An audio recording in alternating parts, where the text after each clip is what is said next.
Hey guys, I'm back. Sorry I took so long for part two of this video. I've just been a bit busy, you know. Yeah, I I'm just drinking coffee and eating for a bit. Mm. So last time we did the design parts for the recipe app.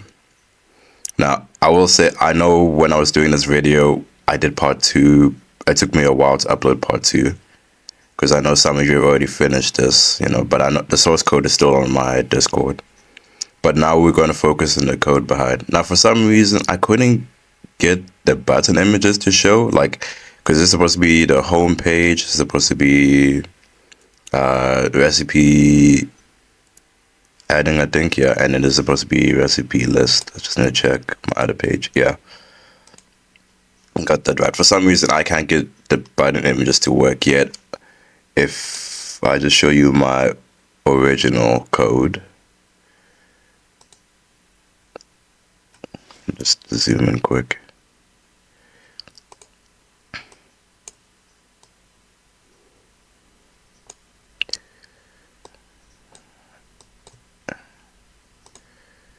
So help me God, OBS.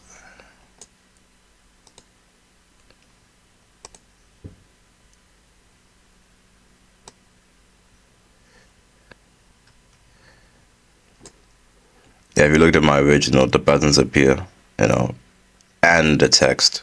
I have no idea why it's not showing, but we'll figure it out in the end. Right now, we're just going to focus entirely on the code behind. So home you can ignore. What we're going to be focusing on is add recipe and the recipe list code behind. So let me just run this and then just give you like a demonstration on what we're going to be coding.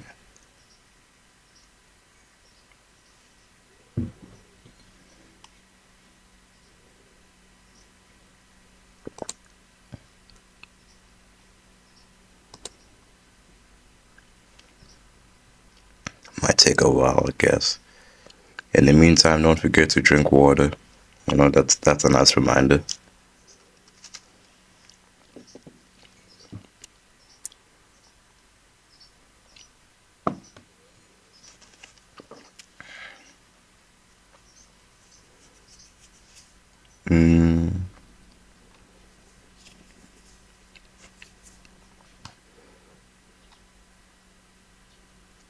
Build error. What build error? I don't remember build error. Must have messed up something when I was doing this. It's fine, it's fine.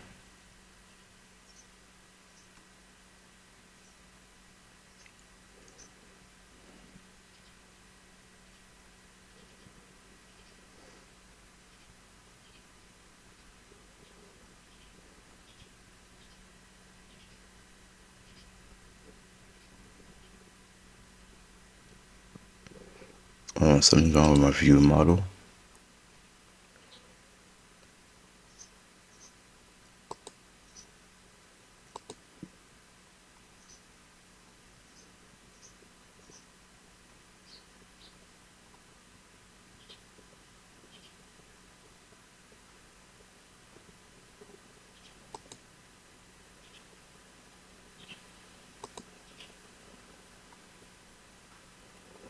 Okay, well, the app should be running.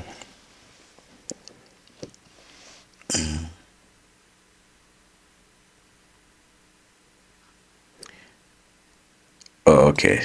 That's why. I don't know what that was doing there. Let me just save that.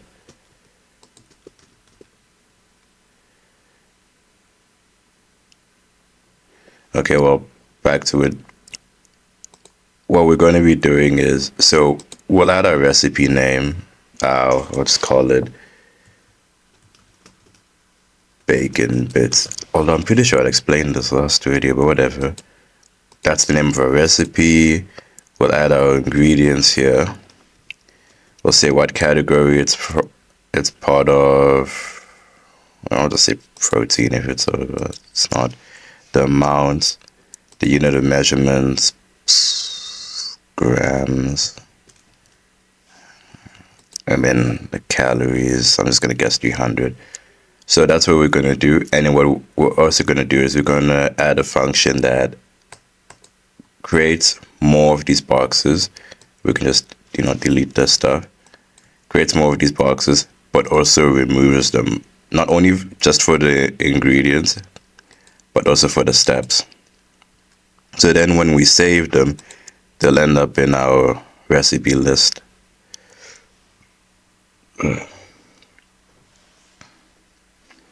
In this grid view.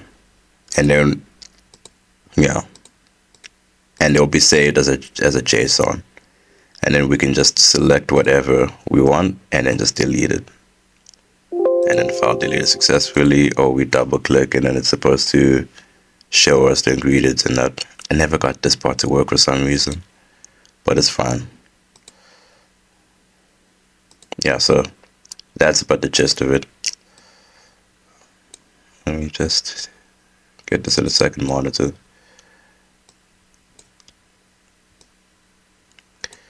Swear to God.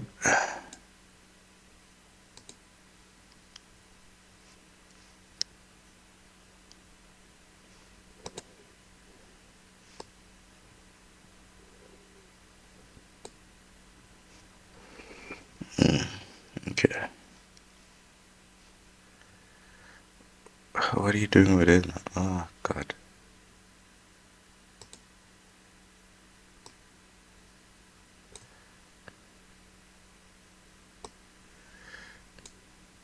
Okay, now we're just going to work in the code behind.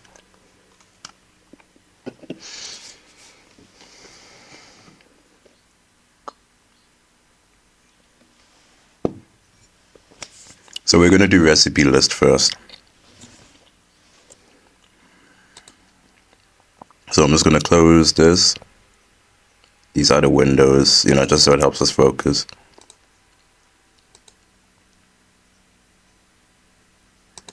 Let's just go in.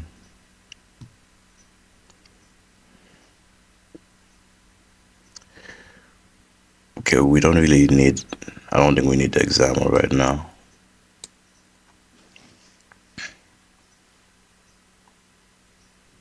Zoom in.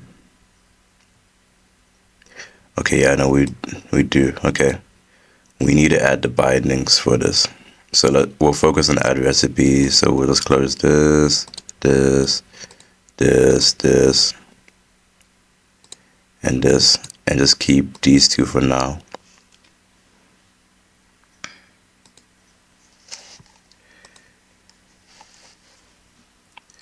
So add recipe, we're just gonna go to where I said we need to add binding here. So we'll go to this part, this text box 2. Okay. And then the binding we added was, where is it now?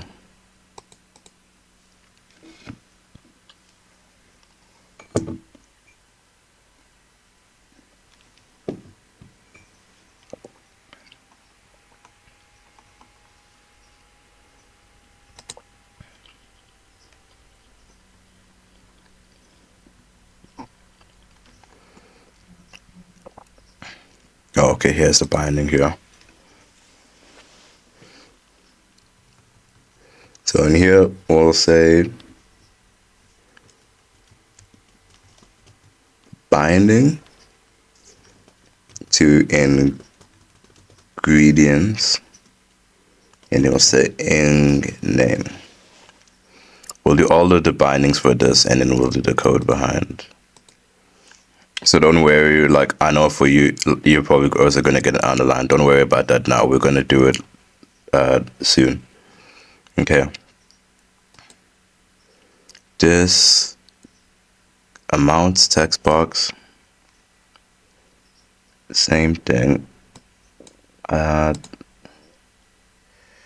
Binding, where is it? Yeah. I just added the where it said add binding here. Yep.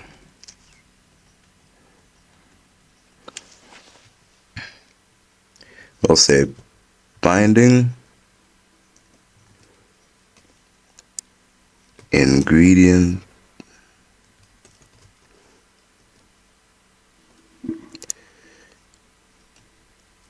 dot amounts. I'm guessing I also made a mistake here with the ink name. Yeah. So go back up to here and just say dot ink name. And there you go. Now you won't have that thing.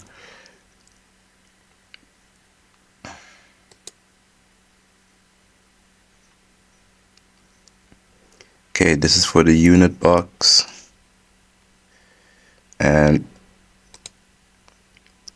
pretty much just gonna copy this and then just do a little edit. So copy this unit box. Here's the binding dot unit. I wonder why this is big though. Okay, I see why. This is supposed to be 40, not 90. See, now it's neater. This needs to be, the amount box is fine. The unit box is fine. The calorie box, yeah, calorie box is fine. Okay, same as before. Copy this, put this down here, and then we add some calorie. I'll just say 1 calorie. Isn't it double check if there isn't any other binding? Yep. Our step description. Where did I say add binding? Here it is. Add binding later. Now for this one, just a bit different. We say binding, and just a little tip. It's good to just tab stuff that comes up, so then you don't have to type the whole thing out. Tab description dot step desk. Okay, and is that all the binding? Yep. Okay, so that's all the binding we're going to be doing, but we still need to do our buttons. So where our save button is, we should add a click. Yeah.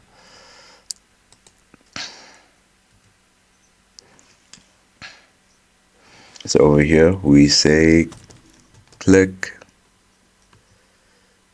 and then we'll say save, not cave, save underscore capital B button.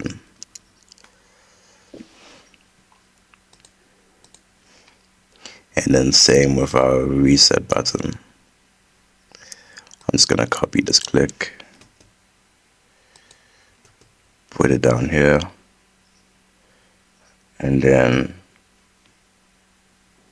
I'll say reset.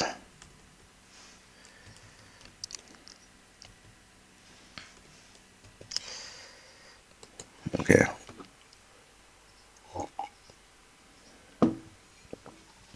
And then our buttons on the side. Let's work with this top one here.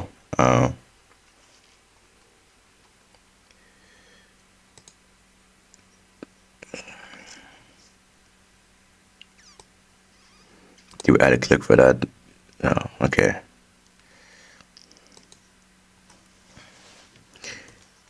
Click, add ing. That's for adding ingredients. Gonna copy this, paste it here, and then we'll just call this one remove ing. Okay, and then now same as this one, underneath here we're gonna put add step.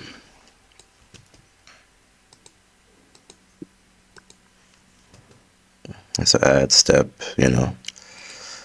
I mean, okay, this looks like a mess, but it's very good to just keep your code as clean and readable as possible. You know, I know I have this habit of doing these large gaps, but I normally just do it so it's like easy for you guys to kind of see what I'm doing. Like over here, for a step, we say remove.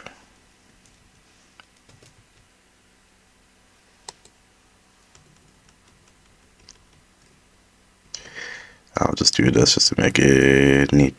Yeah. Okay. I think that's more or less everything except for this combo box. I think this combo box had its own binding. Yeah, it did. So here's the combo box. So you see this part here. What we're gonna do underneath horizontal left, we're gonna say item source, and then we're gonna bind. So binding ingredients dot food group. Now, see, I'm saying this because I already know we're going to do this stuff. It won't appear for you because we haven't done the code behind yet. This was just like in case, like this is what we would have done if we'd done the code behind before we did all this. I'm doing this first so then we can just focus solely on the code behind. So food group dot items. This will populate, this is like get our item box sources, and then underneath that we type selected value. So then this is going to take the selected value of our combo box. So binding ingredients dot food group dot, and then selected item. Okay. Remember, guys, don't forget to take regular breaks, because if you try and like bum rush this all at once, it can get quite overwhelming. Okay, and last and not least, the text box up here for our ingredient name. Here you go.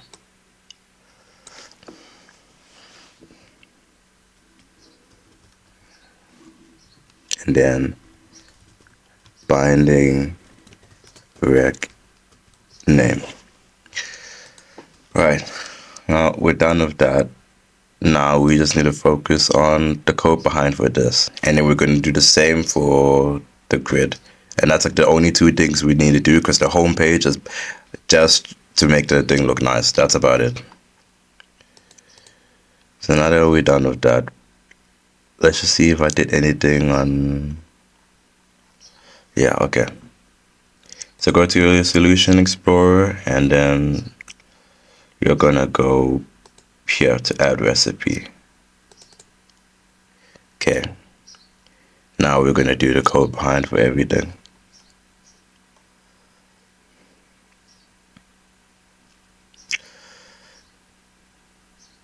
Okay, I had a lot of useless stuff over here. Let me just get rid of this. There you go. Okay. So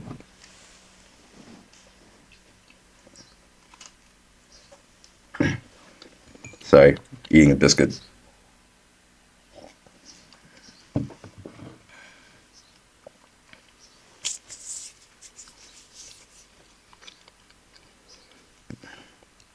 Yeah, this would be right. Yeah, okay.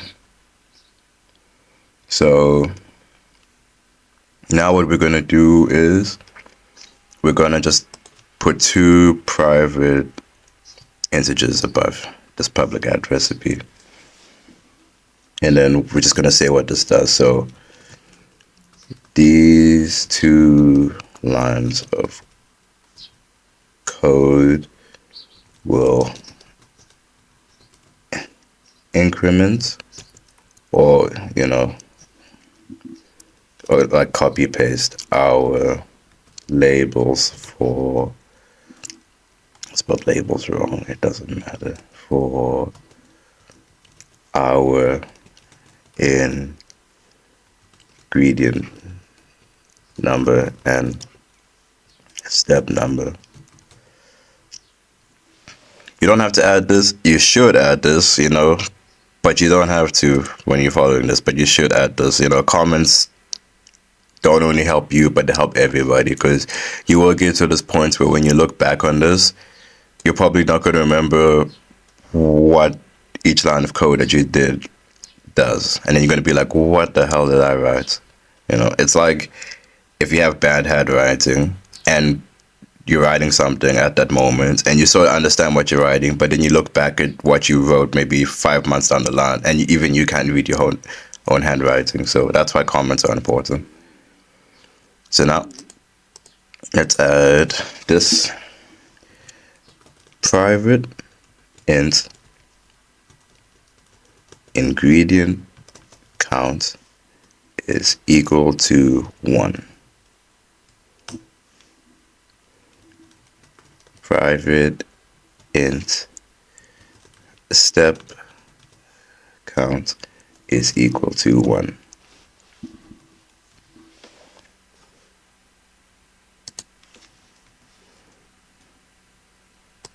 Okay, what we're basically saying for this, or what we're doing here, is that we're saying that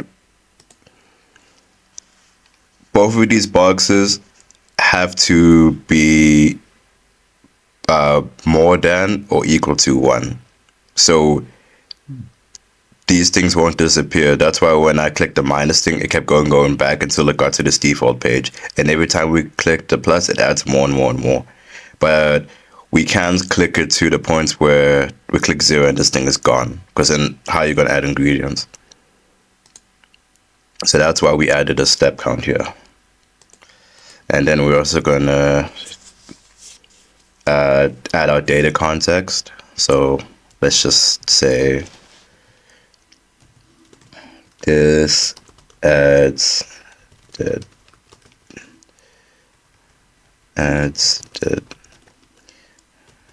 data context to the add,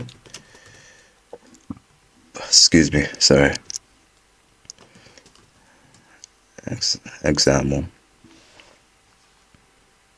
Okay, so this dot data context is equal to rep.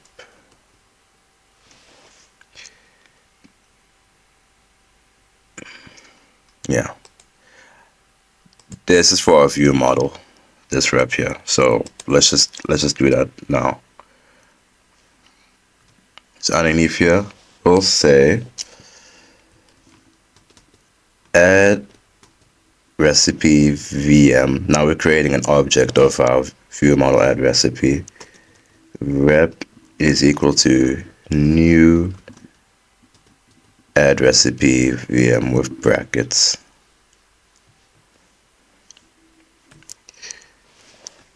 Okay. Then we're gonna do the same thing for ingredients. So ingredient, right? We can't do ingredient yet because that was a part of a code behind that we needed to do. I'm not too sure if it's part of our view model. It's somewhere. I don't want to add that yet, and because then we're gonna get it. Wait, yeah. Actually, let's sort out ingredients while we're here. I just need to find out where it is.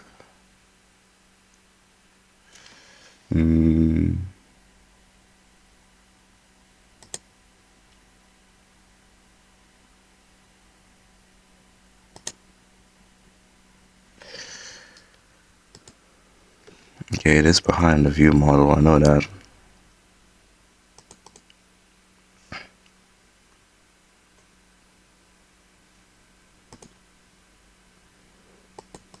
Let me just pause this. I keep forgetting I can do that. Okay, figure it out. I figured it out. English is not working today. So there's a bunch of stuff I want to add beforehand, but before that, we're going to have to go to this view model, add recipe view model. You know what? We are going to pin this so we don't have to keep opening our Solution Explorer. So we're going to go to add recipe VM. For you guys, if you don't know how to get here, it's under our view models folder. Here it is over here. Anyway, we're going to have to add all of this other stuff. So for our view model, we're going to implement our notify property change.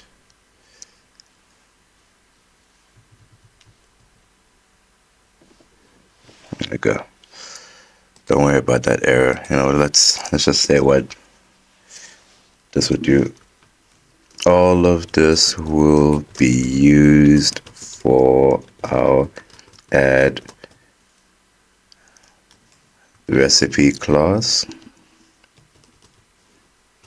and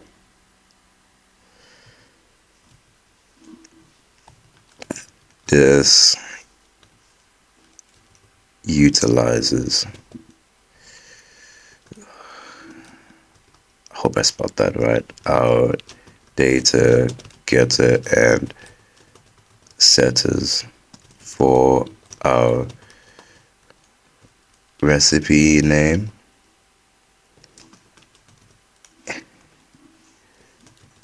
ingredients,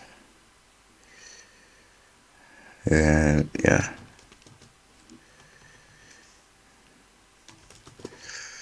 and steps. Okay. I think ignore this for now. Yeah, I don't think because we haven't added anything.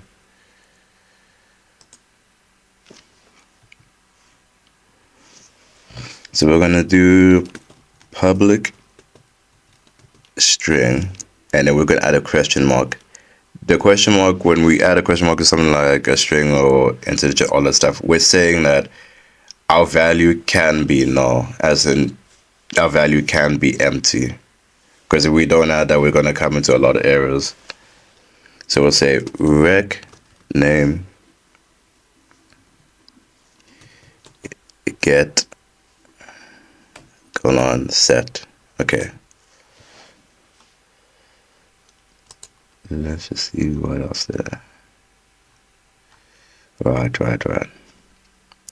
Okay, this, now I understand what this error is, but we'll just add it at the end. Doesn't matter. Let's just keep going. Okay. Now, we got another one. Public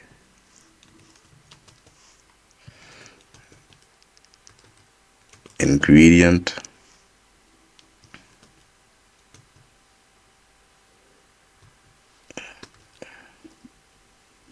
ingredients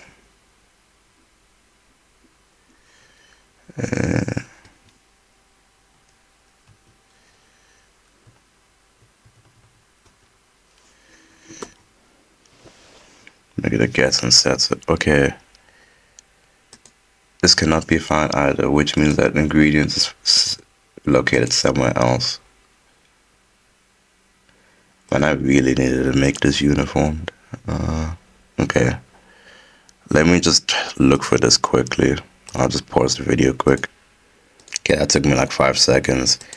Okay, the reason why we're getting this error is because we actually haven't created ingredients yet, because it's still going to be in the add recipe view model. It's just going to be underneath this. So what we're going to do, just underneath this, we'll just say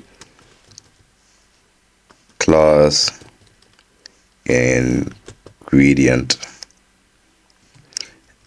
I notify property changed as well. Okay, you know, and then we'll just do the public event later. And we'll do that for now. It'll save us time.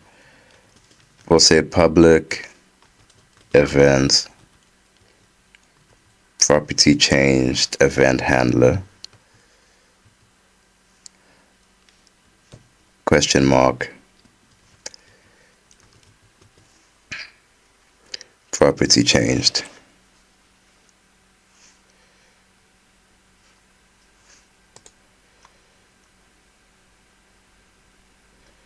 Yeah.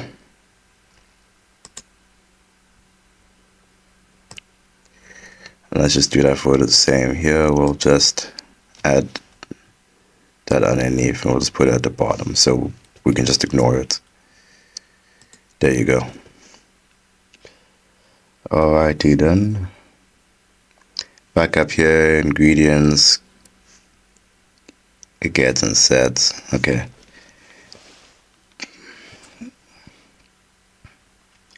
Right. There's other stuff I needed.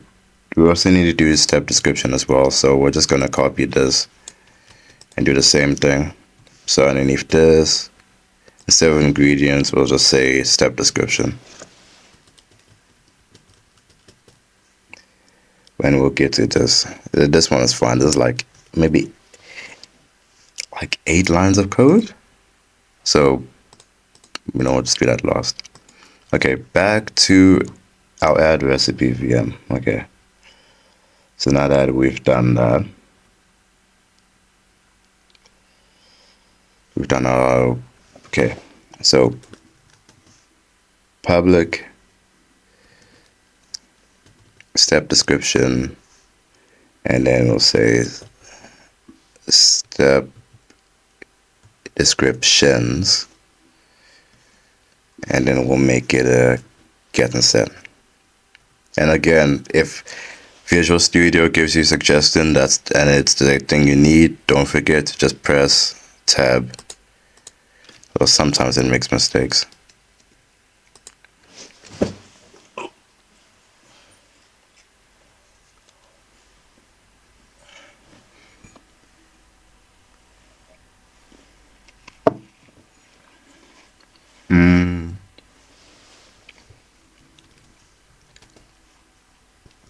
Public list,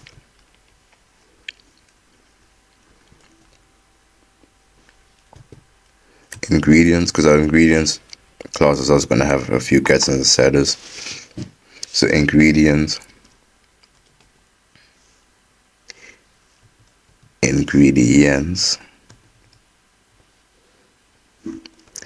but we're going to make this different. We're going to make this a cap, and then we're also going to make the S a capital. Okay.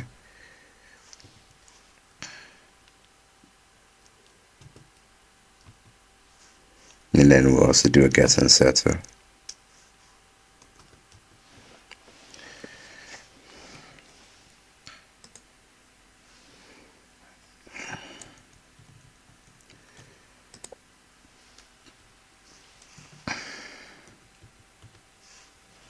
Okay. Public int total calories get set, and then we'll also do public list.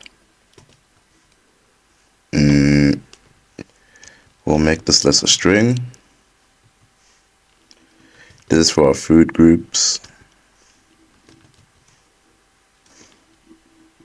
for our combo box.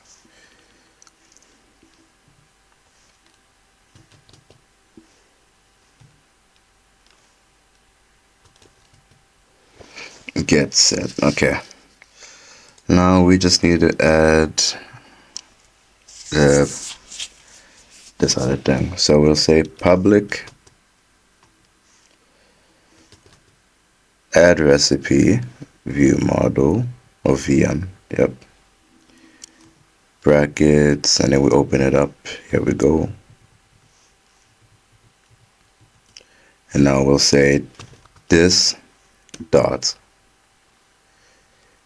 ingredients, the normal one, not with a capital S at the end, is equal to new ingredients. Then we'll say this dot step descriptions is equal to new step description. Then we had that, yeah. Yeah, that's why I like C#. God, I hated NetBeans. Okay. Rect name is equal to an empty space, so we'll just add two quotations, and then that's it. Steps is equal to a new list. New list step description.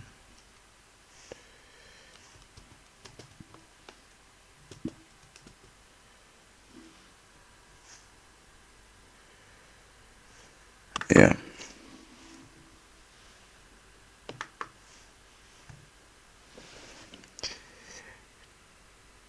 This is, you're gonna get an error for this mostly because we didn't add it here yet. Just ignore this for now. Type it, but just ignore this error for now. What else? Okay. Ingredients with the capital S is equal to a new list of ingredient.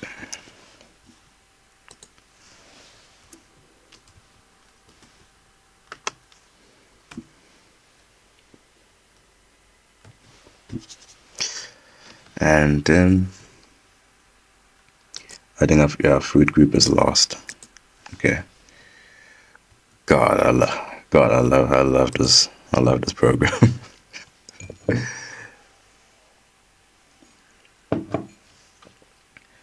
Okay. Let's just sort out step description before we go to. Why did I mess up here? Oh, okay, no.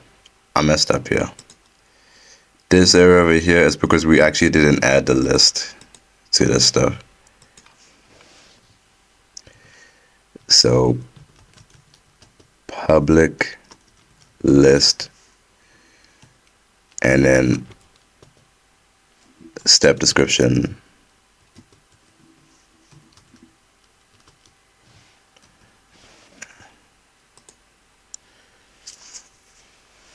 And then it is steps and then get set. Yep. There we go. There you go. Let's just sort out step description because it's like the easiest part out of all of this. This is just so we can just say, okay, what each step does and stuff like that. It's like very, very easy stuff. Like legit, maybe like 8 lines of code, 8 or 6. String, null, step, desk.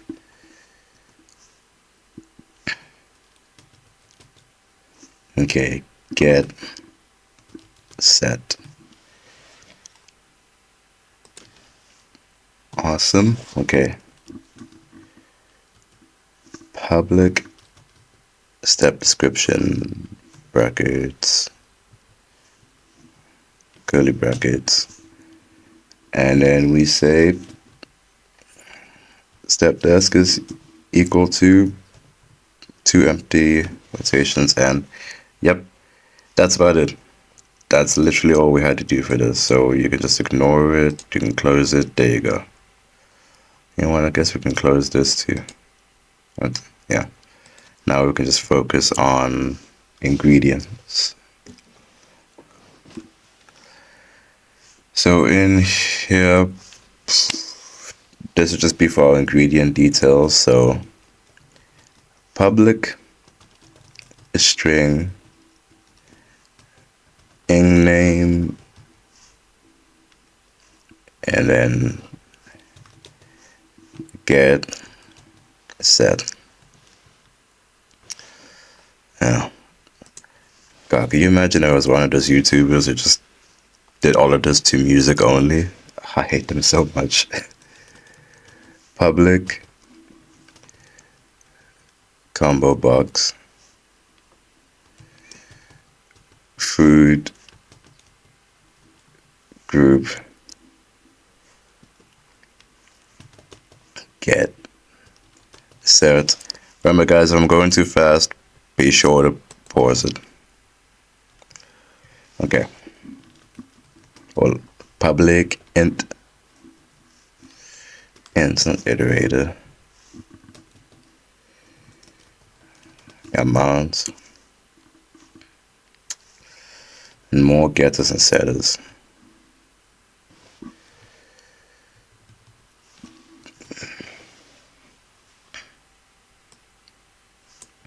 Okay, we still need to do units and calories, so I'm just gonna copy paste this.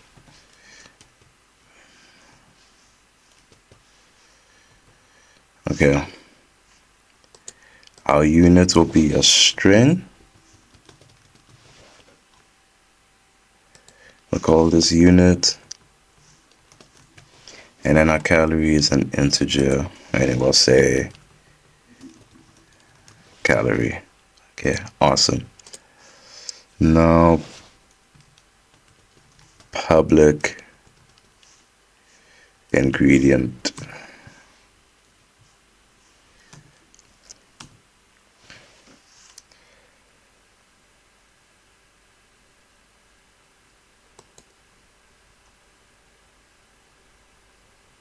Okay.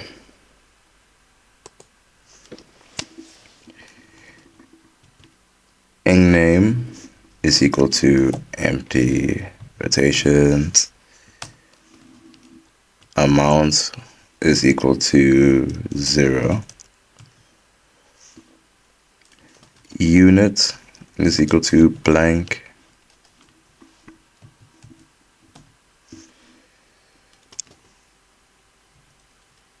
Our calorie is equal to null. Although now that I think about it, we could make this null too. I mean, null 0, what difference does it make? Okay, food group is equal to a new combo box.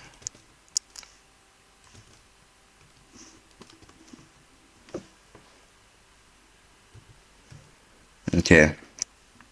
Now, this part here, okay.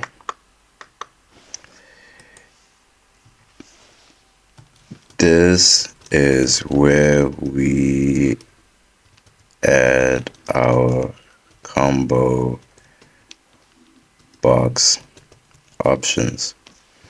So remember in our combo box when I clicked it and it showed like fruit, vegetables and stuff like that for our food groups, this is what we're gonna do now.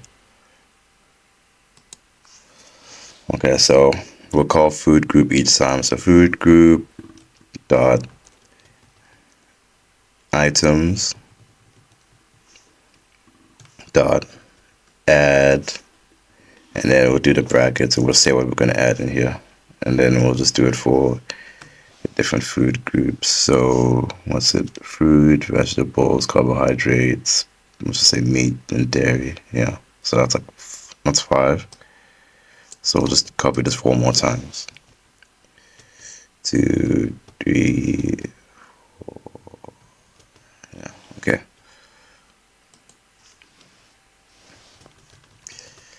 Fruits,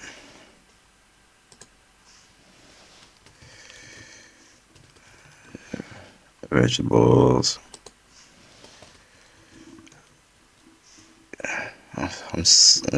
carbohydrates. Yeah, I'll just say meat, and then dairy, and then we're just gonna say what's our default option. So food group dot selected item is equal to 0, because remember we made what distance, yeah, most common boxes sort of like work as like a series of arrays. So that's why when we said 0, we're just gonna say fruits is gonna be our default option. You know, I'll just say makes fruit default option. I think I spelled that wrong. Whatever. Okay.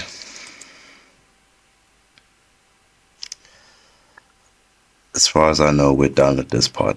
Yeah. We're done with the view model. So now we need to go back to add recipe. This one. So, yeah. Okay. Still got a long way to go, guys. A long way to go. But it's fine. We'll get it done. Alright. I know we can do it. Okay. So, ingredient ing is equal to new ingredient bracket. That's, yeah. Step description is equal to stpd, which is going to call it step d or step, equals to new step description. And then we also need to call our ingredient list. So list of ingredient. That's what 8 gigs of RAM gets you. List of ingredient. Ingredient list, we'll say, yeah, fine, we'll do that. But I want to call this ingredient list, not ingredients.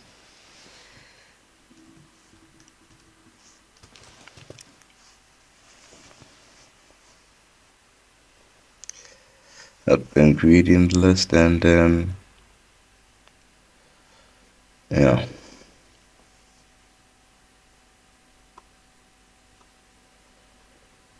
Now, what should we focus on first? We need to focus on our buttons. But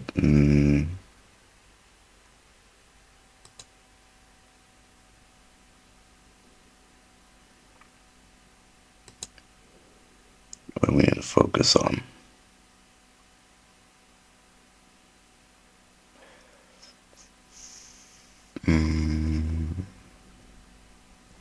Okay, you know what? I feel like we should. Okay, we've already done the list and that. We need to focus on the ingredients, I guess, or maybe the saving method.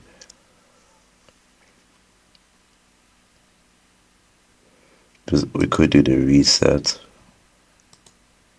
but that's a lot of stuff.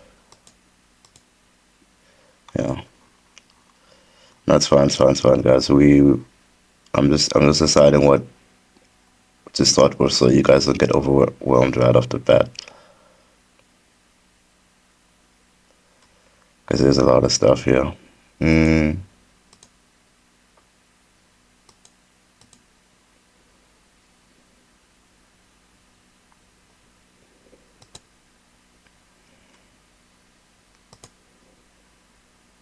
We could do the save. No, the save. I want to do the save feature last. Okay, you know what we are gonna do? We're gonna do our element buttons. Yeah, we'll do add ingredient first, and then we'll work from there. Okay. So we'll say this button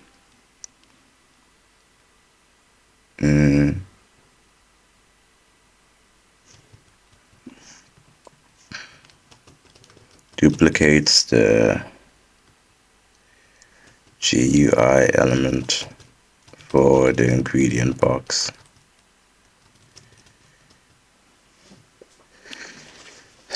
Okay. You should also actually, I need to also do that UI element thing.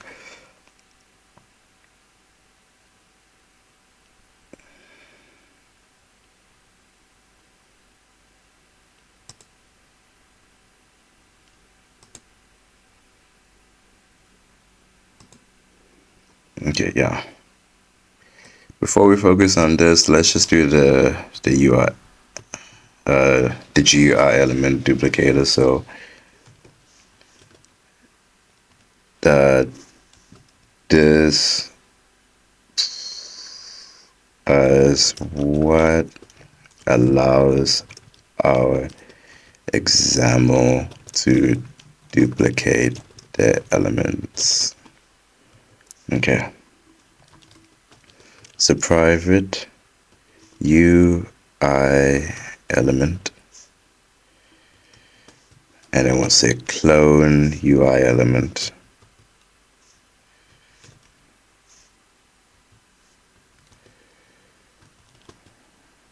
Yeah, clone UI element, that's what we're going to call it, is equal to UI element. There you go.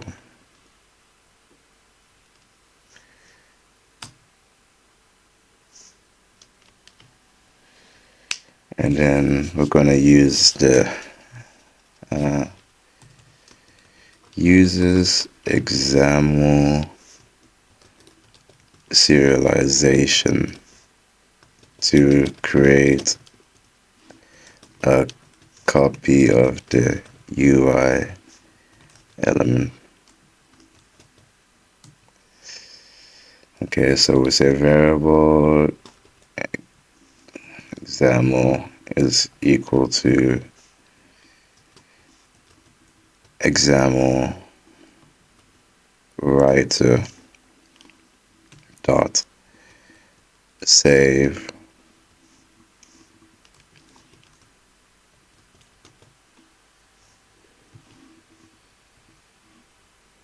element.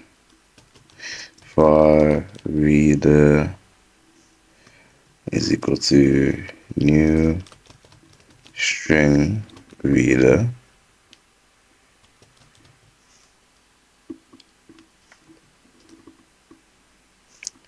and then we'll say example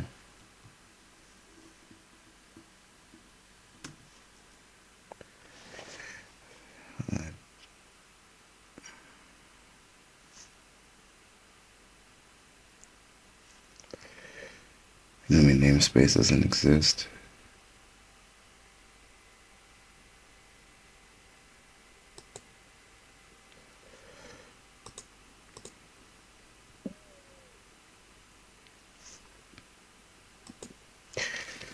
Let's just also return this, but okay, we'll deal with that error later. Or example reader is equal to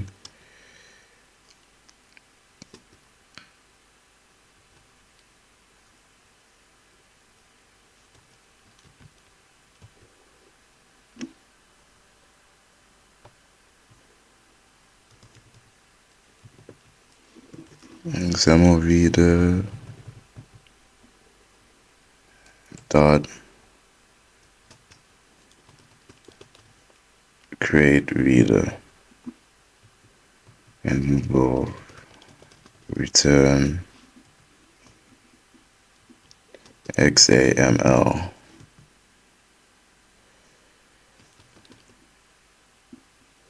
reader dot load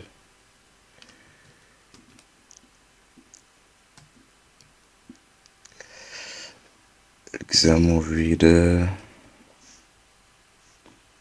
as a UI element.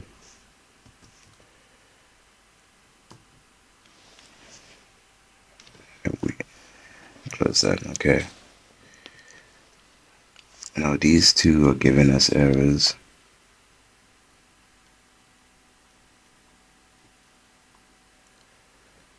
And that means that if the namespace doesn't exist, that means we didn't create them, or they need to be imported. I think they need to be imported. Let's check. We got everything. Okay. Let's just say using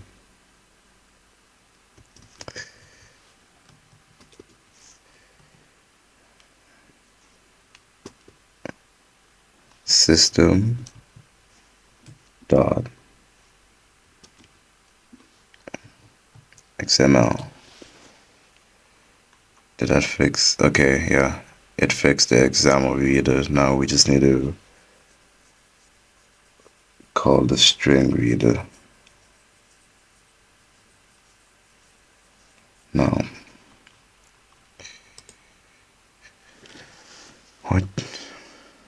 which one of our imports is that?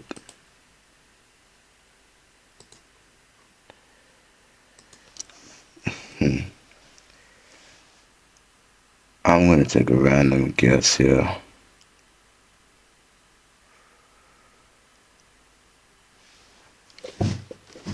Okay, it's not link. I'm gonna just take a random guess and say it's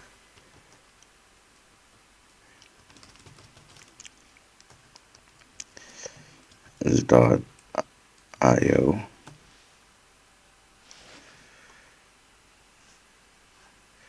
Oh, okay, lucky guess. Oof.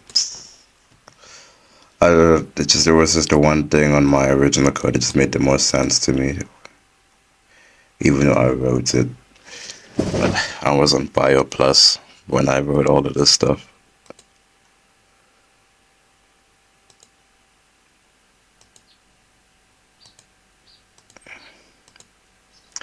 Okay, so all of this does is it will just allow our user interface to just copy each element and then allow us to duplicate it.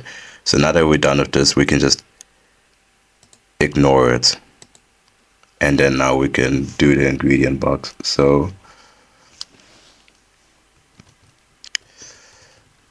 private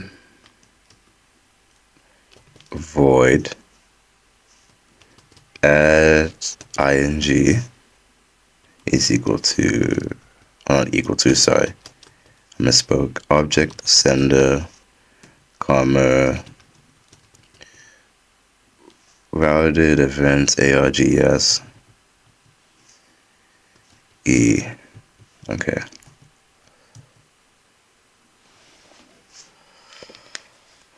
Now we're gonna just add a variable, and this variable will recolor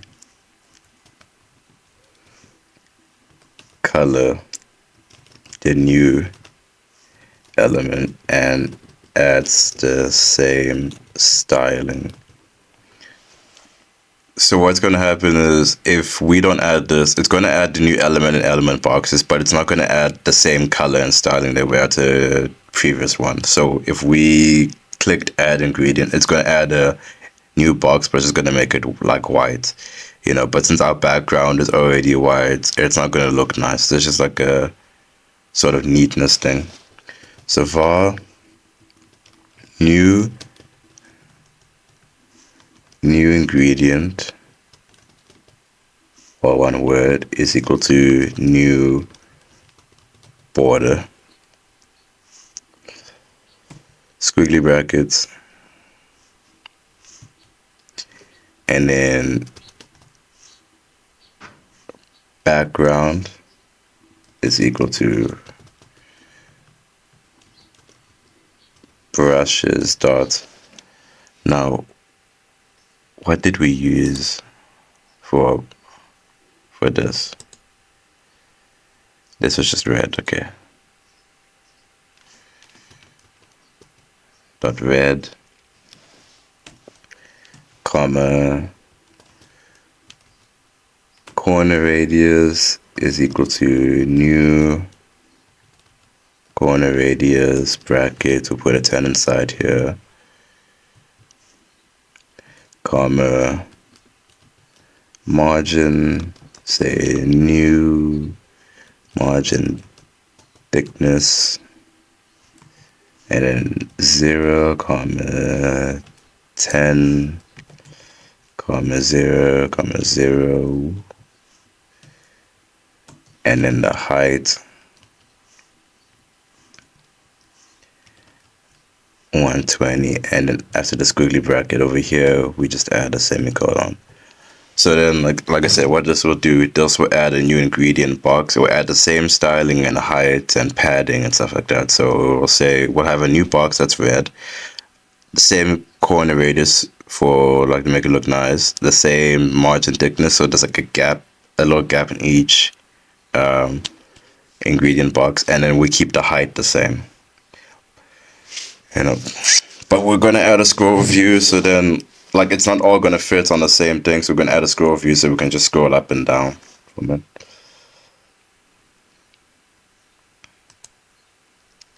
Now we're just gonna add a little line here.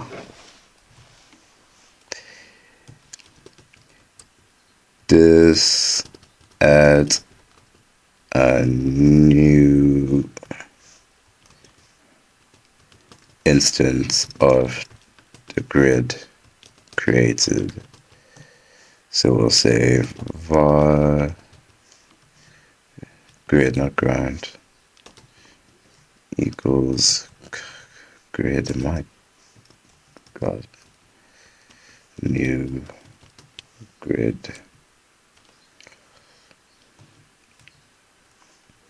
Okay, and we're gonna add a for each loop that's just gonna copy the contents of the stuff that we already have written, just for the sake of it. Copy the content of the existing GUI element to new GUI element. Okay, so for each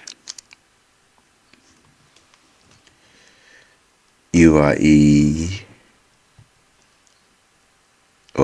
element child in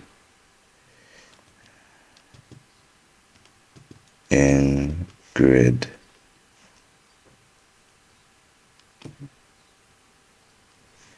dot children.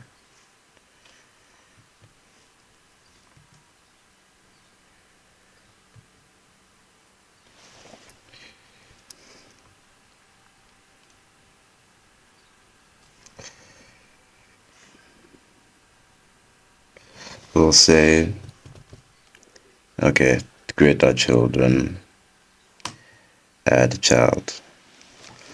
1111, make a wish.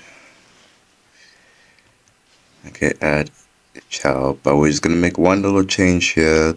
This child part, let's just get rid of it for now.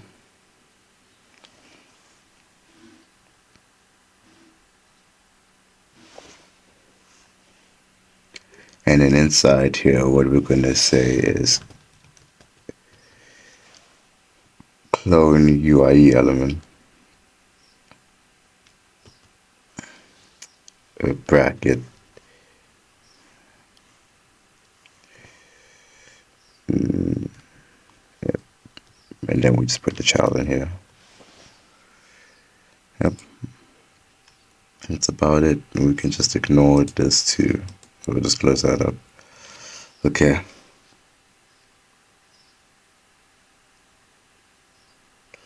Don't worry, once we've done all of this for the add ingredient, we'll do the same thing for the remove, but it'll be like doing the opposite of what we just did.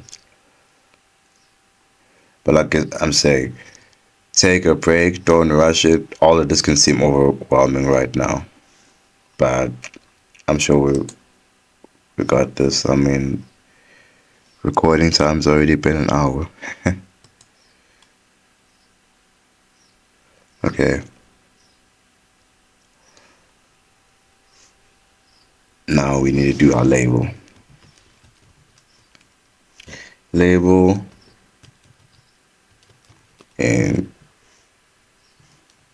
ingredient label is equal to grid dot children dot of type label.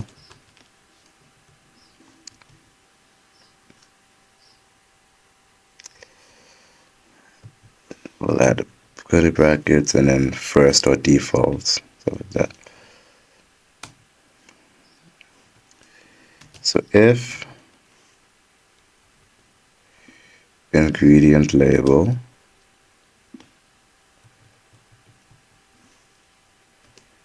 does not equal null, then int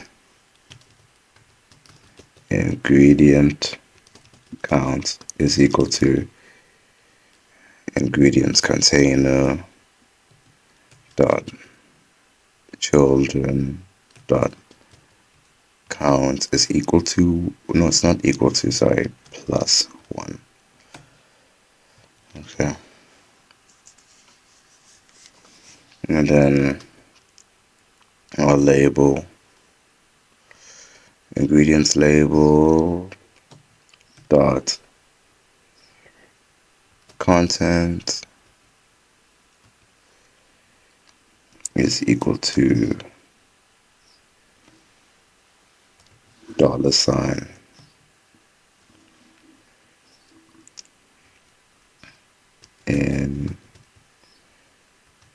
ingredients in caps,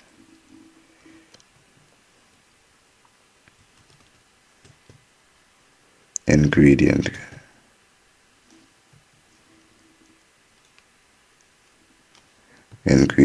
counts.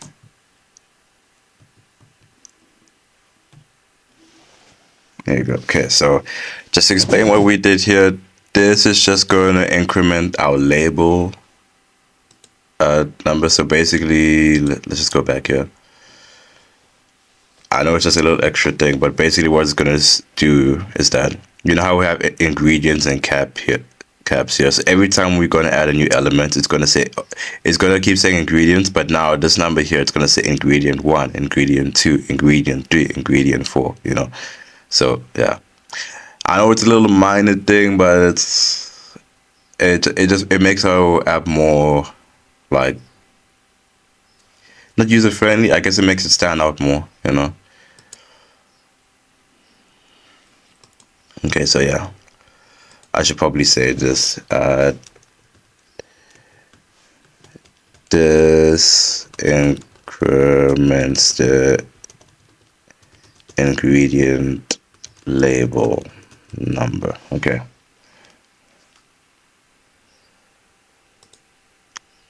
So this is for the label.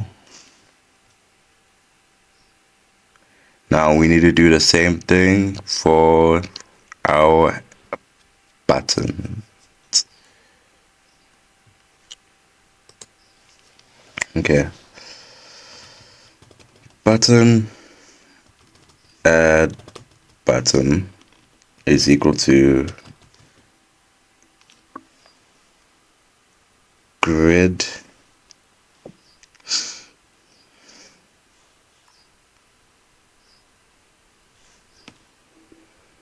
dot children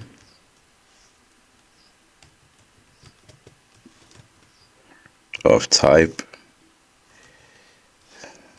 See, I'm looking back at this and just realizing, y'all are lucky to have ChatGPT. I never had that. Okay, never mind. Off button dot first default. Okay. First the default b is equal to or greater than b dot content dot to string bracket is equal to plus.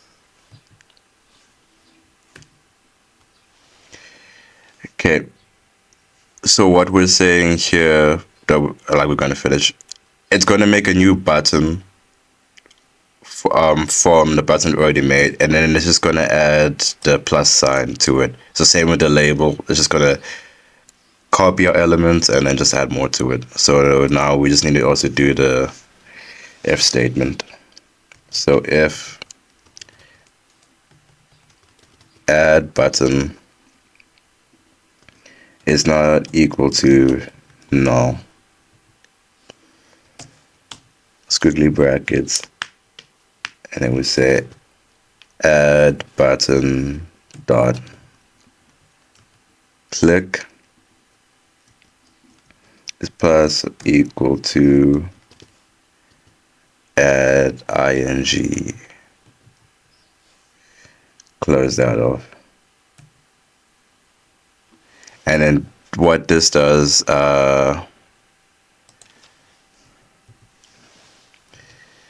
this attaches the same add ing event handler to the add button. So basically what we're doing with this is that every single element right now is going to be a clone of the previous element. So same with the buttons.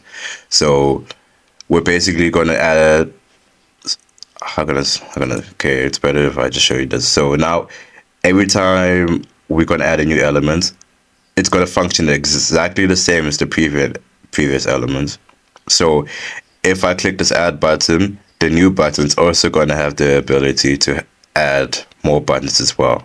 And then if I click a minus button, what this does is that it's just going to minus every single button until it's goes back down to one. And every other button minus button will do the exact same thing.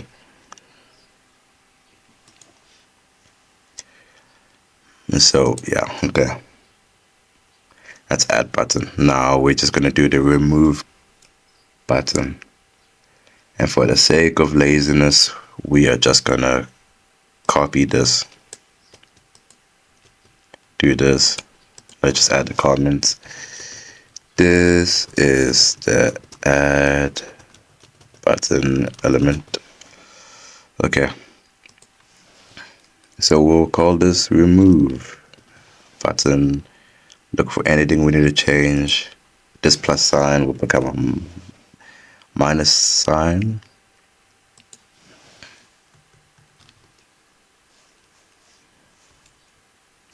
Remove button attaches the same remove ingredient. So remove button. This becomes remove button as well. But click minus equal, and then we say remove ing.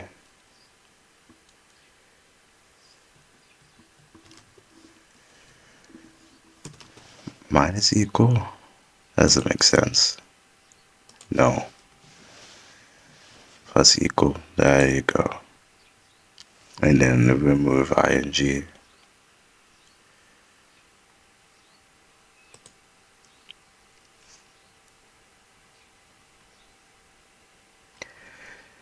Wonder why it's not detecting it. There's a mistake somewhere, I think.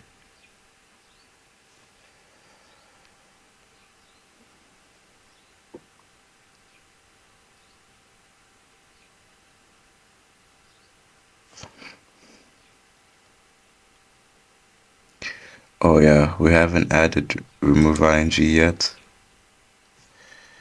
I guess we can. Okay, underneath this add ing, just add remove ing pretty quick. I swear there's a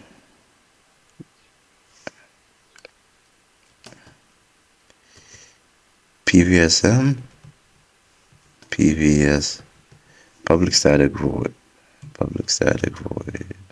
no, whatever. Private void remove ing.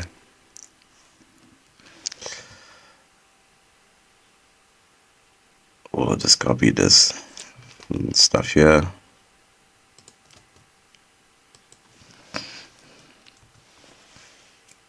Okay. This will just, this removes any number of GUI children as long as there's more than one. Okay, so if ingredients container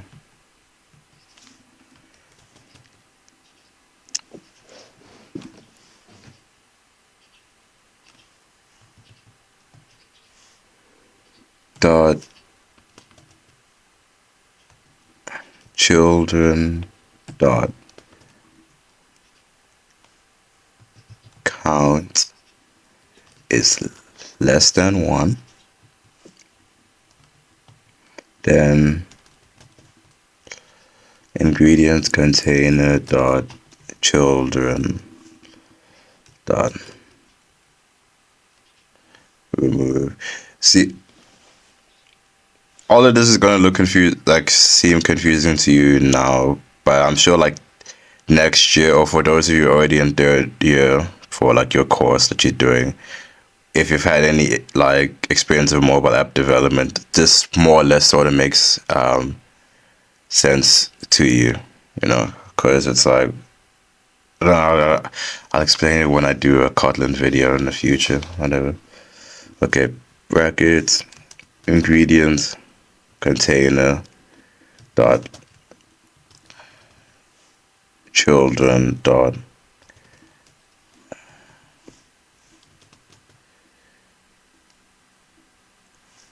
count -1. Then we close that off. That's all we need for the remove ingredients button, so we don't have to focus on that. Okay, back up here, we've done our remove ingredient button. We just need to say new ingredient dot child is equal to grid. Okay, and now adds the new GUI elements to the container. Okay, and then ingredients container dot children dot add new ingredient,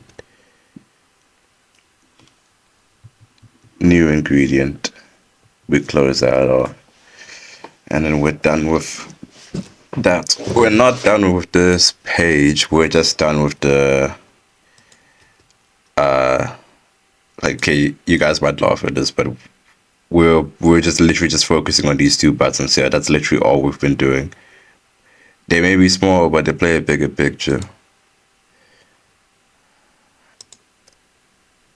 Okay, so now that we've done these 2, the next thing I want us to focus on is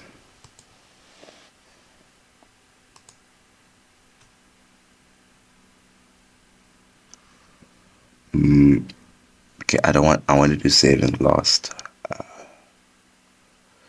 Alright, I remember you guys had to calculate your calories.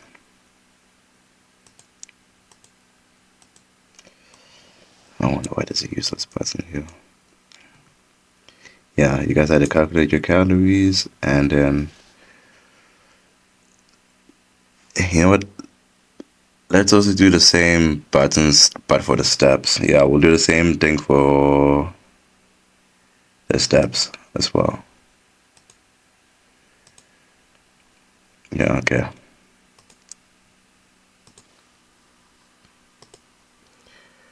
Right. So the same stuff we did, but now for add step. I'm gonna see if maybe we can just do a whole.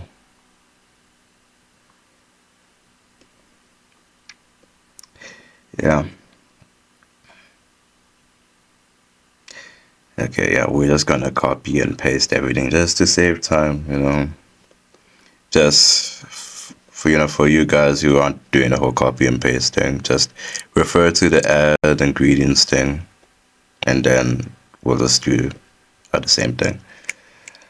Sorry for my slurred speaking. I'm getting burnouts. It's you know how it is. Your code is too. Yeah. So we'll say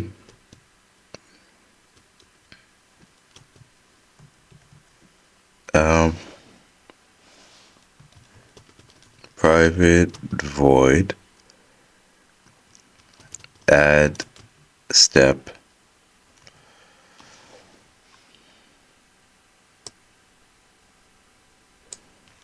copy this, add that.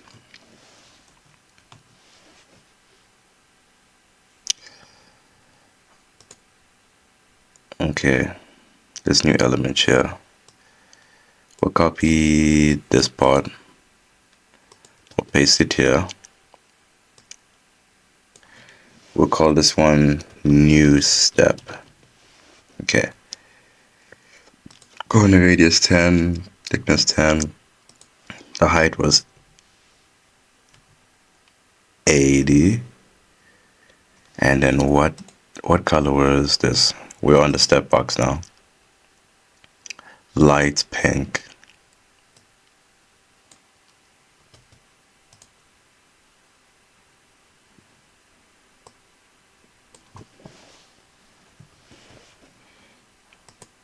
Light pink, okay.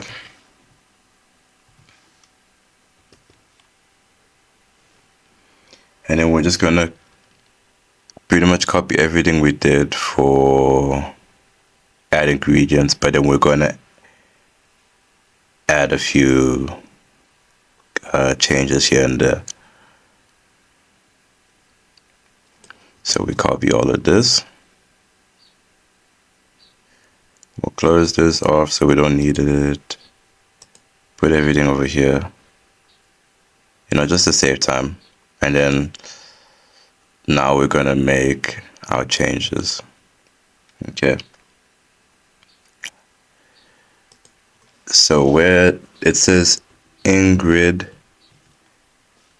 I think that's somebody's name. Wow. Okay. We call this step grid. There you go. That's fine. Okay. Ingredient label. We'll say step label. And step label here.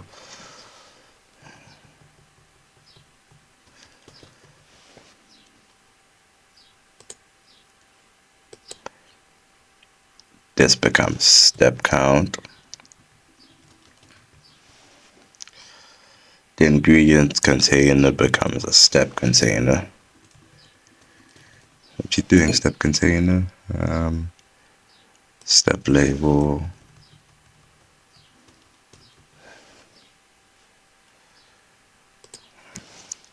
This is step in all caps.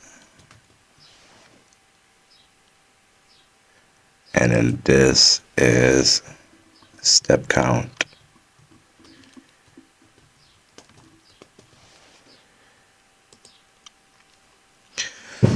Okay. Oh. This stays the same. This add ing, we'll call it add step. Add step. This also remains the same, except now we call this one remove step.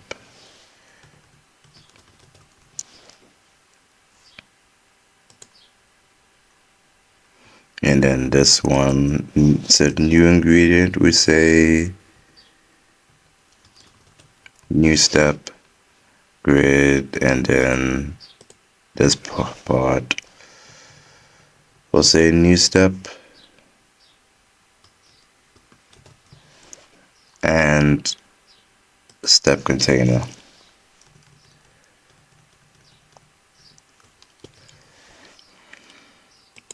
Yep, that's about it. Close this. Copy all of this. Make changes. So remove step.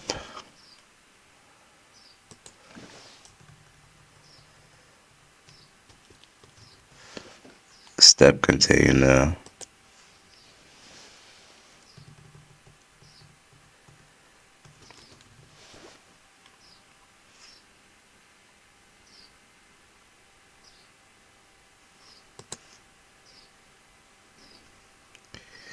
And this one is also going to be step container.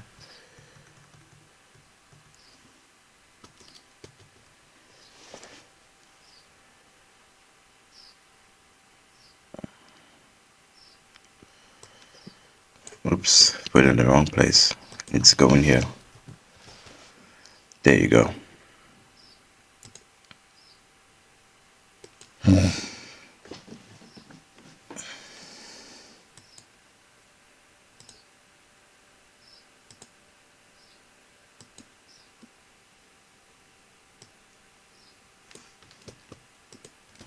This duplicates the G elements for the step box. Okay.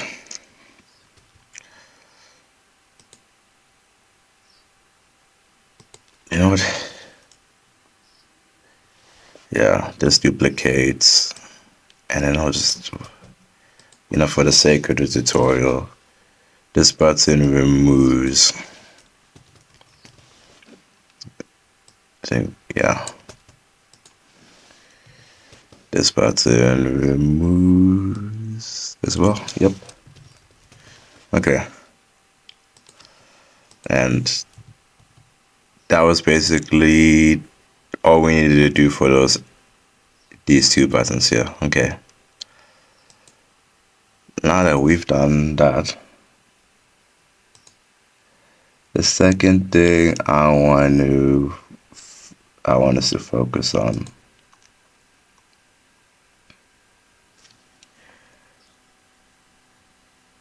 I guess it's the calories.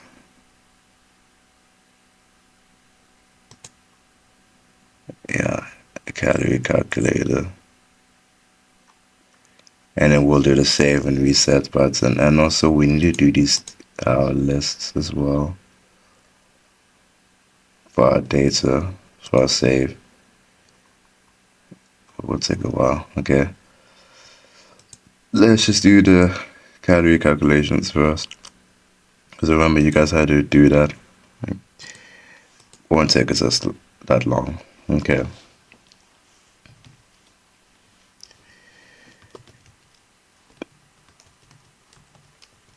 This God,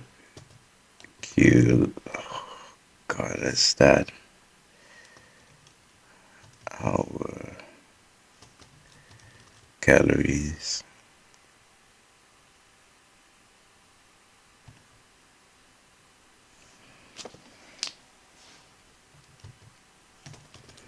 It's private and calculate total calories, squiggly brackets. Let's just do the return quickly. Return total calories. No.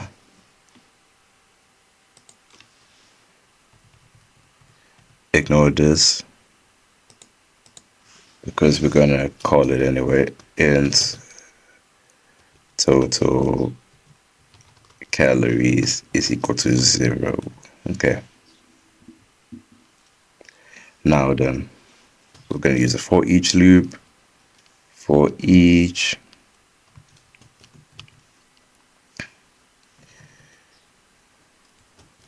border. What we're saying here is calculate total calories. So you know how we added each new element? So that's going to do, it's going to just take every single calorie of all of those elements, and then it's going to just total them for us. Border ingredient border and ingredients container dot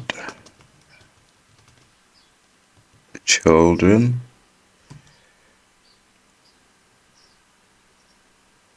squiggly brackets grid ingredient grid is equal to ingredient border dot child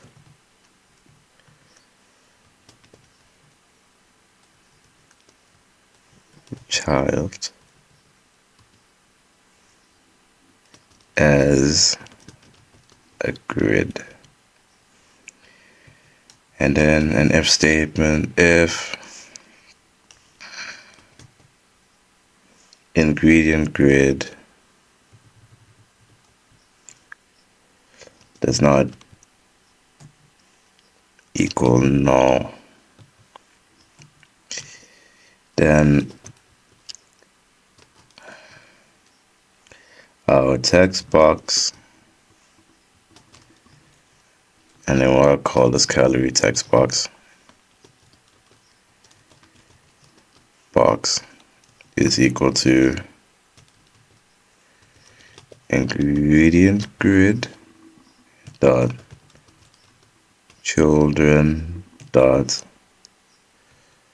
of type text box of type text box, and then brackets, and then first or default, and then TB for text box is equal to greater than TB dot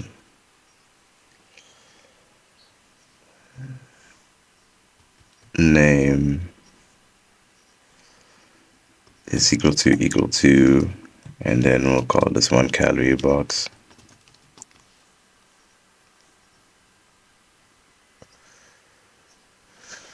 Okay, I messed up here. Need to close off here. Alright, no, that's first or default. This needs to be a normal TV and not text box. I don't know why I did that.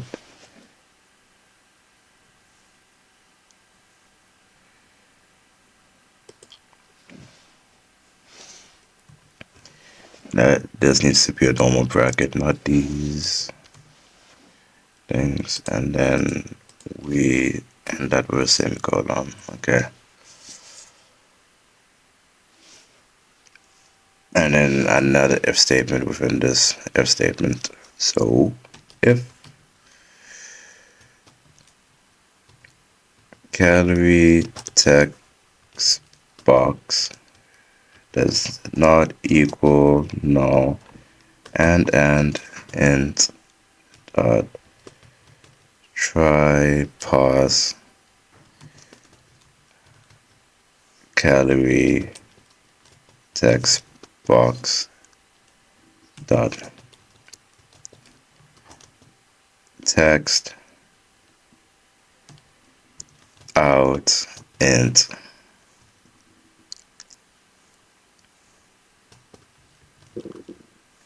calories,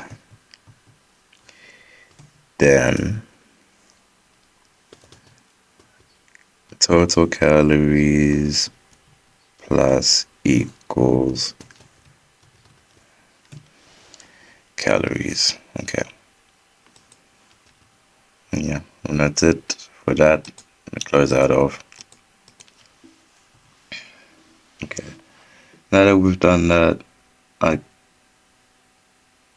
we need to do the two lists. Yeah. Once we've done that, then we can do the save. Yeah, then we can do the save and reset patterns, right? Then, once we're done that, like, I just want you guys to take a break. Because then once we're done with that, then we're going to go straight into the recipe grid, which I don't think will take that long. Yeah. It's good to take breaks. Okay, so we're gonna do our get ingredients. So this is gonna just get our data from our text box. So get our data from our GUI element. Okay. Private list. This list is an object. And then get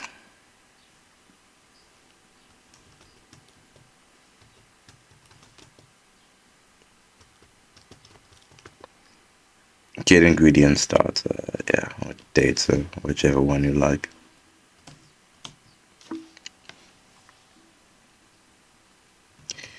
A list of type object.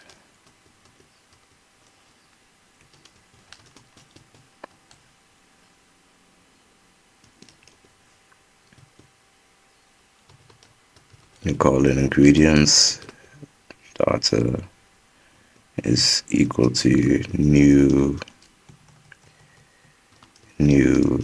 list object.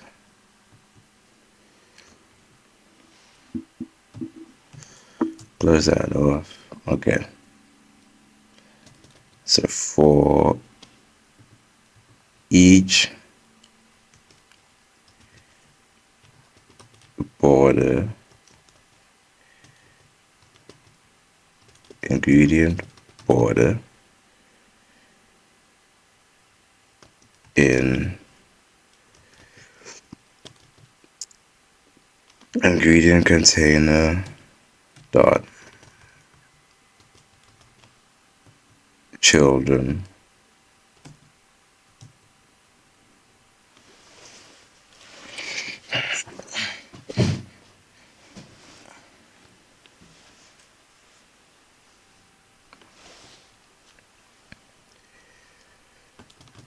grid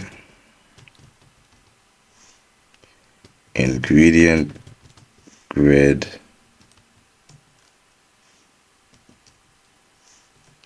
null, not null, sorry, I'm skipping ahead.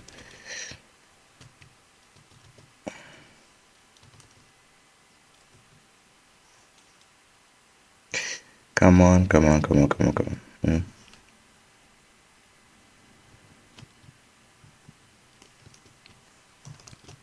Ingredient border dot child as grid.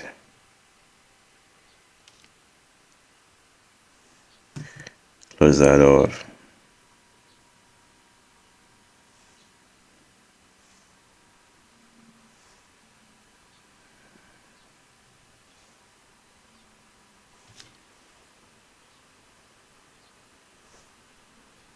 It should be right. Grid, ingredient, grid. Whoops. Okay. Ingredient grid is equal to ingredient border grid. Okay, so if ingredient label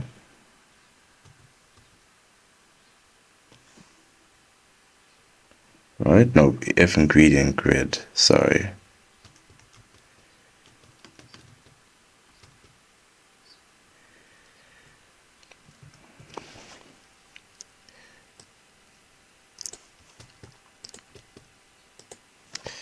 If ingredient grid does not equal no.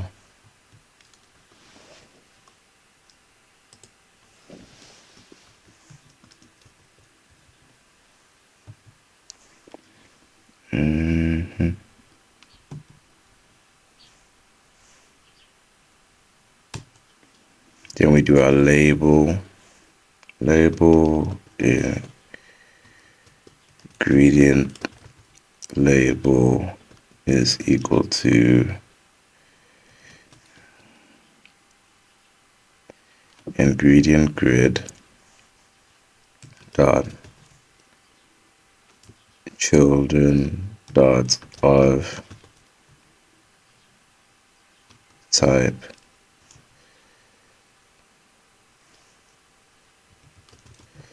label.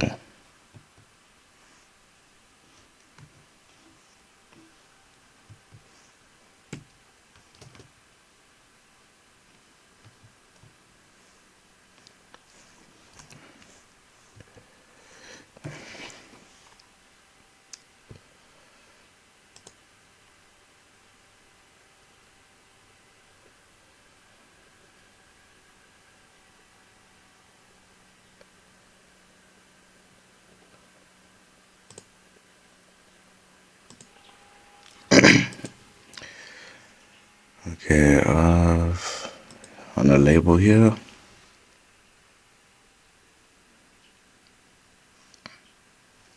man, life is just full of if statements, isn't it? If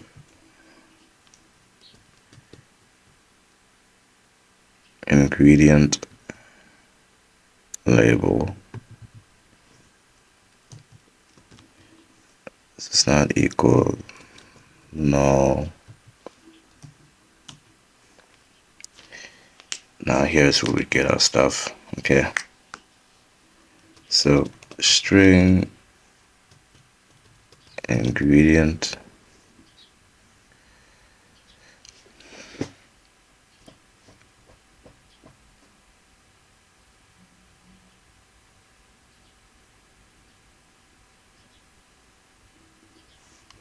ingredient name is equal to ingredient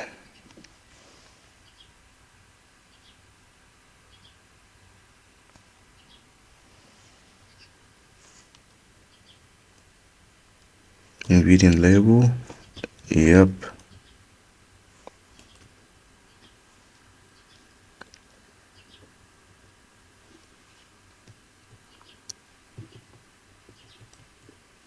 Ingredient label dot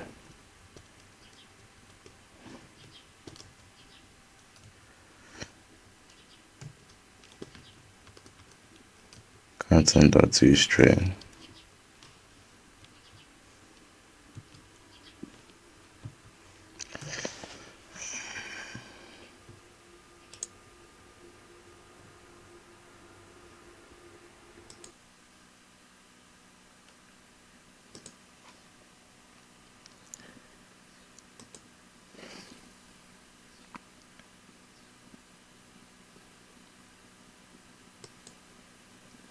Okay, we've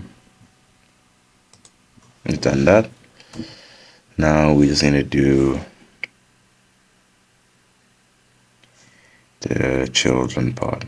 Okay, so we're gonna do one and we're just gonna copy and paste just to save us a whole lot of time. And then we'll do the same thing for this step description.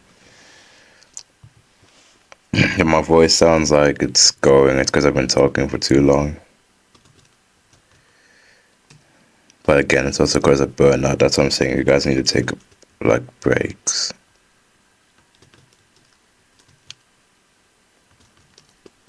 Text box is equal to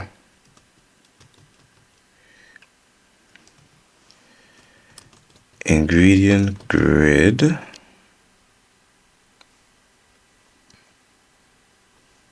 dot children of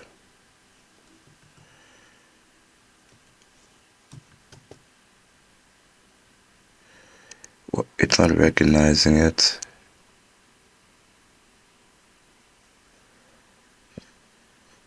Did I spell it wrong? I did.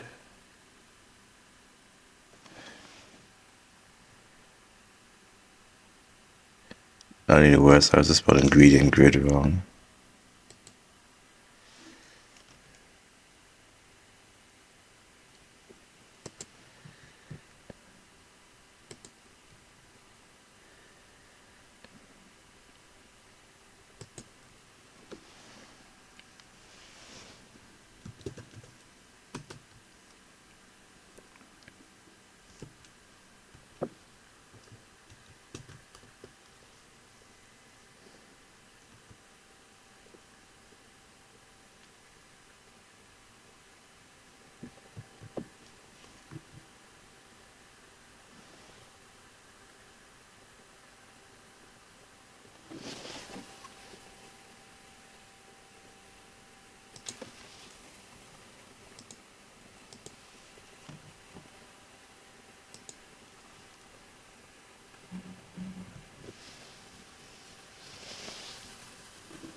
There you go. First, a default brackets TB is equal to greater than TB dot name is equal to text box 2. I don't know why I call it that. Whatever. Okay. We're gonna copy this 4 more times. And then we're going to make our changes.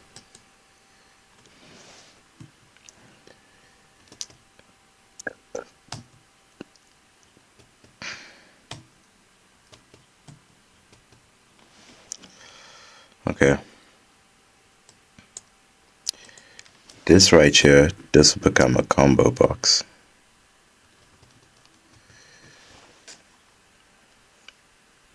Food, we'll call this food group combo box.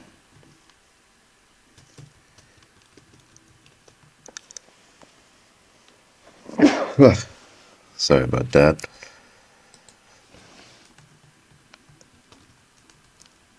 This is a combo box. Instead of TB, we say CB.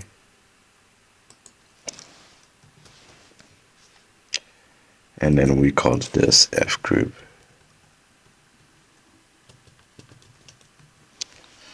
Okay.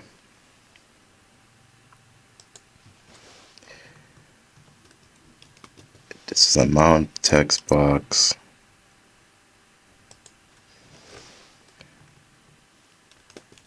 Units text box.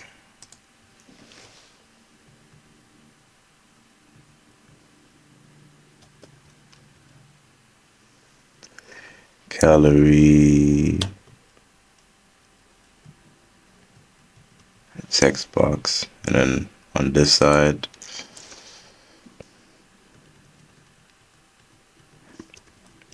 amount box,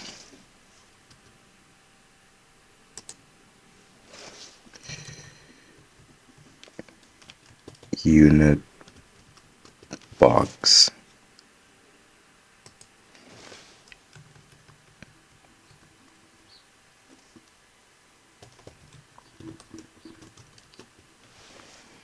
and then calorie box. All right.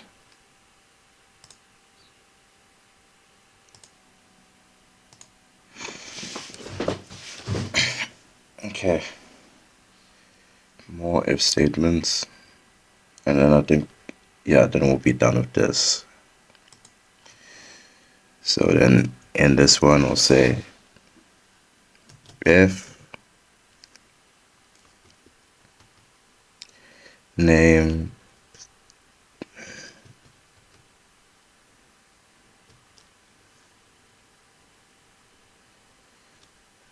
text box.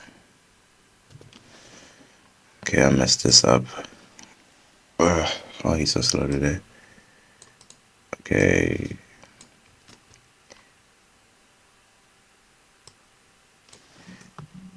And this,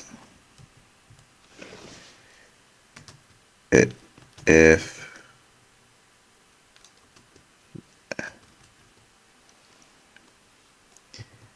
name text box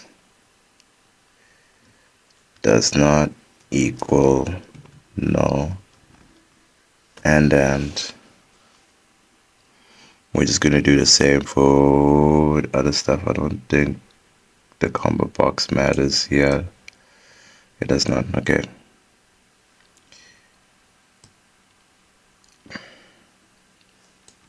Select this, copy paste, 2, 3, 4. Alright, name, text, yeah, okay.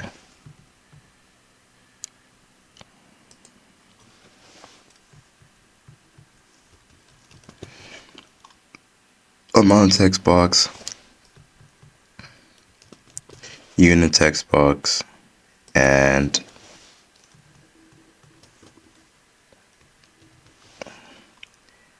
calorie text box.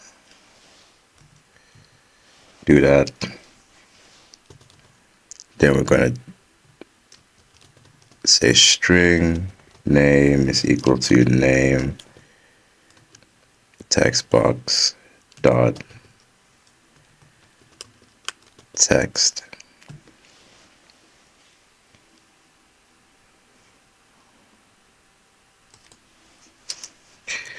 Okay. And then food group string food group is equal to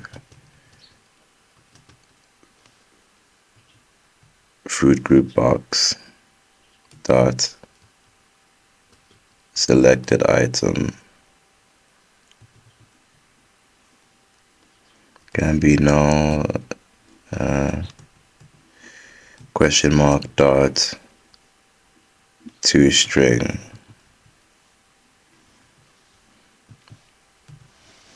Close that off.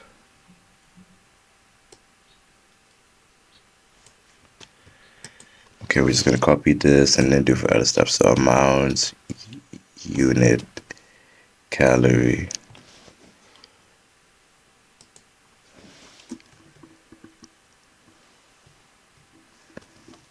Amount.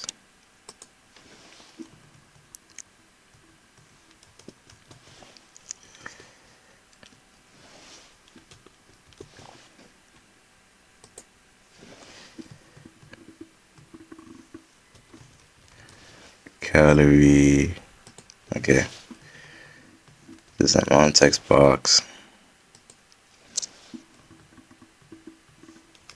Unit text box. And then the calorie text box. And then here, variable and ingredient data.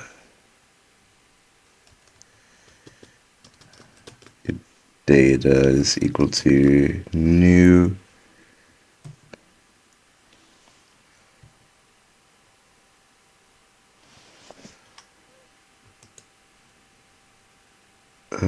I just need to double check something. Yeah, okay. It's equal to new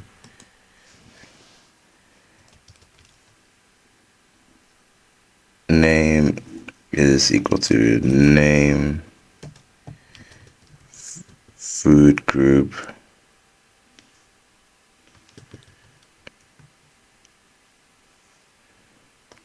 is equal to food group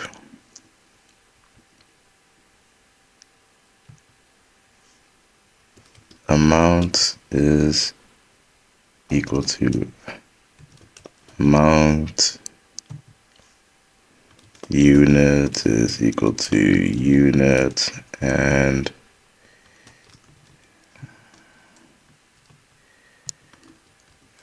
come on,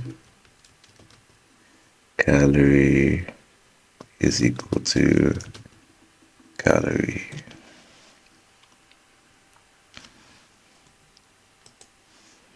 Close that off. Underneath that,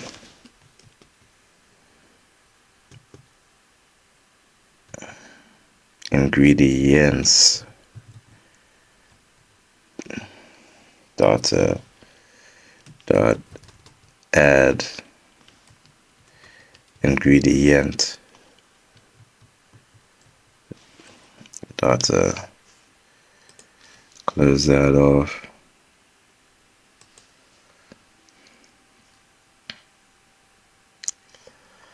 Okay, and then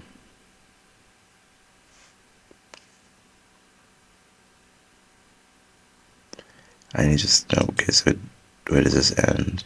This ends here. Okay, so down here we'll say return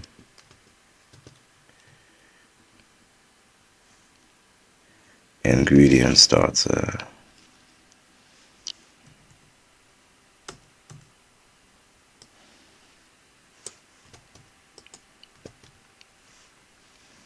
Close out of.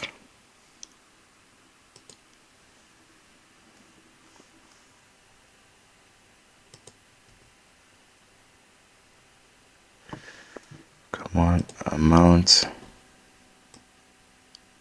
not recipe, return.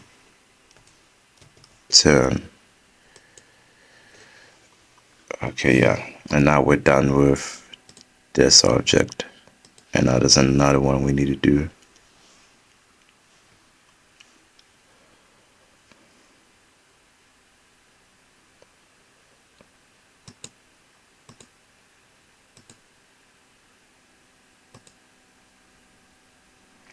Okay. Okay, this is just for our step element. Don't worry, this one is much shorter because now we need to do the save button and then the reset button. Those will take long, but once we've done with that, then we're pretty much done with the add recipe part, and then we just need to do the grid, and then we're sorted. So private list. Okay, wait.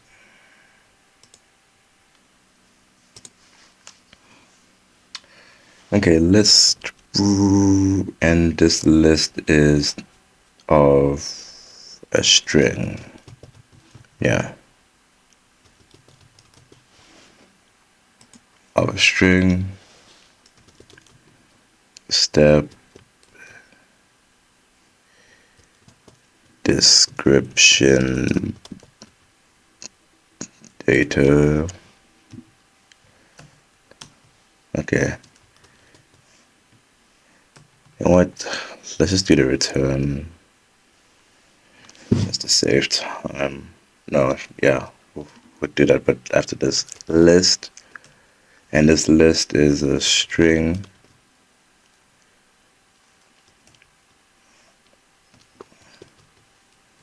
Step is descriptions data is equal to new list string. Okay, and then we're just gonna also return this. Return steps description starter for data.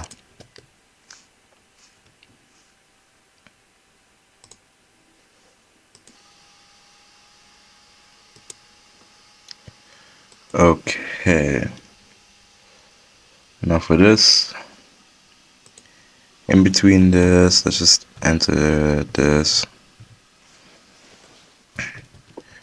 For each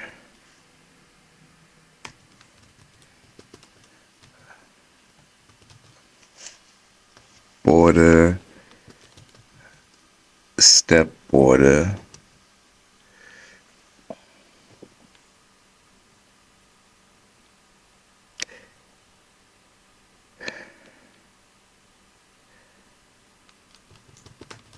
for each step border and step container dot children, we'll say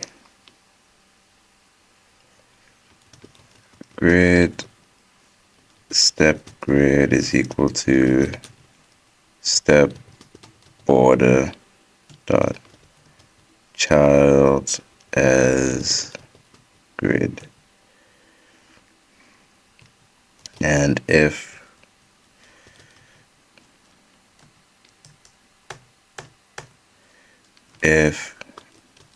step grid does not equal null, open that up, text box is equal to step text box.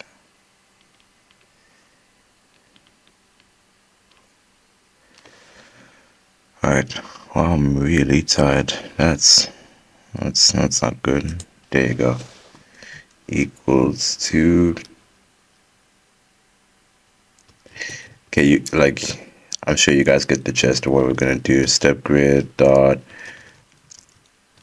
children dot of type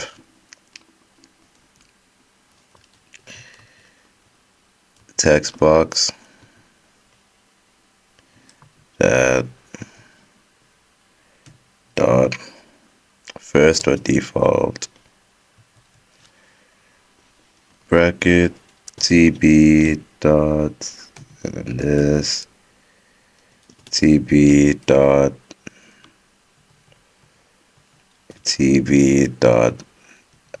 I hate you so much.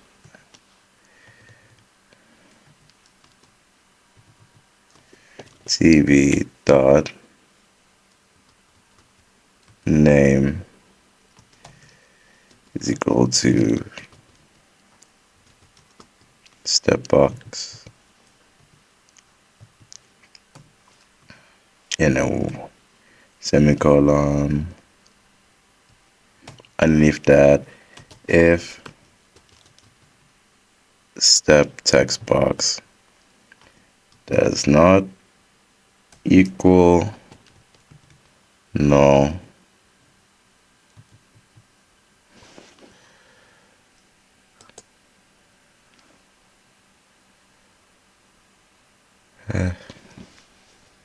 does not equal null, then string step label is equal to, what is that, bracket with a bracket, label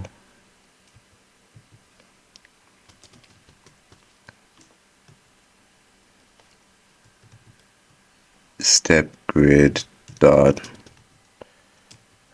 and error children at 0.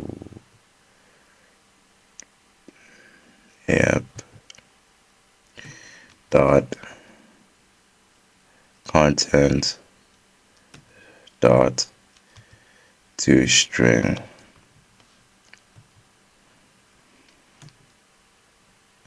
Okay. And then string step description is equal to $, squiggly bracket, step label,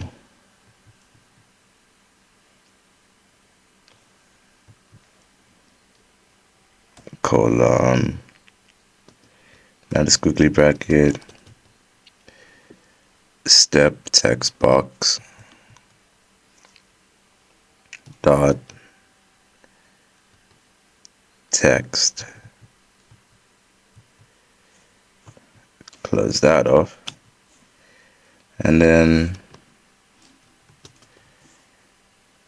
step description dot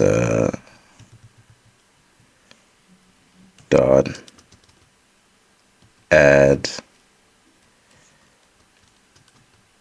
step description.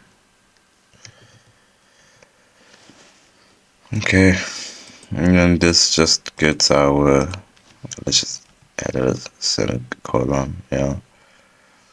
So then this will just retrieve our data for us.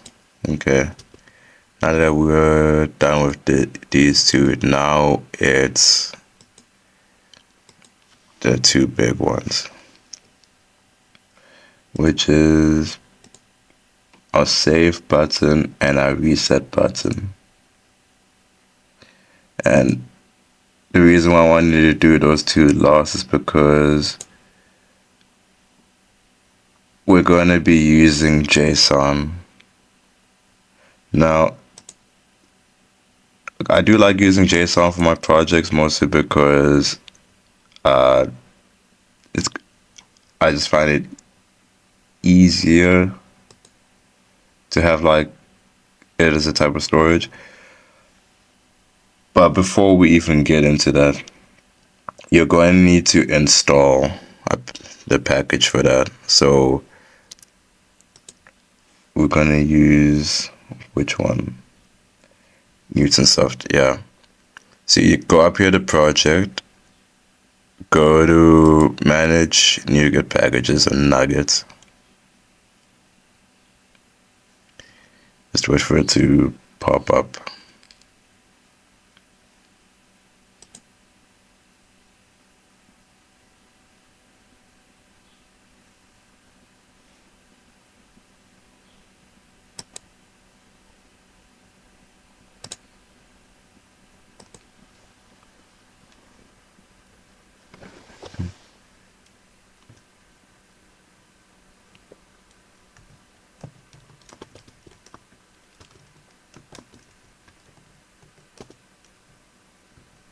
Okay.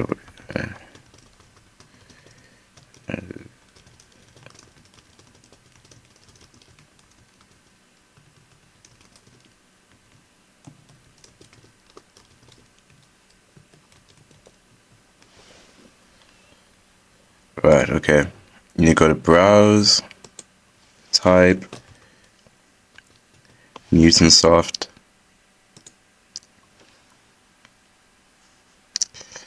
and install this, then Newtonsoft JSON. Once you have that installed, then, okay, I don't think I need this anymore.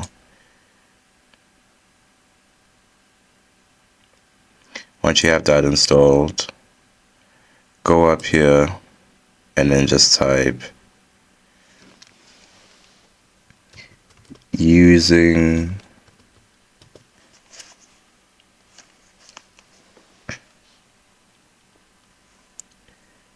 Newtonsoft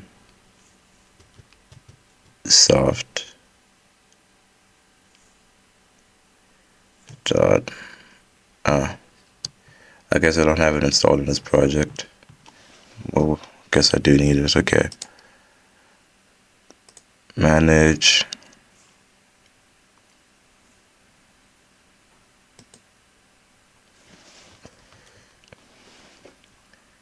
So we'll just get that Newtonsoft JSON. Let's go back here, get this, install it.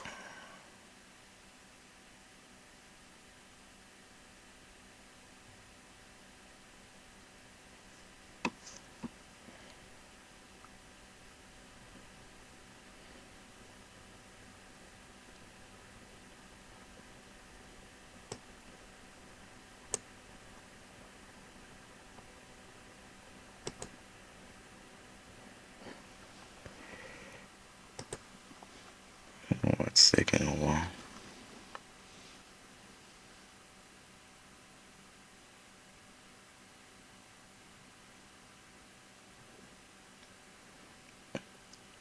I'll just cut to when it's done.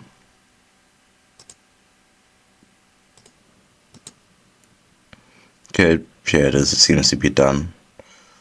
So we go back here, using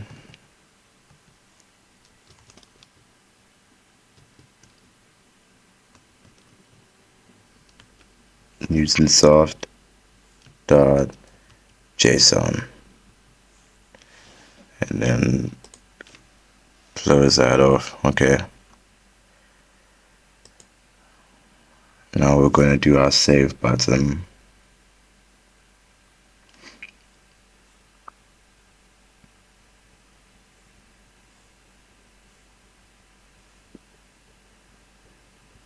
No, we just need to do our save and reset button, and then it will be done with our add recipe. And then our recipe list grid is just it's a bit shorter, so I'm sure that won't take us long. Okay.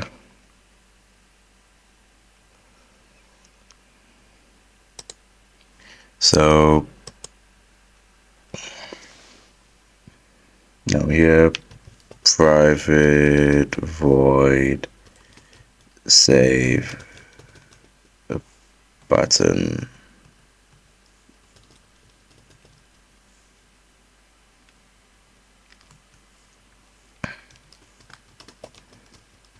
Object sender routed event argse. Okay.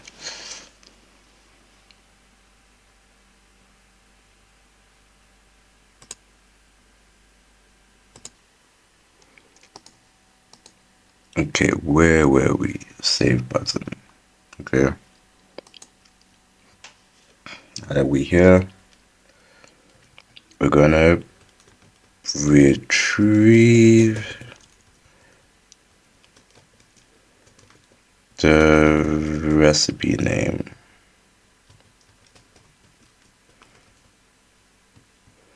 So we'll say string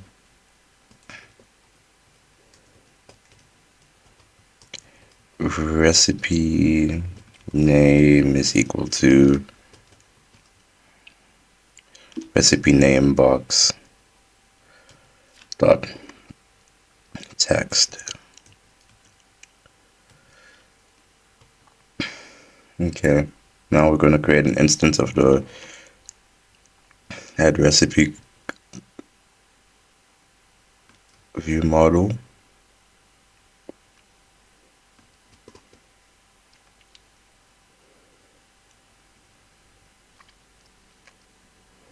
You know, my laptop isn't taking its own time. Add recipe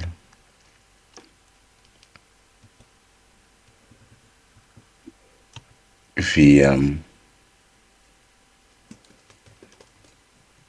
recipe is equal to, how did I manage to do that?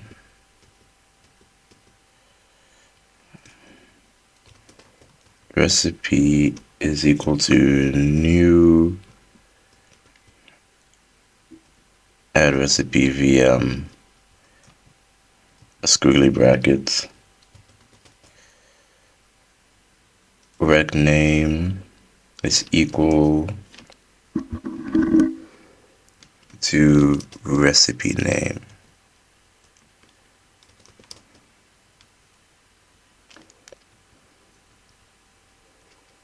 And comma step descriptions is equal to new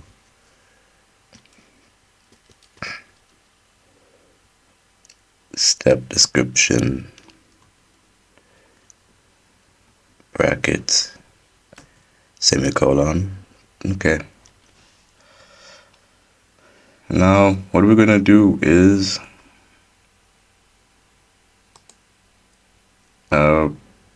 we're gonna convert the data we've taken into our JSON,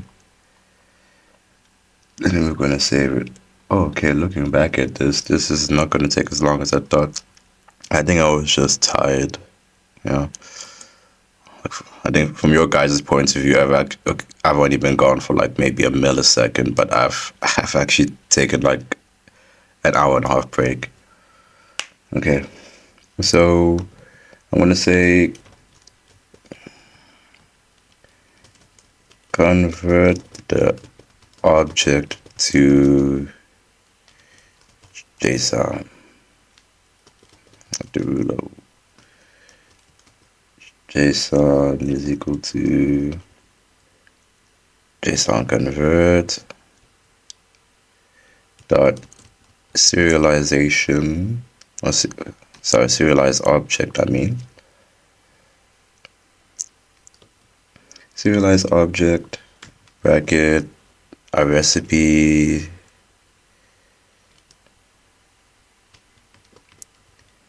date. Where's that? Oh, I forgot to add recipe dates. Okay. Let's add the recipe data thing first. Oh, I knew I forgot something. Okay. We'll say here this prepares the object to be serialized as JSON. Okay. var recipe data is equal to new squiggly brackets recipe name is equal to recipe dot name comma ingredients. I spelled it right this time, right? Yeah, is equal to get ingredients data brackets comma steps is equal to get steps description dot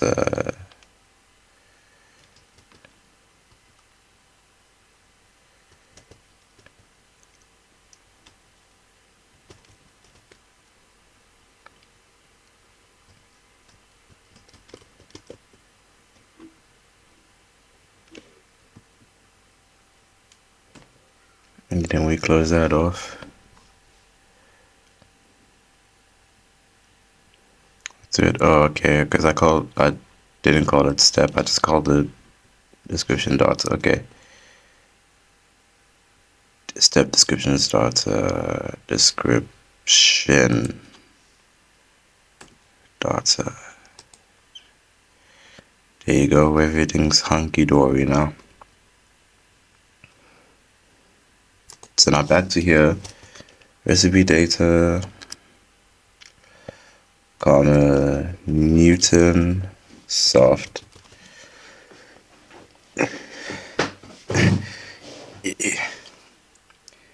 Make a joke out of that, if you will. JSON dot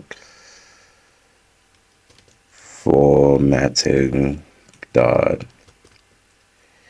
identity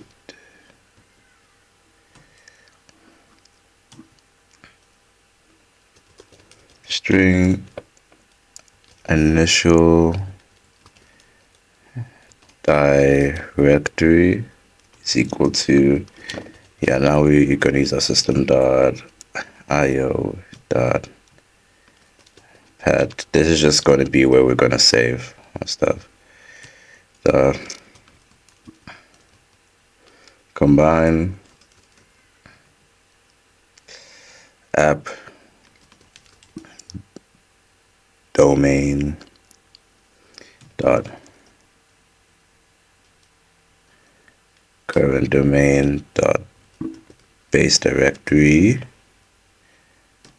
and then we'll say recipes. Close that off. Okay. And then this is just calculate total calories. So int total calories is equal to calculate total calories.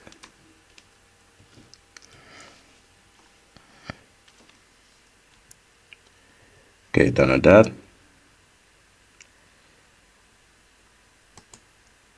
And then a little warning to check. Okay, so check if total calories exceeds 300. So then we'll just say if total calories is greater than 300, then we'll just say a message box dot show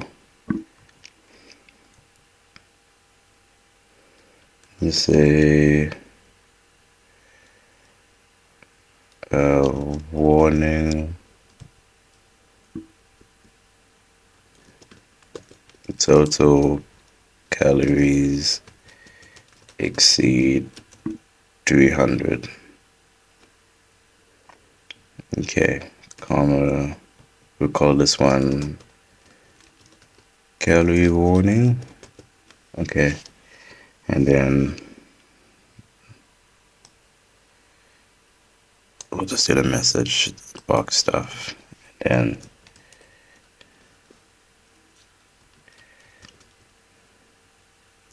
message box button dot okay, and then message box image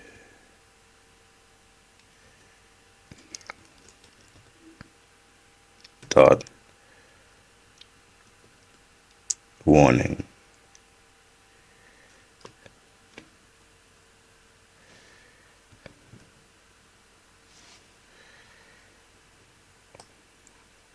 Okay, that should be it.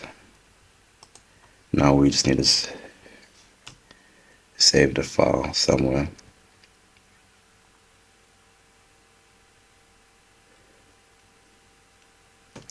Okay, this allows the user to choose the file location and name. So you know, like how when you save like a Word document or something, and then it asks you, okay, where do you want to save it to, and what do you want to call this document? That's what we're gonna do. So save file dialog. We'll just say save file dialog as well. Just a lowercase s is equal to new save file dialog. Come on, there you go.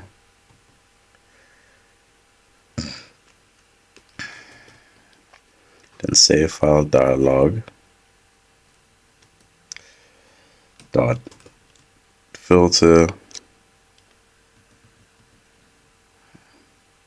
is equal to, and then we're saying JSON files, and then this is our filter. So start dot JSON. That's what we're only going to see. Or dot JSON, whatever.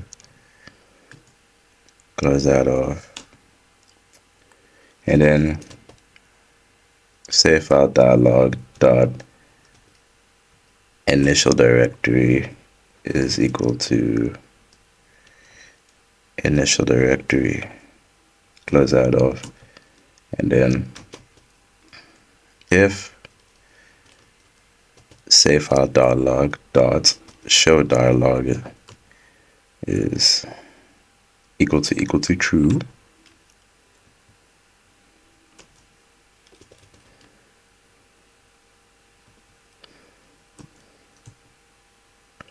Then okay, we'll get the selected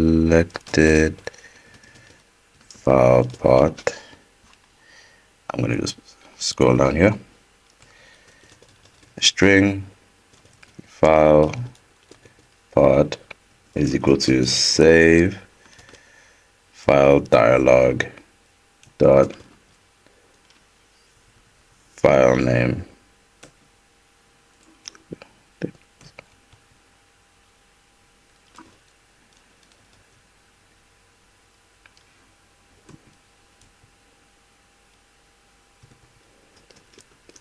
Save the JSON to the selected file. It's gonna do, and then file dot writer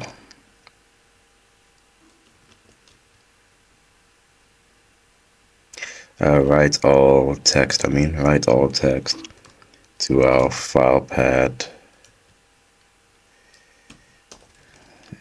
JSON. Okay, and then we're just gonna do a message box to show that the file has been saved.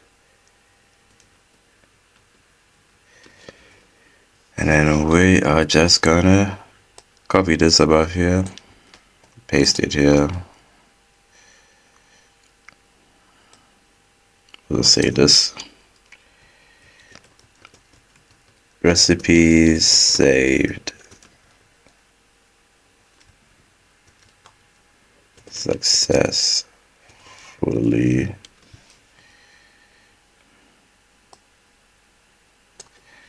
Say recipe saved. We could give this a, what should we give this? An asterisk, warning, information. We'll just give it information. Yeah. We don't need this, but I just like it because it's nice. And then we also do a catch just in case, this is our error handling. So try catch, and then we do another message box.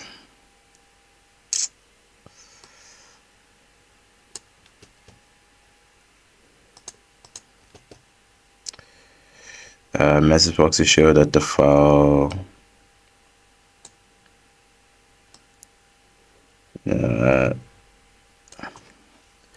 to show that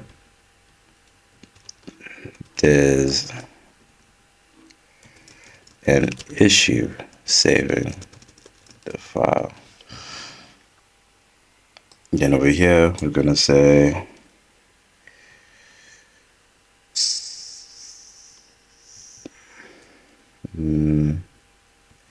we're actually gonna do this instead. $, and then I'll just say error saving the file. Error could not save file. No, error saving the file is fine, I guess.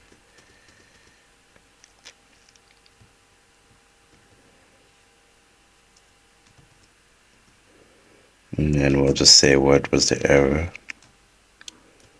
And start.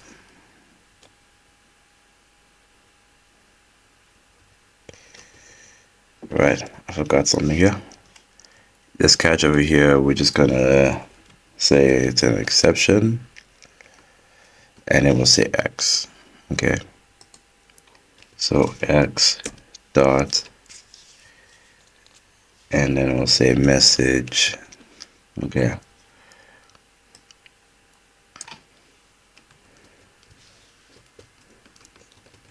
Save error, and then we'll make this an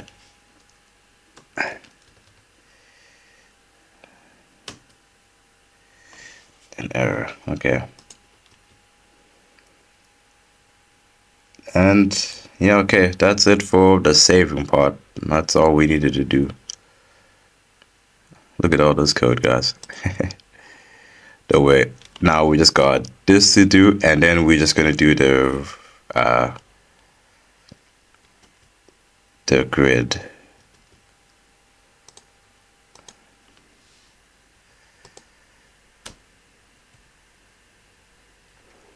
Okay. And then our last one is where we are resetting every single box on all of our stuff. Okay. Where is that now?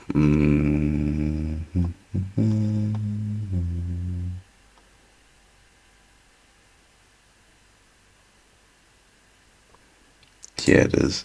Okay. So now this is your reset button. I named it reset button if I'm not mistaken.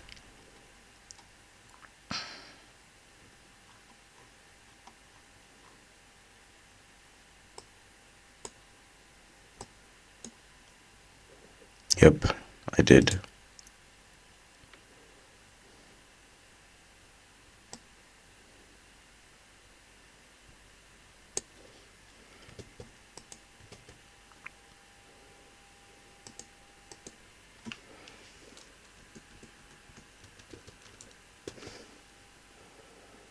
Reset button. Okay, let me just.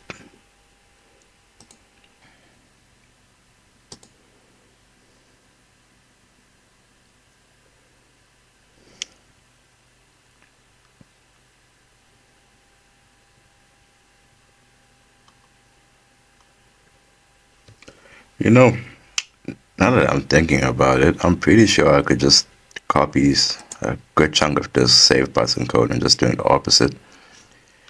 Yeah.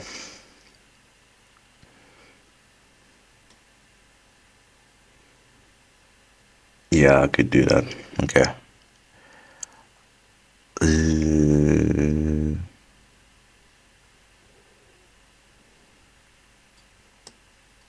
I'll copy selective parts actually.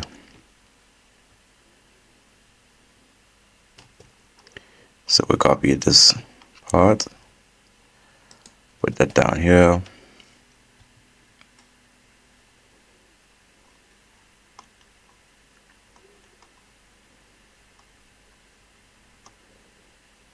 What else do I need? Okay, I'll need other stuff from other places.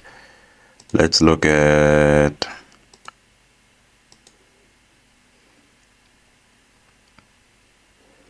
Let's look at this stuff. Okay. Actually, you know what? No. I'm jumping the gun here. Let's actually just not do that. We'll do it properly. Okay, excuse me. I'm eating wine gums. Okay.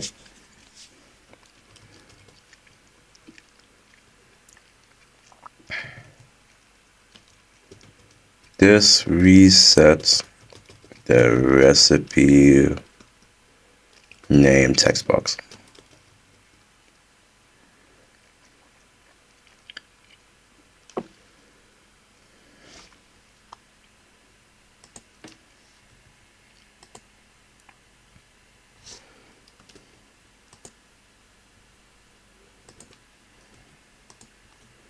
So we'll say recipe name box dot text is equal to string dot empty. Close that off. Okay. This next part removes additional GUI elements for the ingredients, because we need to make another one for the steps for the ingredients. Okay. While excuse me. Well, ingredients container dot children dot count is less than 1. Then ingredient container dot children dot remove at ingredients container dot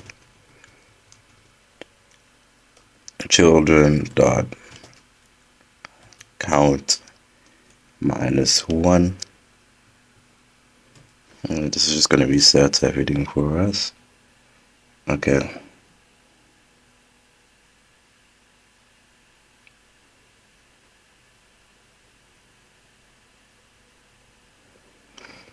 Now there's this other thing. I'm looking at my original code that I can just copy.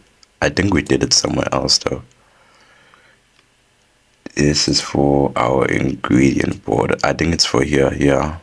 Let's just go up here and see if it's the same stuff that I need.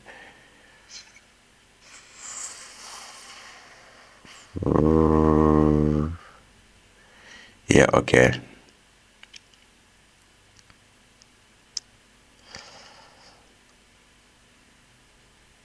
Yeah. Okay, I am actually gonna need this stuff. But let's get it later.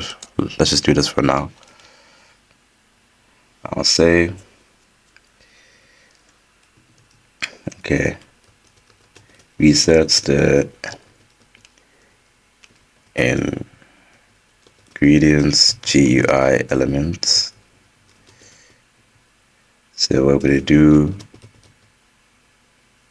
border ingredient border is equal to ingredients container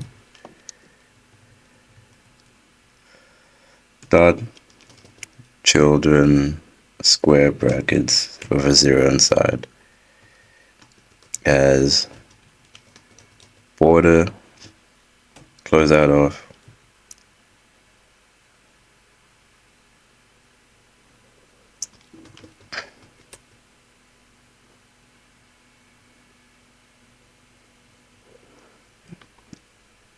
grid ingredient grid is equal to ingredient border ingredient border dot child as grid. Done with that. So now if ingredient grid, if ingredient grid does not equal to no, open that up. Okay, now this is where I'm going to need that stuff just to be a bit lazy. So, you know, all of this stuff that we did, we just need the text box part. So from this text box to this, we're going to need that. Scroll down here where this if statement is, put that in there. Okay. Then we're also going to need that if statements as well. We'll need this if statement here, but we're going to do some edits. So paste that here. We don't need this stuff.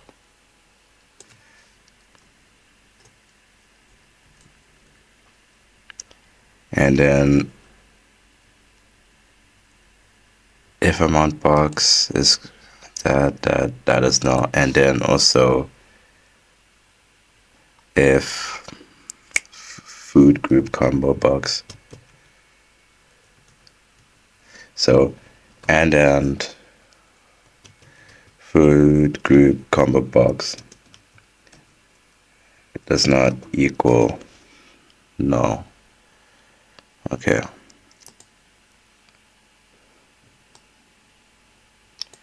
And then once you've done that,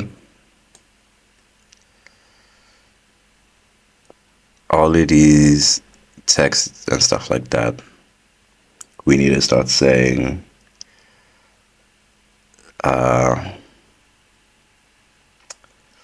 okay, we don't need, we need to do a bit of an opposite thing. So all of these equal to's, remove them. Like, just do as I'm doing.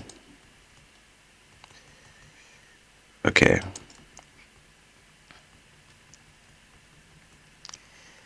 Now we'll say is equal to string dot empty. Okay.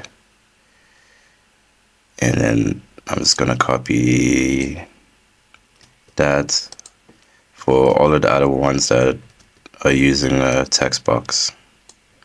We're just gonna paste equal string.empty, string.empty, string.empty.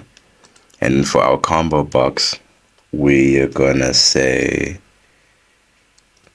it's equal to null.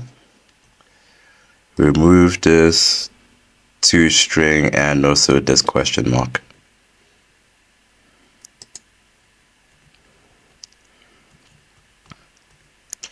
Okay, and this was for our ingredients. Next, we'll do the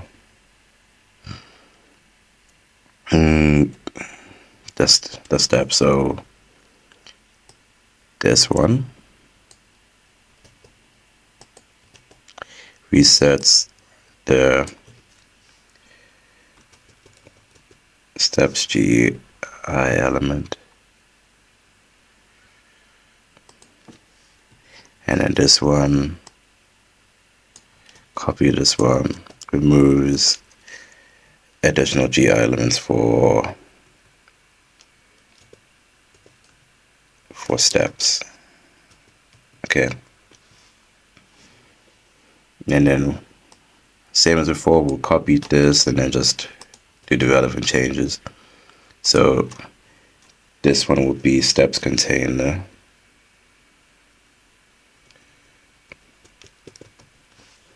Step container children count, yep. And then this one also step container. Step container, remove that, step container.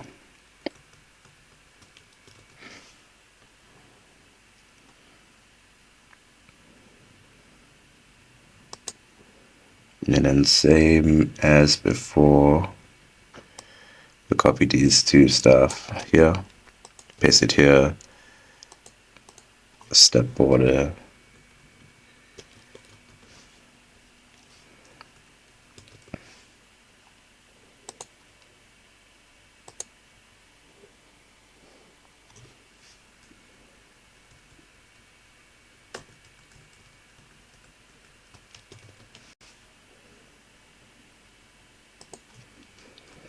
And then this one, step grid.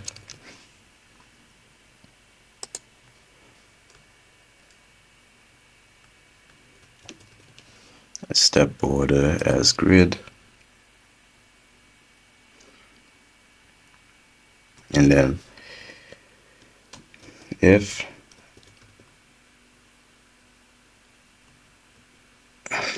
step grid does not equal null,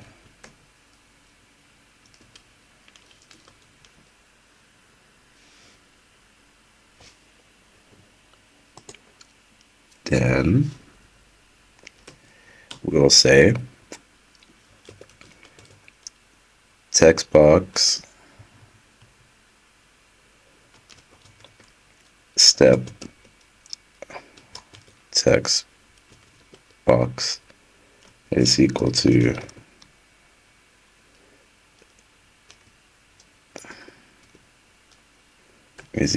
step grid dot children dot of type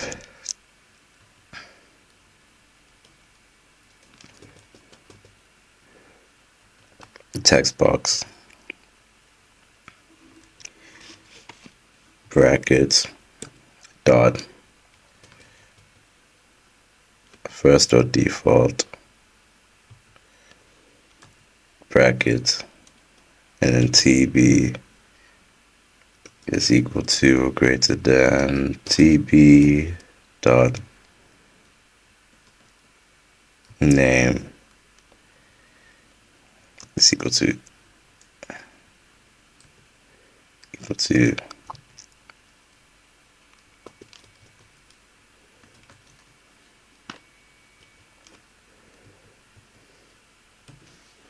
there you go. I mean, this is like a little fun fact, but you know, when you see me do this for like some things like this, normally doing this is just another way of doing square brackets, you know, but it's only for like if you need to do something that doesn't need you to do a whole square bracket for.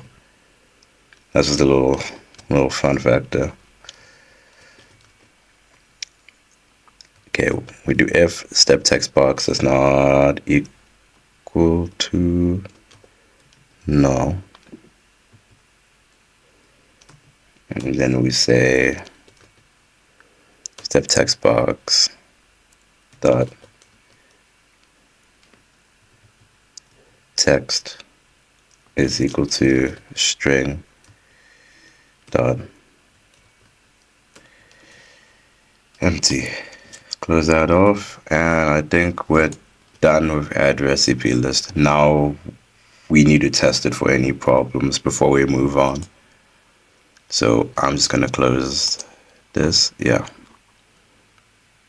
and this. Look at all of this line of code we wrote, guys. Okay. Now we just need to test it for any problems.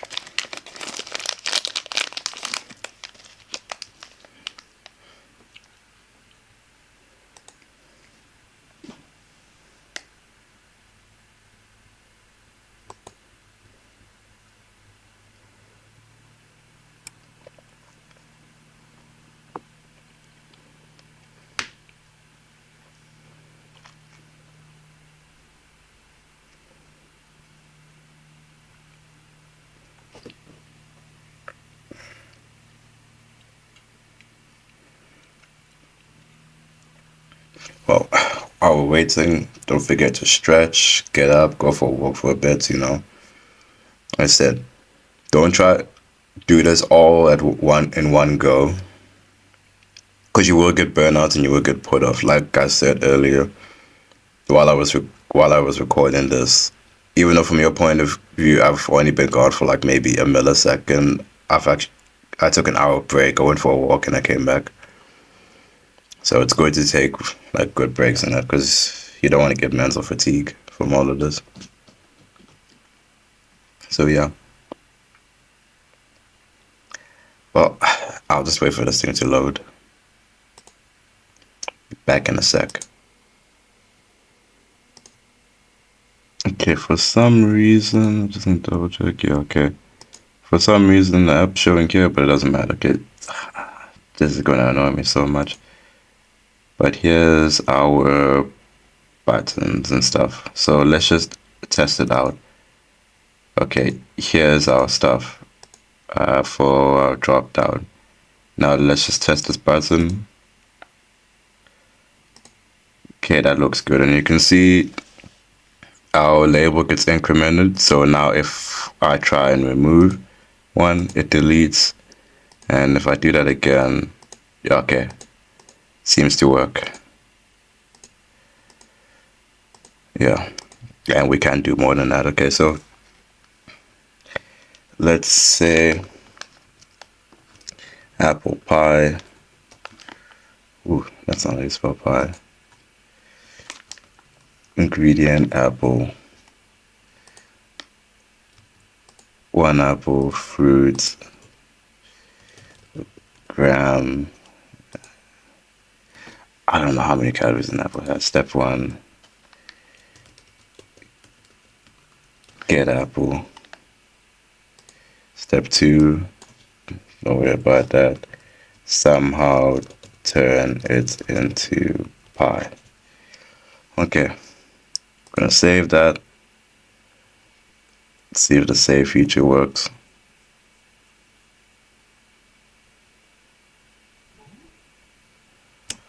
Awesome, it does. So now it's gonna look for a place for us to save it. Uh,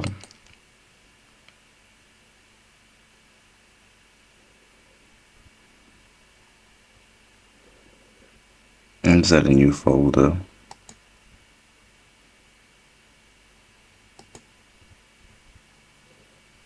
And then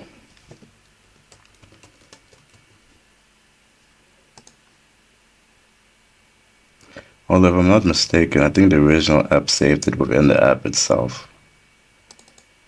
But let's just test it here, and then I'll just say apple pie. Save. Recipe saved. Awesome.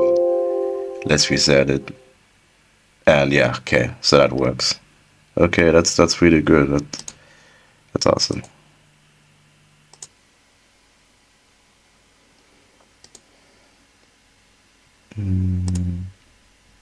Okay.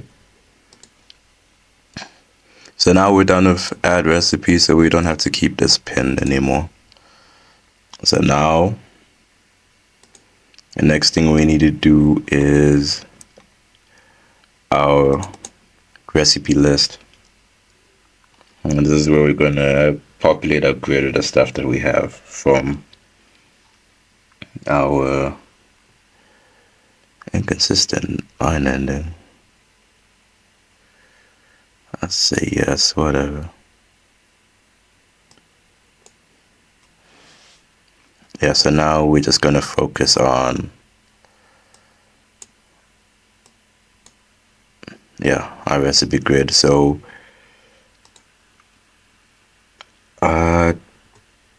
let's just start with the view model first. I think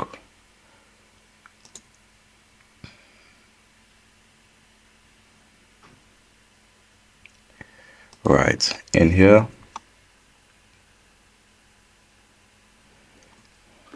we'll say public observable collection. So then this is where we're just gonna take all of our stuff, markers and setters, I think, yeah. Okay. So we'll collection,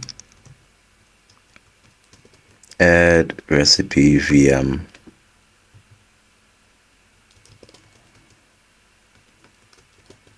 Recipe list. Get set.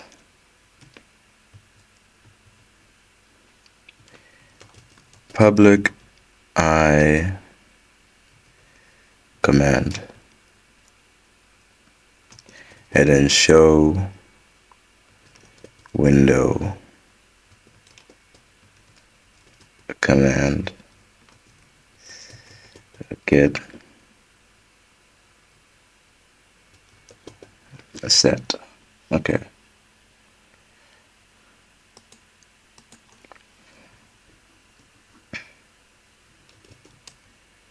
Public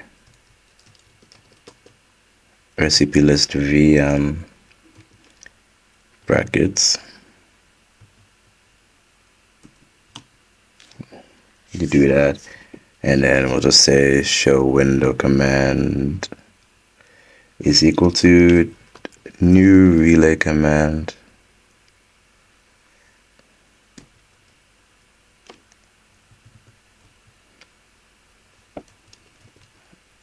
Show window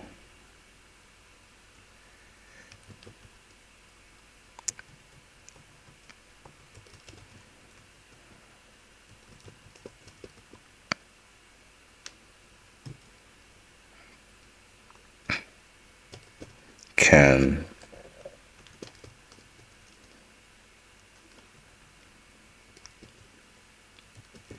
show window. Don't worry about the errors. We're going to sort that out now.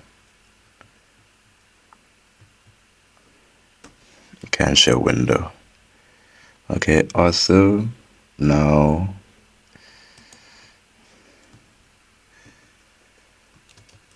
add private bool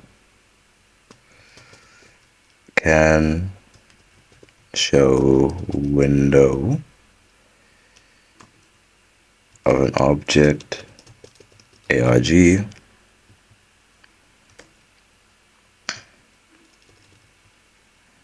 we'll throw a new not implemented exception.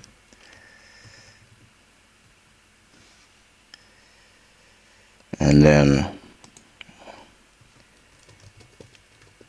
private void show window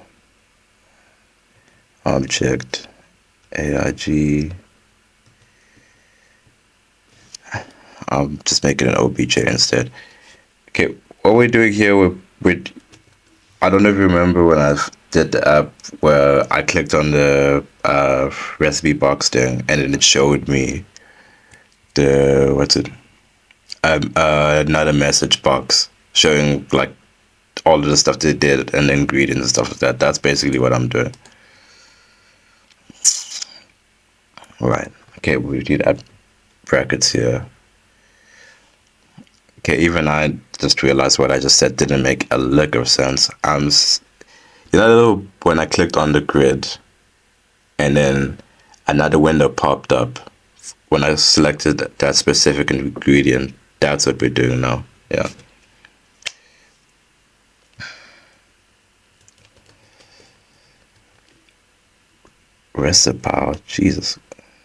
Recipe list. Show recipe window when is equal to new recipe list.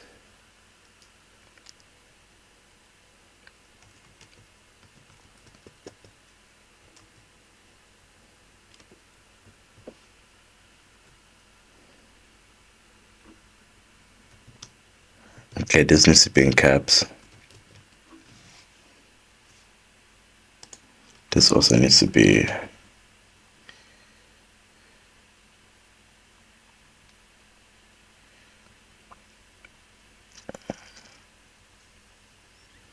this also needs to be in caps. Yeah.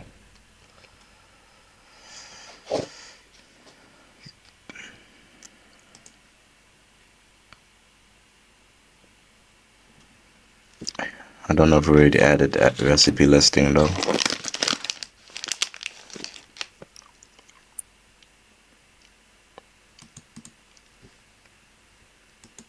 Yeah, okay. Add this using recipe app.views. Okay. And that's it. Now we don't have to worry about this view model anymore. Speaking of this, I'm pretty sure there was binding for this as well.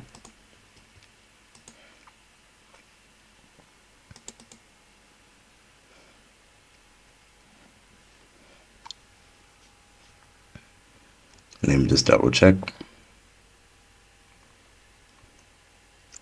Yep, there is. Okay. We're gonna, let me just pull this up. We're gonna scroll all the way down until we find this data grid. Okay. Underneath this is read only. We'll add an item source. Binding, we'll say filter recipe list.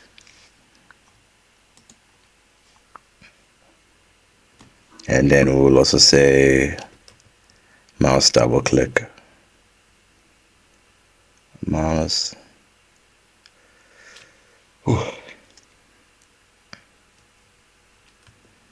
mouse, double click, recipe, data, grid, mouse, double click. Okay. And then the binding for our grid columns. Yeah. So you say binding,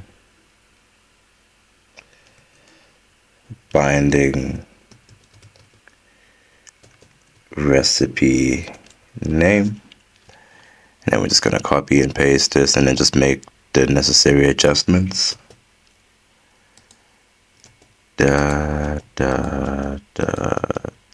Okay. This would be calorie,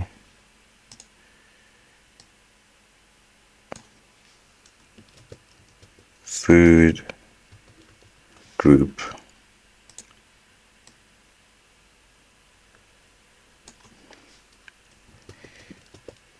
date, created,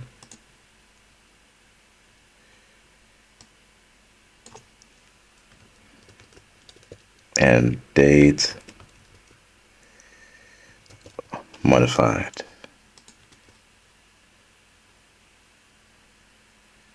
And then these two buttons, our edit and delete buttons. So edit button, click, edit button, and then this one, click, delete button. Okay. And as far as I know, I think that should be it for the example part. Yep, that's about it. Okay. Now let's do the code behind. So recipe list example.cs. Here we are.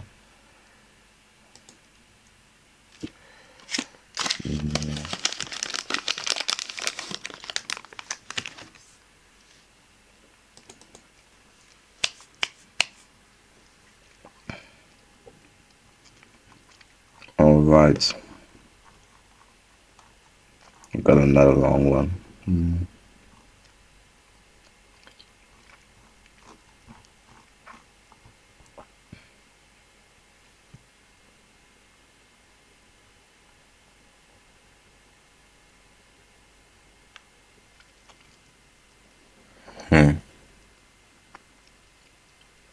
I need to check something quick.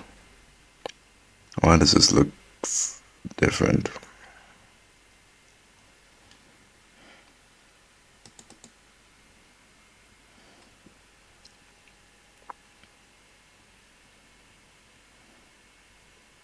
Okay, it's not, okay.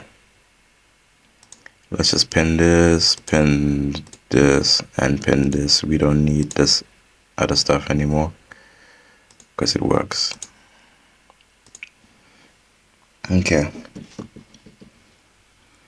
So over here,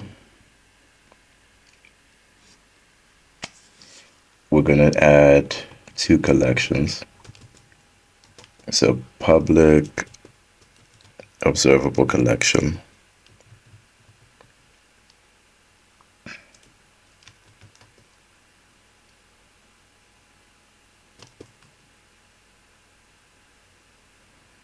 Recipe file.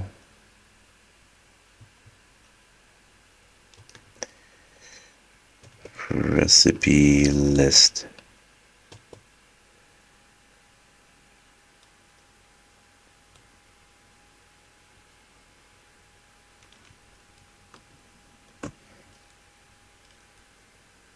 And then we do a get and set. Okay, and then this error, it's probably because We need it from somewhere.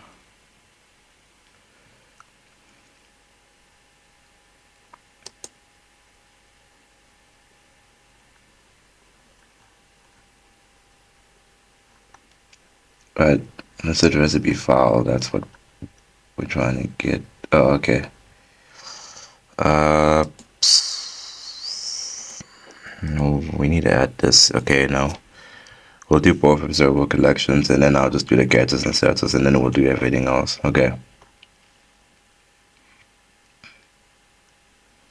So we'll copy this, paste it here, and then this is for the filtered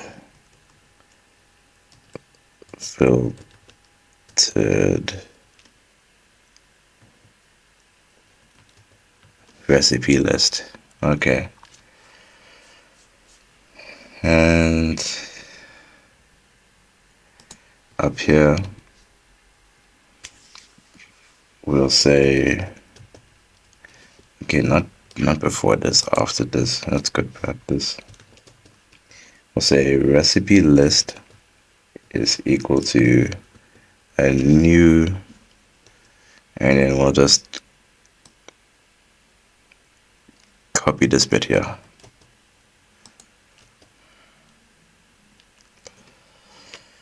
Close that, add brackets here, close that.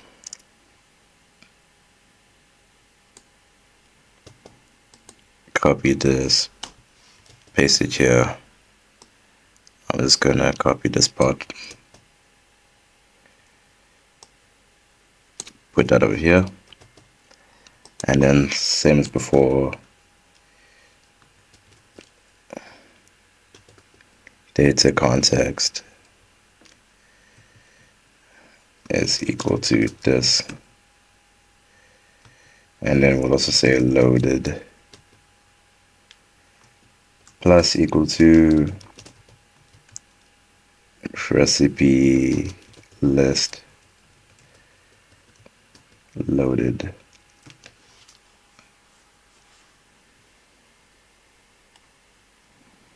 Okay, now this is stuff that's just gonna load all of our file data, and that's it.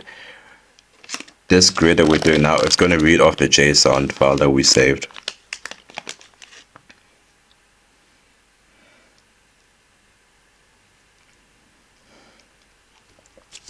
Let's just add that other thing first. Private void recipe list underscore loaded object sender routed events args e, and then load recipe files. Okay.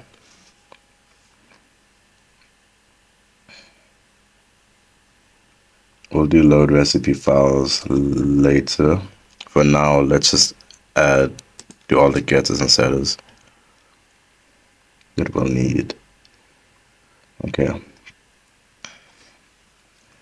So public class recipe file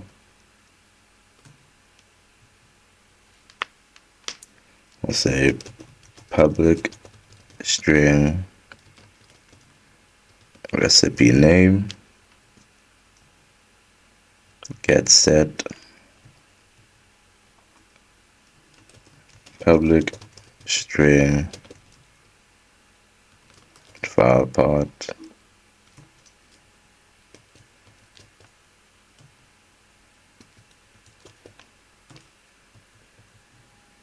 get set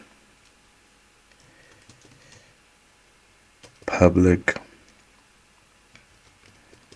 date time date created get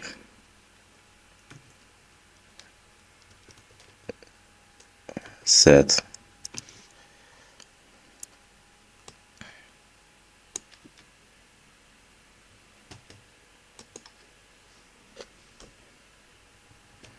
Date time.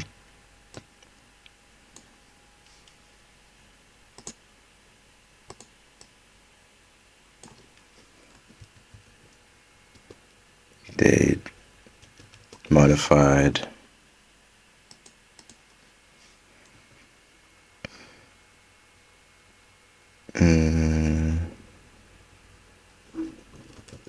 Public int calorie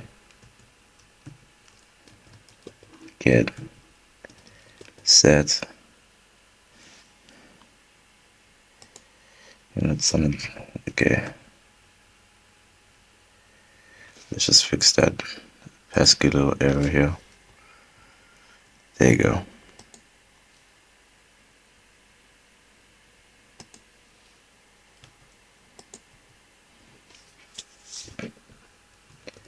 And then public string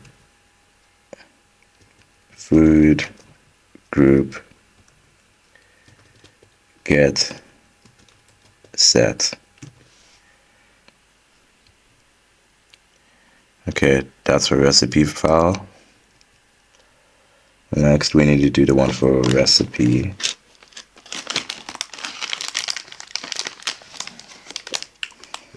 And then ingredient.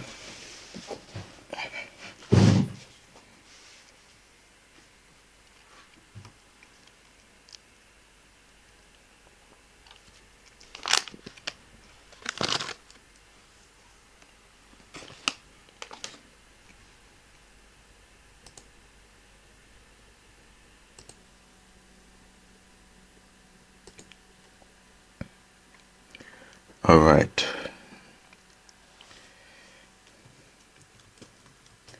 Public class recipe.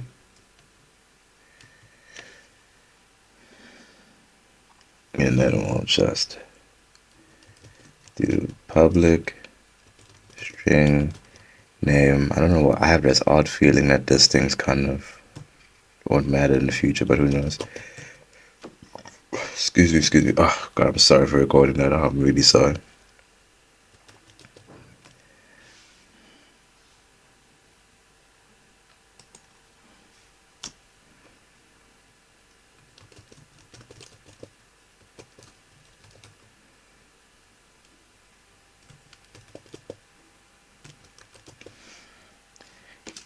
Sorry. Public end calorie get set. Keep forgetting I'm supposed to be talking. Public string food group get set.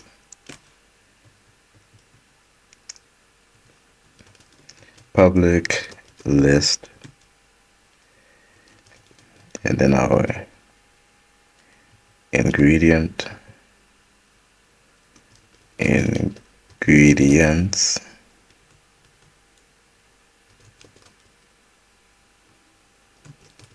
get set.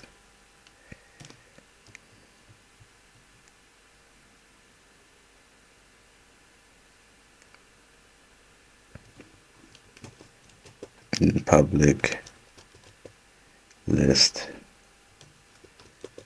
string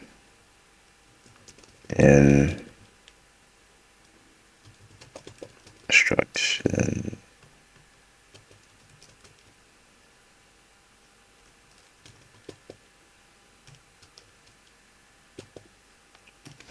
get set. Okay.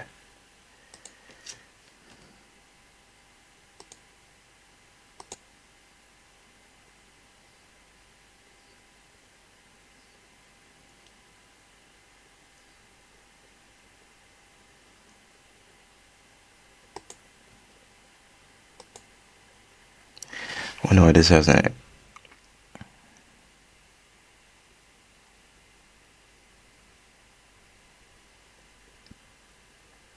Alright, property name, good.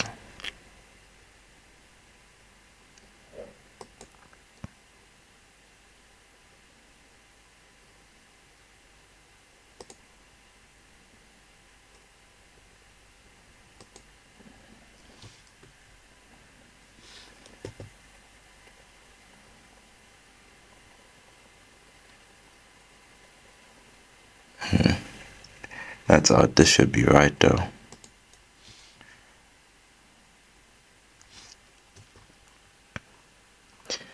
One of these things is not like the other.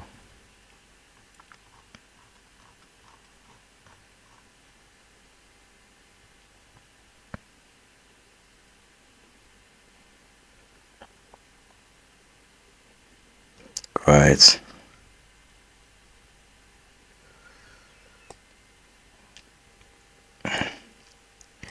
Let's call utilities.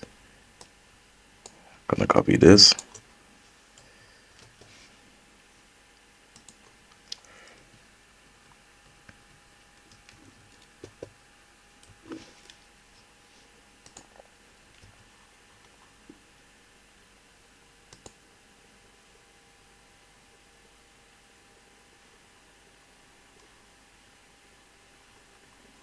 Nope, that's not working.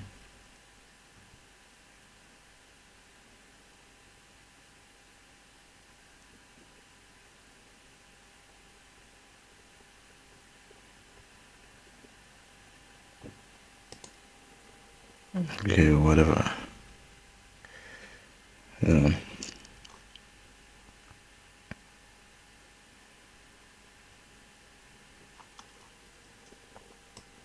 I'm just gonna cut this. I'll copy this.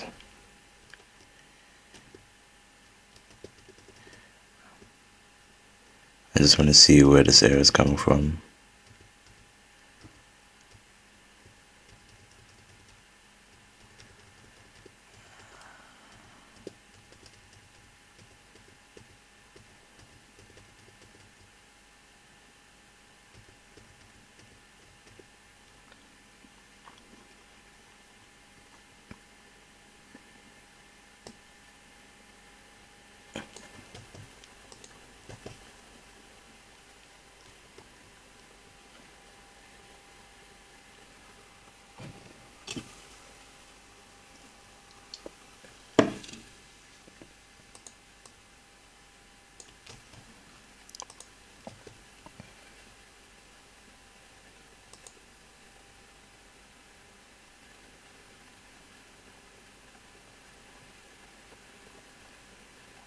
Recipe view models ingredient. That's where it's coming from.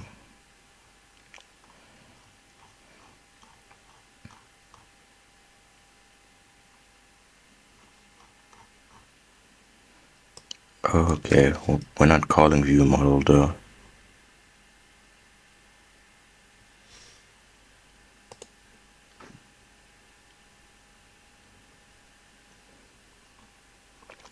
Okay, no, I get it. Now I know where the error is coming from. It's just this other thing. Okay. Since I already did this, I'm just gonna copy this and then paste it here, and then you guys can just pause. So there's where I'm pulling it from. So public string amount gets set, public string units, ingredient name, calorie, food group, all of these are strings. This is for our public grass ingredients. I'm actually just gonna wait here for like maybe 10 seconds and I'm gonna move on.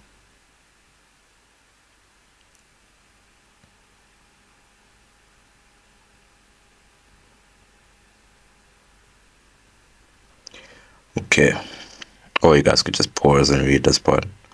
Okay, now that we've done that, we need to do this load recipe file, I think. Well, that's the order I want to go in.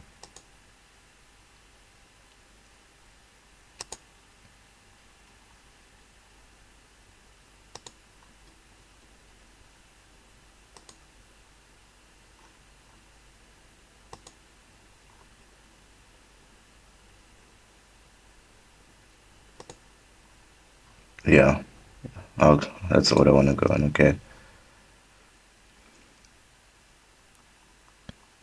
So let's just close these parts here. Okay. So private void load recipe files.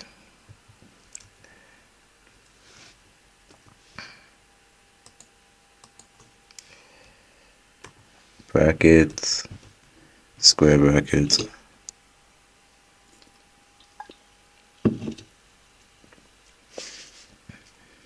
Okay.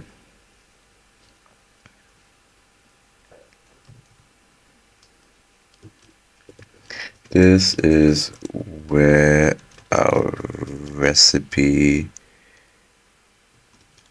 path, our recipe folder path be located.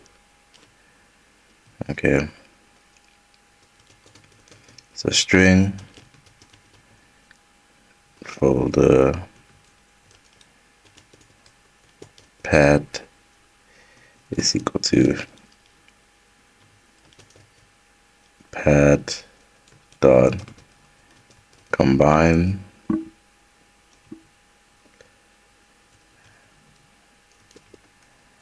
app domain dot current domain dot base directory comma recipes. Okay, done that. Now we just need to do a try catch. Okay, we got an error here. I'm guessing we need to import something.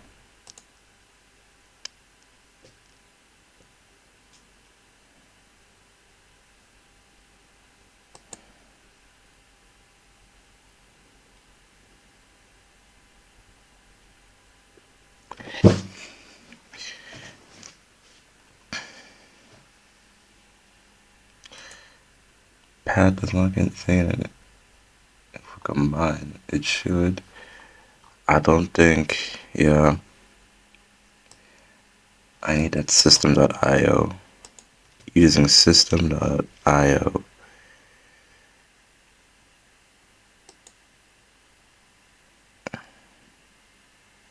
It should work though. Let me add other stuff we're going to need as well.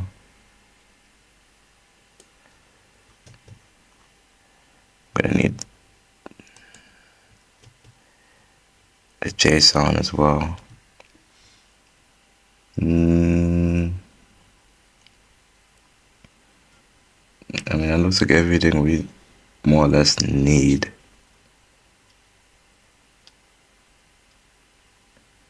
Yeah. I just don't know why this is a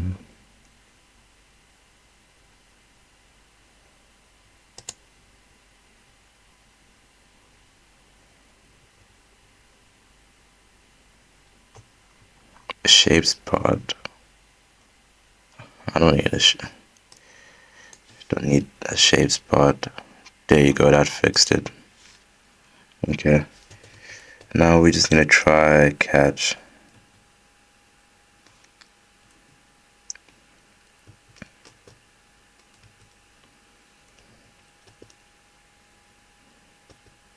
With an exception E. Okay.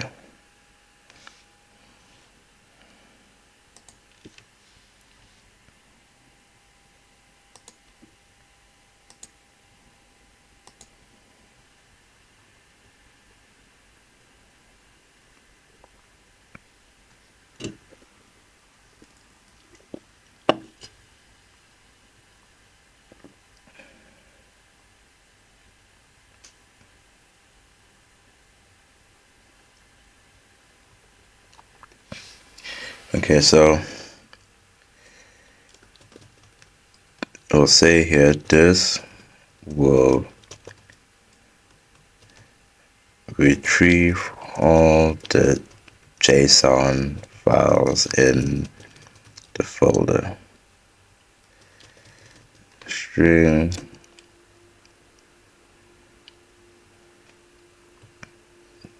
add string array file paths is equal to our directory dot get files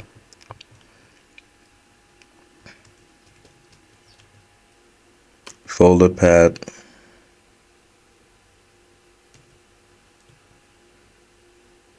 and then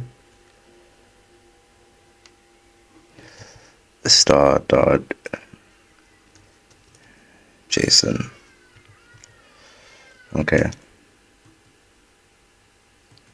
And then this will also clear the existing recipe list.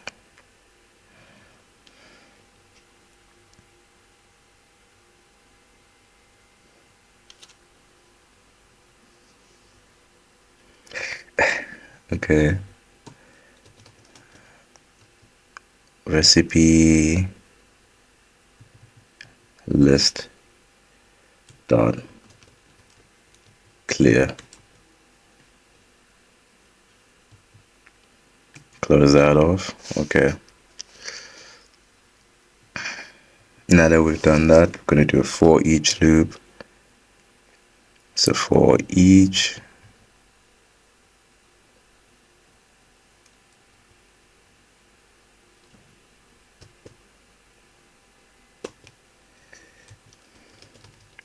string file path in file paths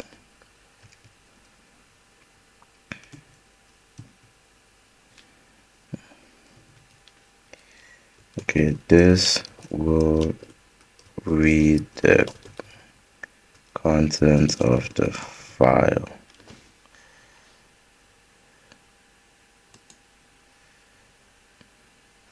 Just add a semicolon here.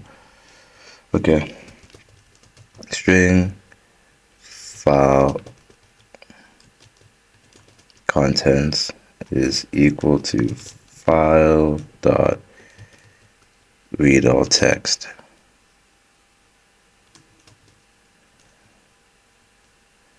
File path.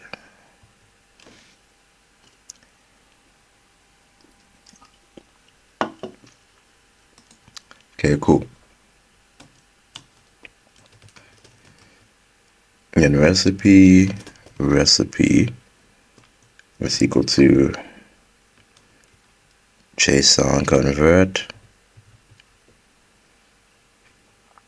dot deserialize object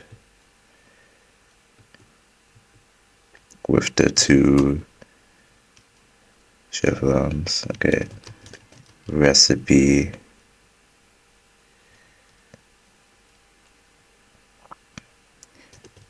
file contents.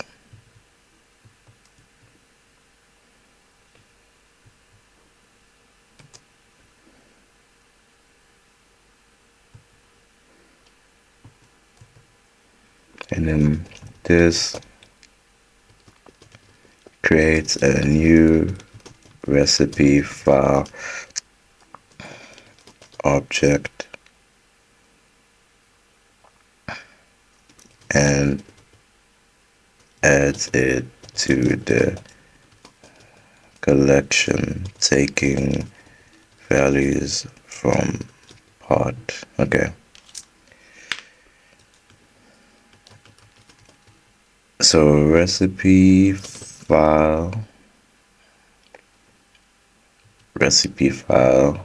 is equal to new recipe file. And then we open that up.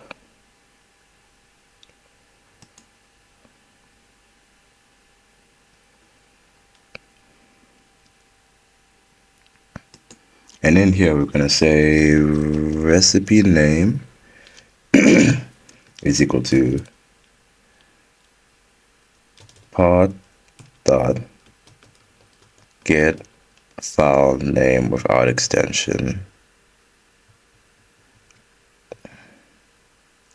just so we don't get like our file name .json and stuff like that.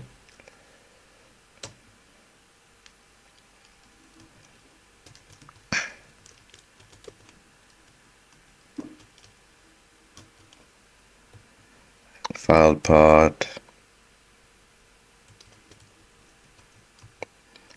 path is equal to file path. Okay. Date created is equal to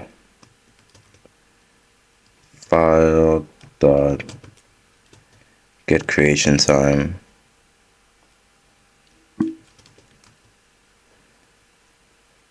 file path. Okay. Date modified is equal to file dot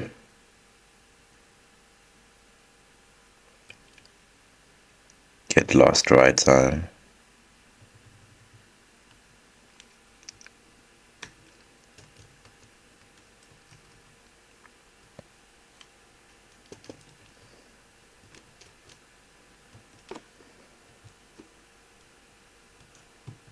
And then food group is equal to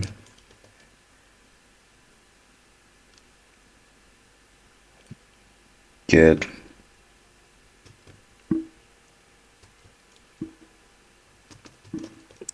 food groups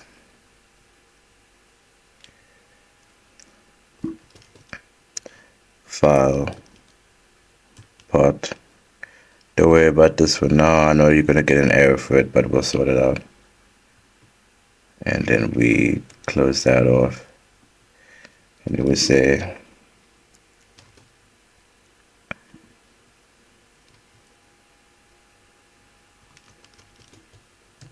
recipe list dot add recipe file. Okay.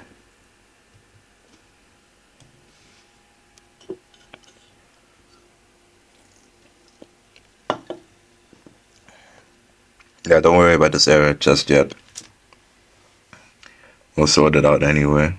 I just want to double check something. Okay. Now that we've done that,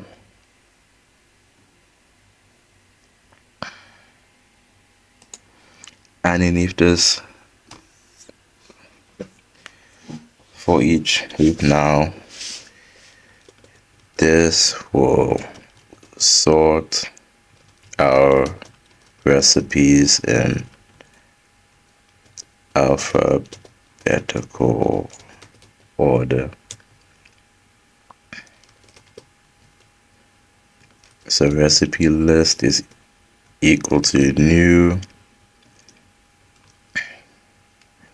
reservable collection recipe file brackets recipe list dot order by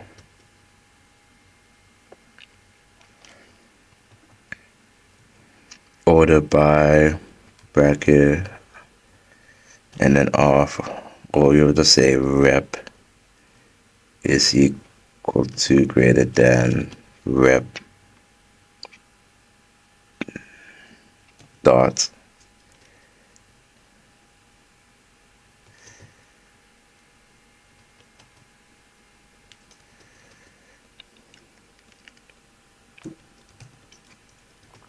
rep not rept rep dot recipe name. Okay, awesome. Then we'll say filtered recipe list is equal to our recipe list, and then we'll say recipe data grid dot item source is equal to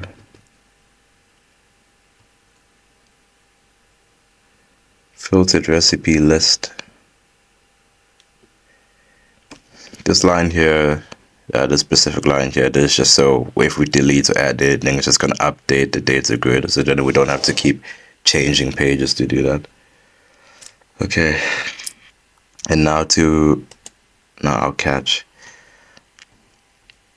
Let me just add a space here so it looks nicer.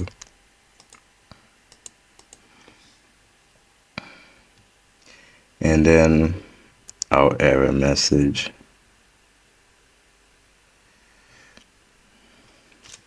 We'll just use a dispatcher to invoke a message if I can't find anything. So this shows an error box if the page can't find our folder. Okay.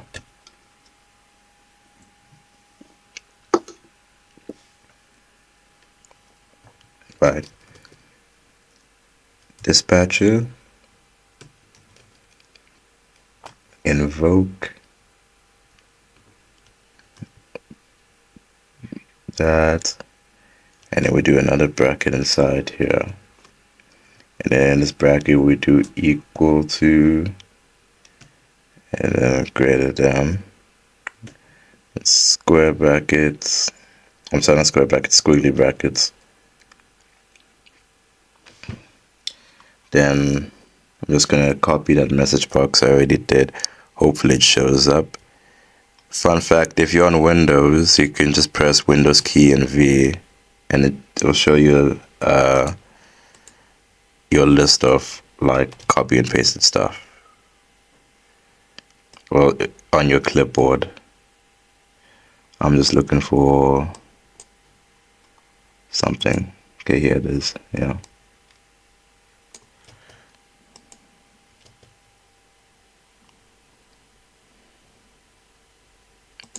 And then I'm gonna close that.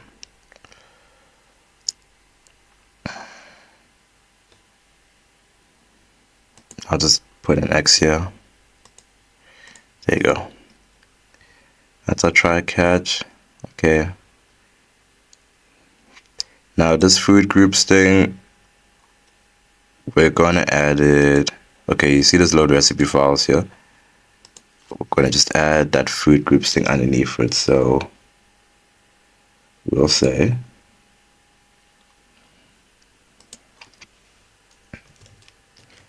private void get food groups string file part. Open that up. Okay, we'll do a try catch.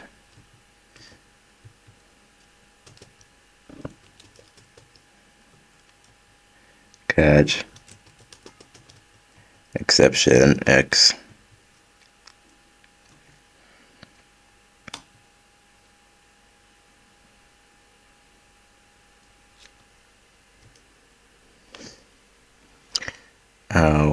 We'll just add that error message here just to save time.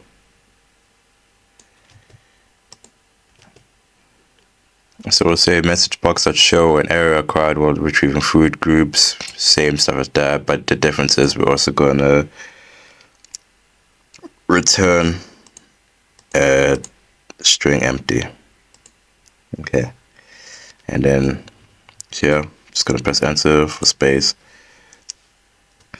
So string file contents is equal to file dot read all text from our file part, close out a semicolon, then recipe is equal to JSON convert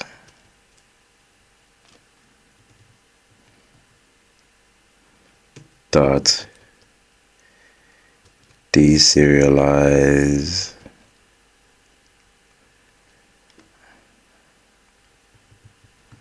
object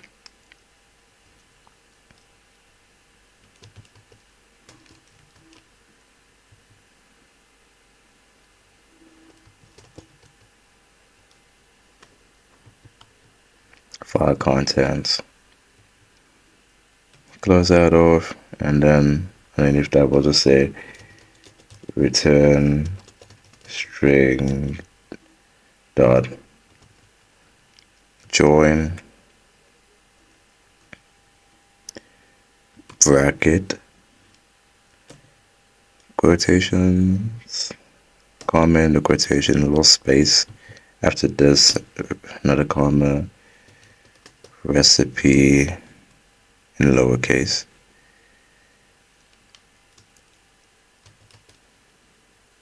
recipe dot ingredients dot select brackets I equal to greater than I dot food group, and after that dot distinct bracket, close that off.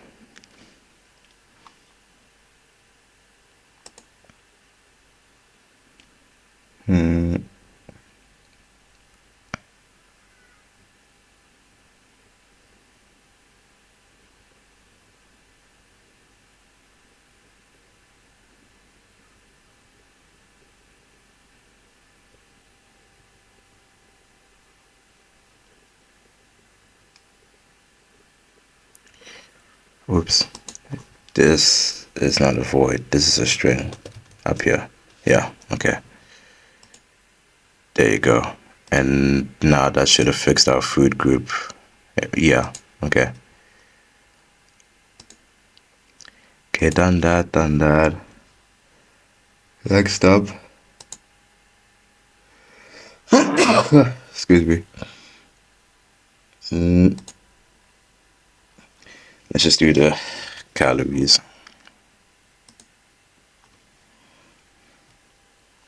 Don't forget to take a break, drink some water, stretch, go for a walk, and then come back to this. Okay, so private int calculate total calories string file part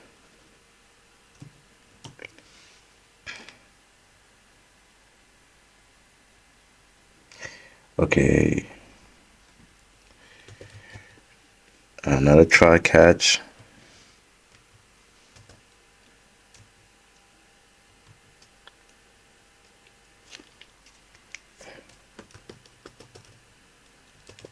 For exception X. Okay, we've done that. I'm just gonna borrow something. Okay, I'm gonna borrow this from our food group, put it down here. I'm gonna borrow our error message here. Instead of a string dot empty, we're going to return 0. Instead of food groups, we'll say while calculating total calories here. Okay. Return 0 and yeah. Okay, and I'm just gonna close this. Excuse me. So int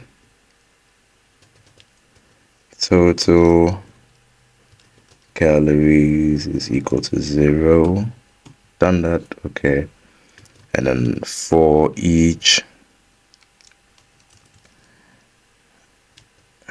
ingredient in recipe dot ingredient.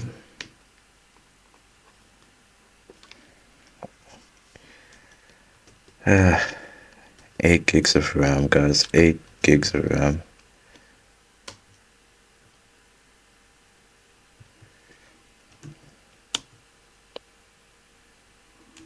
If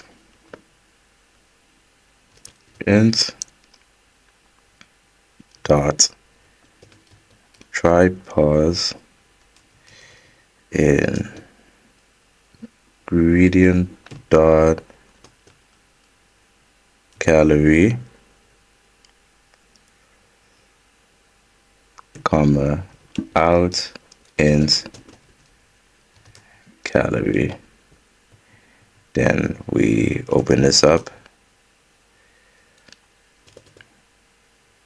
Total calories is equal plus or equal calorie. Close this off with a semicolon, and then we need to return total calories.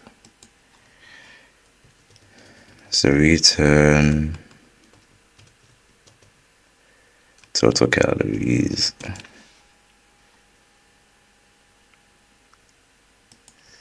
Okay, done that. Close this. Okay, next thing we need to do. Okay, done food groups. We've done load recipe files. Now it's just we need to do the edit button, the delete button, and the data grid. Let's do the data grid next, because I'm just doing the stuff that takes like the least amount of code for us to do, and then I'm gonna do the big stuff. Although I feel like load recipe files might be the biggest one we've done on this.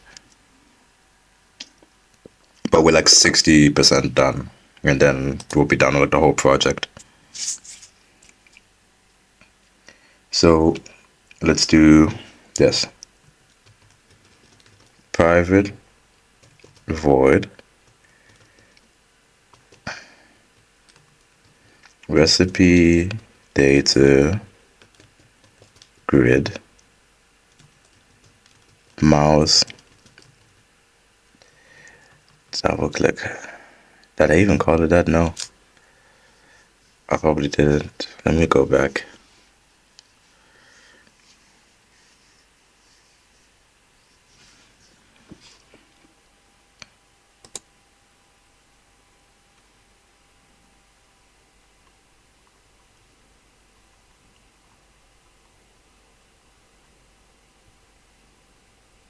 I did call it that. Okay.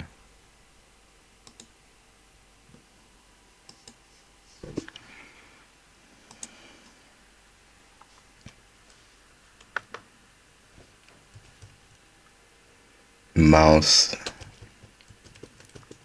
double click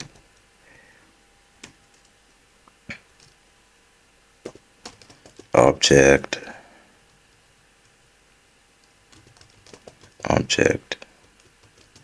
sender mouse button event ALGS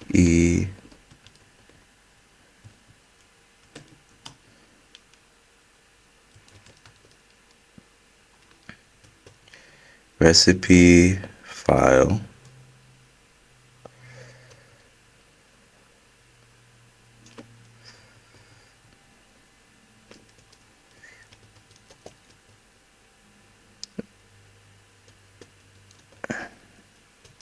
selected recipe is equal to recipe data grid dot selected item as recipe file as recipe file.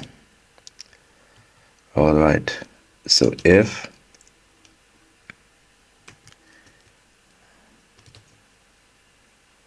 selected recipe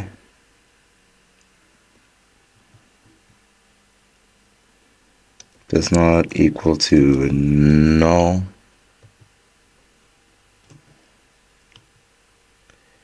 then string file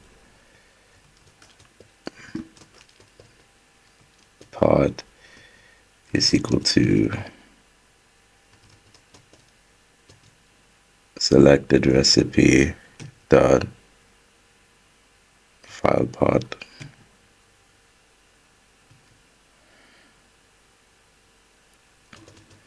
Try catch.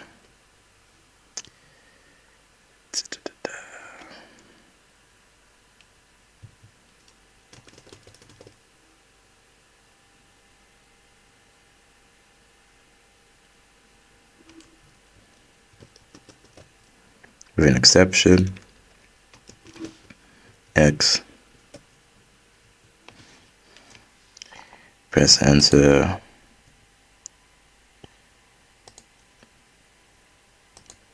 I'm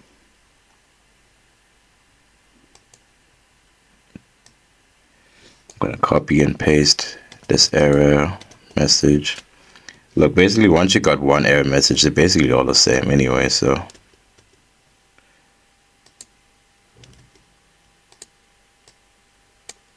we're just gonna make little adjustments. So message box dot show an error required while reading the file X message, and then say the title's an error, message box okay, and stuff like that. Okay. Okay. String file contents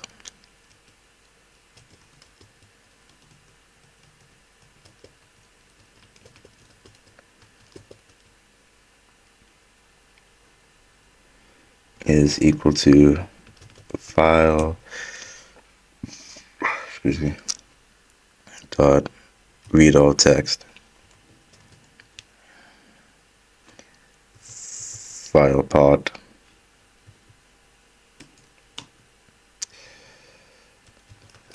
recipe is equal to JSON convert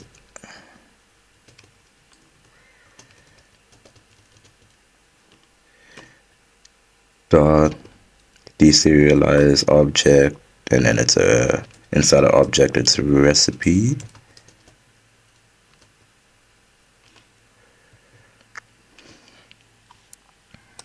This is just so our stuff just loads on our data grid. File pod, no, file contents. Almost messed that up.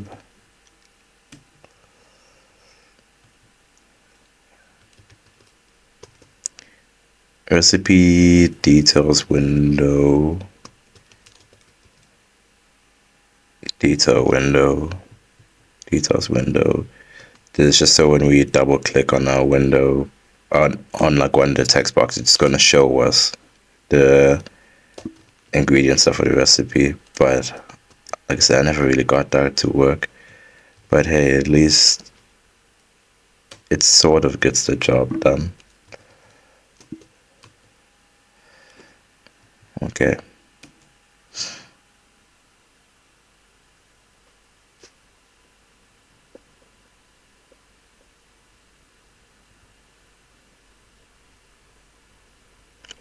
Recipe details window is equal to new recipe details window.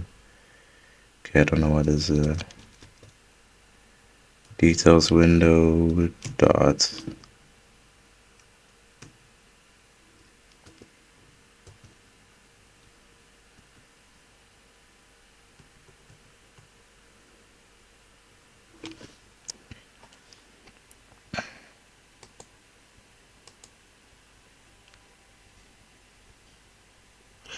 Why is there an error here?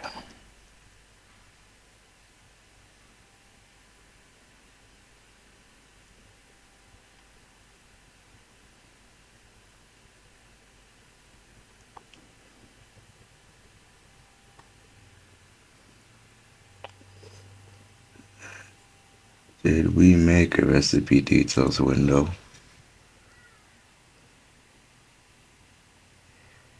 We did, I'm not mistaken.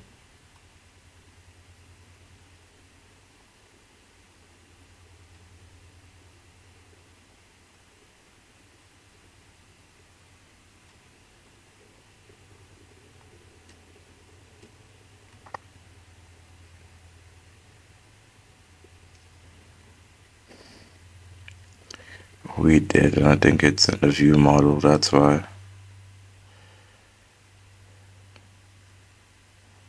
No.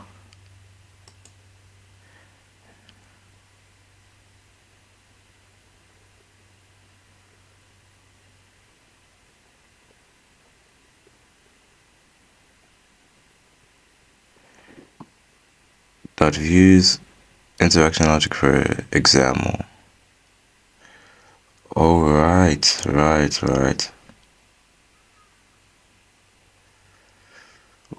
We haven't made that. Oh no, we have. I don't think we did anything for the code behind for that. Let's just go to that.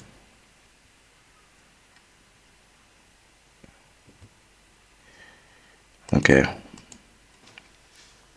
So for the code behind for the recipe details window, we'll say data context is equal to recipe.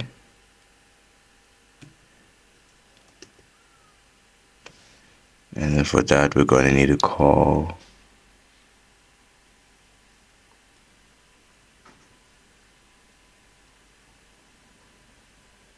it's already in views.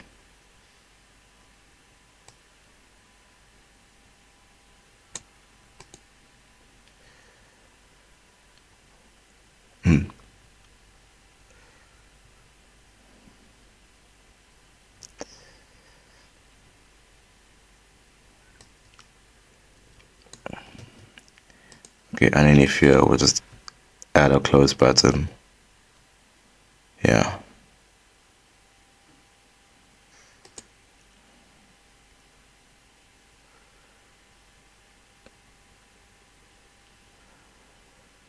Okay, let's just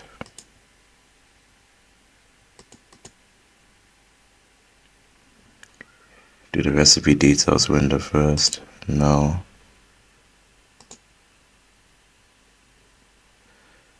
Okay, recipe details window. Let's sort out the binding for that.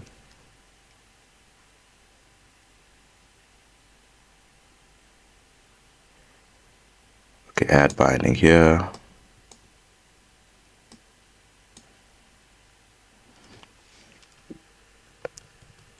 So instead of saying that, we'll just say binding name.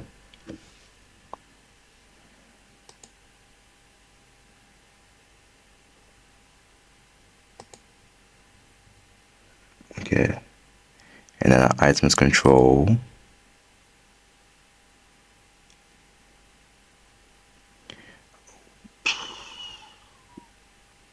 Yeah.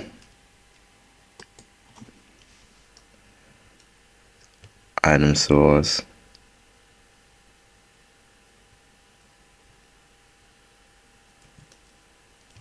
Binding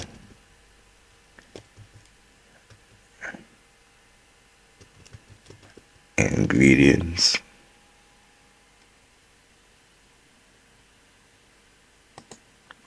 Yep.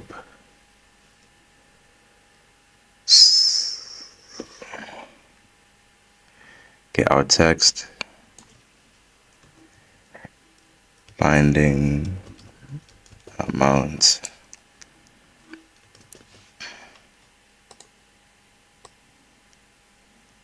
I'm just gonna copy this.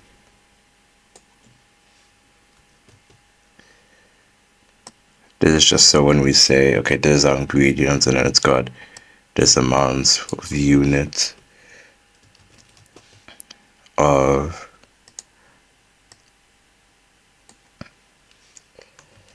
name. And then we've got another items control, item source, binding instructions,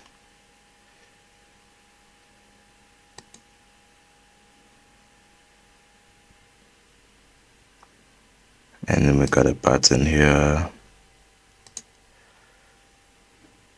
and then we'll just say, and if you will just add this click, close button, click. Yeah, I think that would fix that error on this side.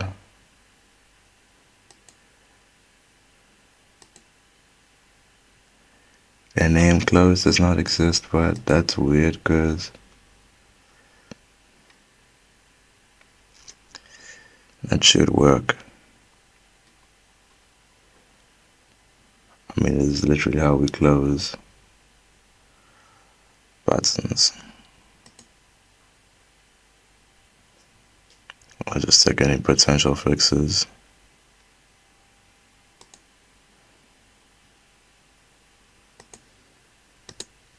Okay, now I know, I forgot. We need to call recipe, and then say this is the recipe.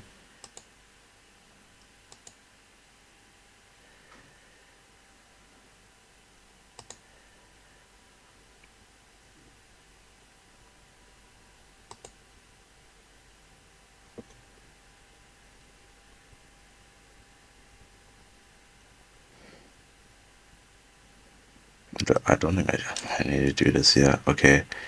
This close error things, because this shouldn't be a user control. This should be a window. Yeah.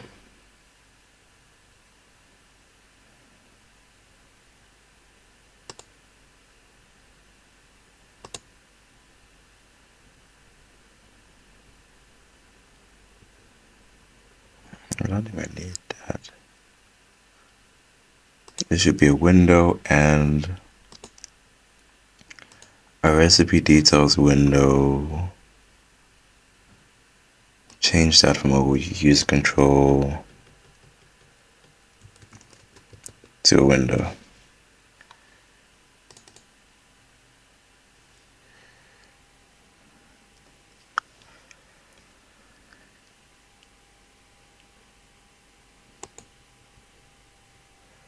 Come on.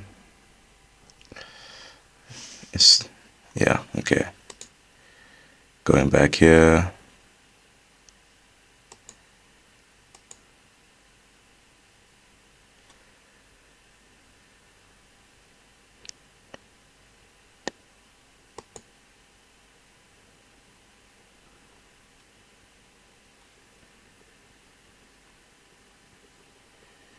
And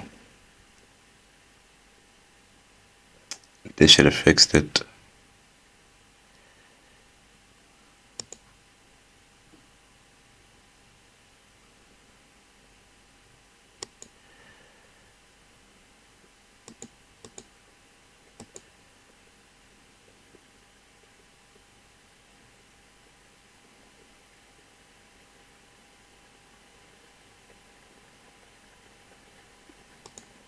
Okay, let's say if we rename the file to recipe details.cs. Hopefully that'll work.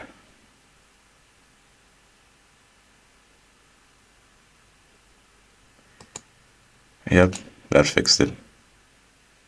It still says I got an error somewhere.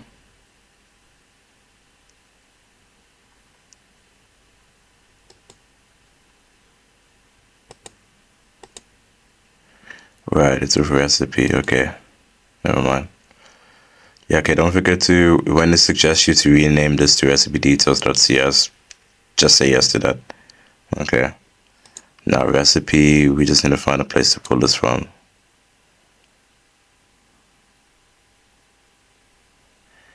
I think, yeah, recipe list.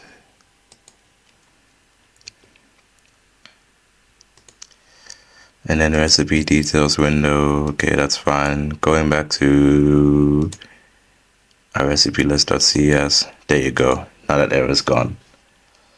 Okay. And then we say show.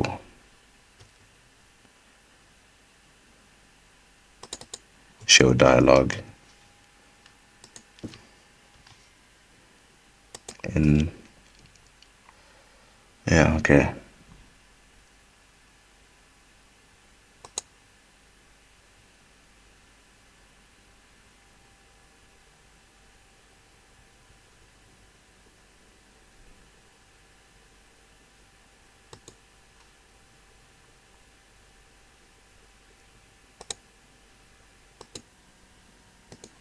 Okay, yeah. So now we're done with recipe data grid.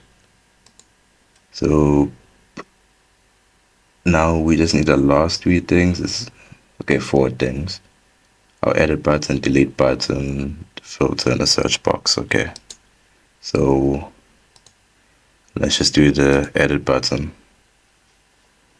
So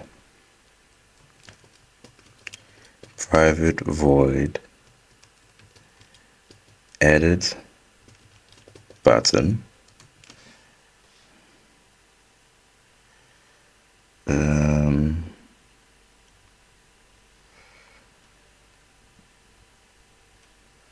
And then same as before, object sender routed event args in case we need to call it. Then recipe file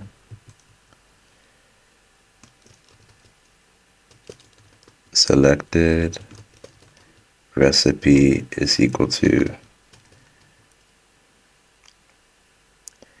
recipe data grid dot selected item as recipe file. Close that off. Okay. If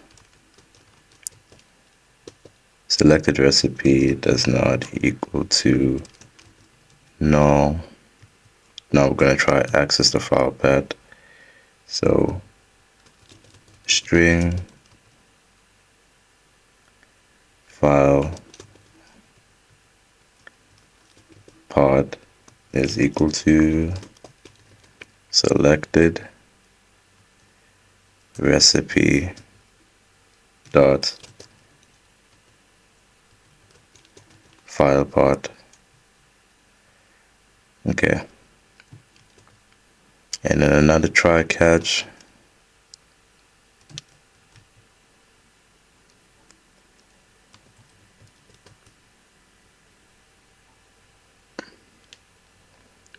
Process dot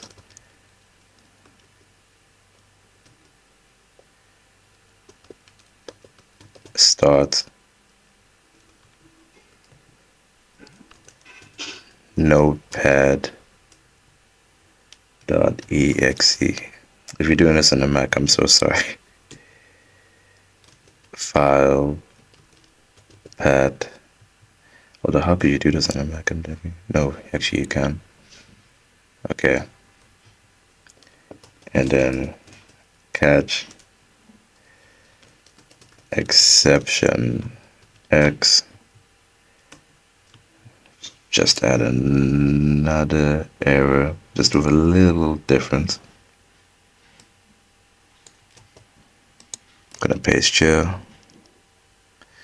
this error message, and then we're gonna say n dot, and then we're just gonna do a stack trace. Okay, let's just import this process using system diagnostics. There you go.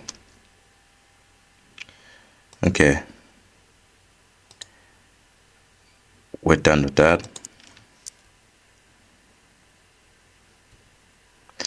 Now let me just copy this part, because now we're going to do the delete button.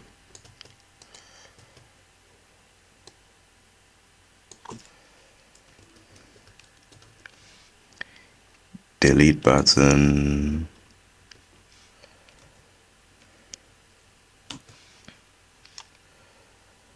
Also, I just want to double check if that mouse double click we got right. Mostly because it's that mouse button events ALGS. I'm just, yeah, okay, that is right.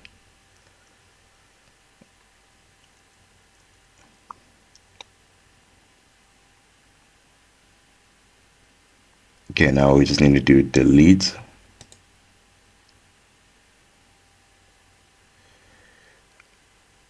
We're just gonna copy this and just make some adjustments. Save us time. I mean, we've been going on for 4 hours. I'm sure you must be tired. I mean, okay, one line from my point of view, I've been doing this since like 11. Recipe file as recipe file. Okay, done that. That's still the same. That's still the same. Now, here's where things are different. So file dot delete file part. Okay. Close that off. Recipe list.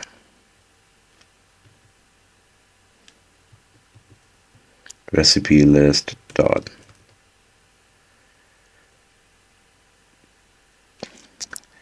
Come on.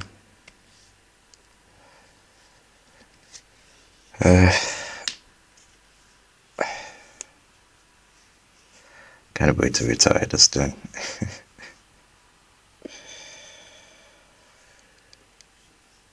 Dot we move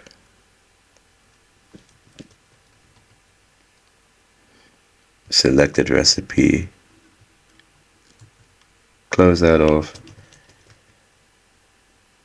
Filtered recipe list dot remove selected recipe. Done. And then we'll just add the message box. You guys can type that. I'm just going to copy from my original.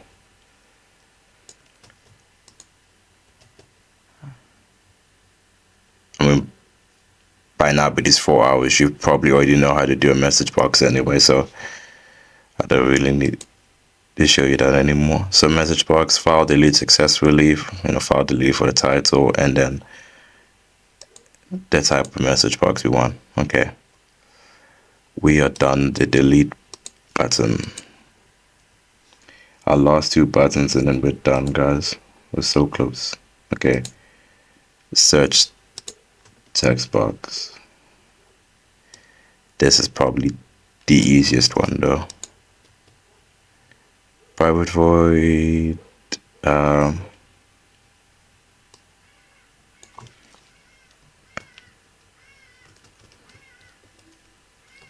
I don't think we added that part, but we'll do it now. Search text box key up,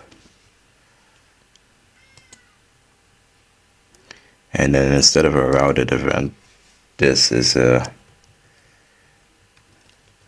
key events, ERGS. Do that. Search text is equal to search text box, not search text.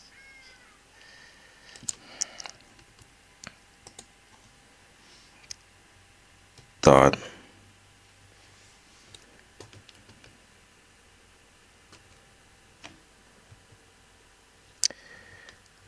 come on, text dot to lower,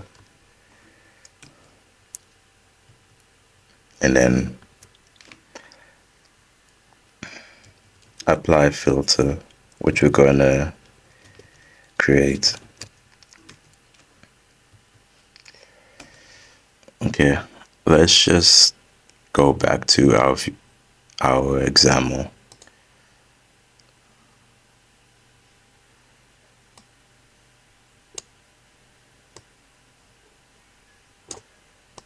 Yeah, the search bar here.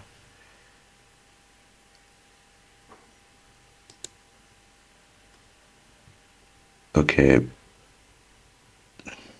Okay, wait.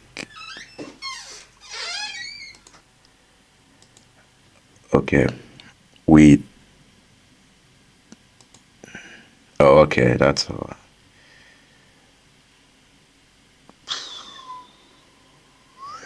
Wait, the stack panel over here, I need to look for something. Okay, yeah. You see this text box over here? Underneath this margin, type key up, and then search text box key up. It's already found it for us. Okay, that's good.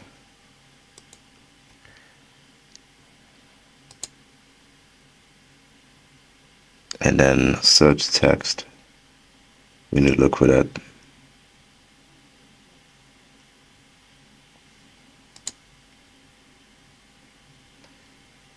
I wonder where that's from though.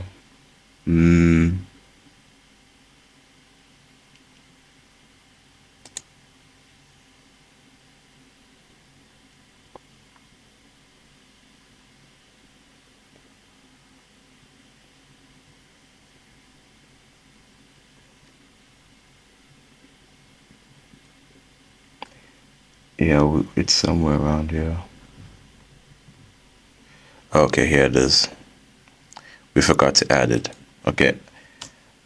Underneath these two observable collections, just type private string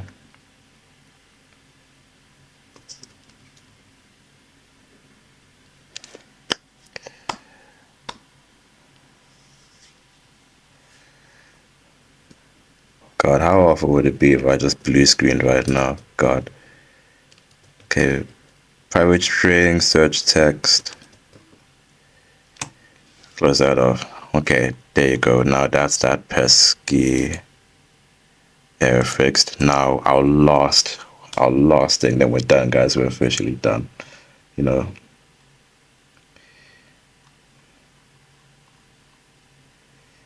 Honestly, out of all of the projects I've done over this course, I think this recipe app was just the one that bothered me the most.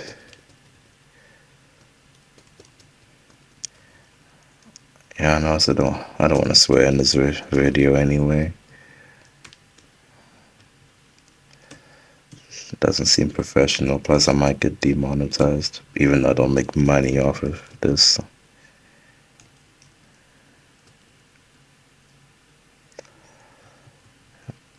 Okay, so we say if string dot is no white space search text. We're just gonna add this. Oh no, I for the life of me cannot remember if the search feature even works. I'm going to be honest with you guys. I had no idea. I don't even, like, when I did this project, I did it once and then never really touched it again.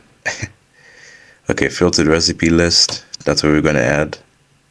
So if string.is null or with white space, bracket, search space, then open the if statement, and then we say filtered recipe list is equal to recipe list,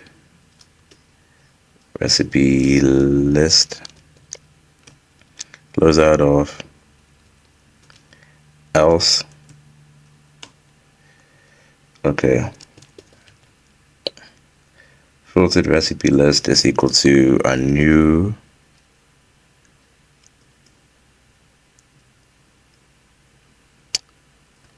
observable collection. Why such a big gap? I swear it's probably because I got like 3 web browsers open for some reason. But it's fine, I'm almost done. Observable collection, recipe file.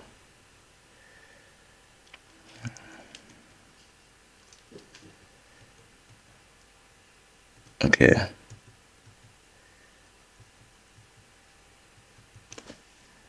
Now that we've done that, we'll say recipe list dot where bracket r, or we'll go rep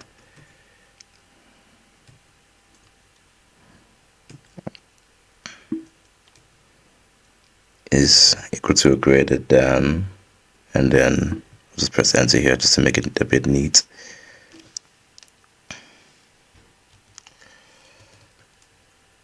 Rep dot recipe name dot to lower dot to lower brackets dot contains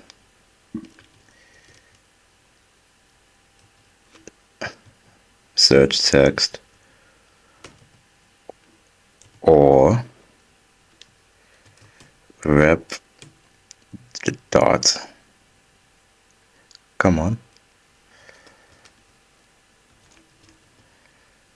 calorie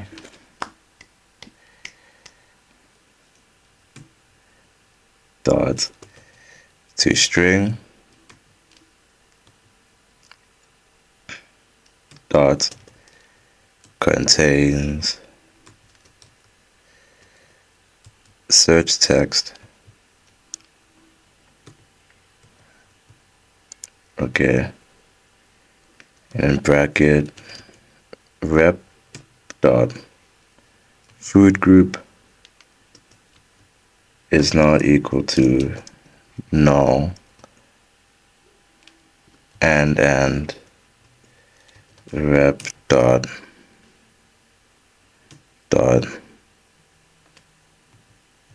food group dot to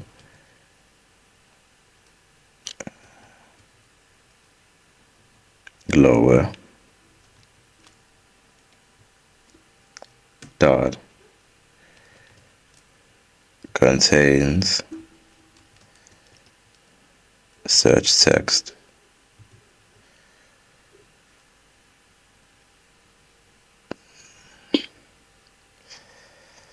And then we're just gonna add 2 brackets like the side by side, and then we're gonna close it off. And then right underneath this else we'll say recipe data grid dot item source is equal to filtered recipe list. Close that off. And if I'm not mistaken, I think that's it. I think that's all the code behind we needed for the recipe list. So now, same as before, we just need to test this out, see if it works. Yeah, now is about a good time to just have a breather, go to the bathroom or something, go drink some water, have some tea or coffee or something, you know. Okay. I'm just gonna pause here for myself, and then when the app loads, I'll come back. Okay, here's the app. Here's the recipe list. Okay, it's taking a while in the grid. I hope it doesn't crash.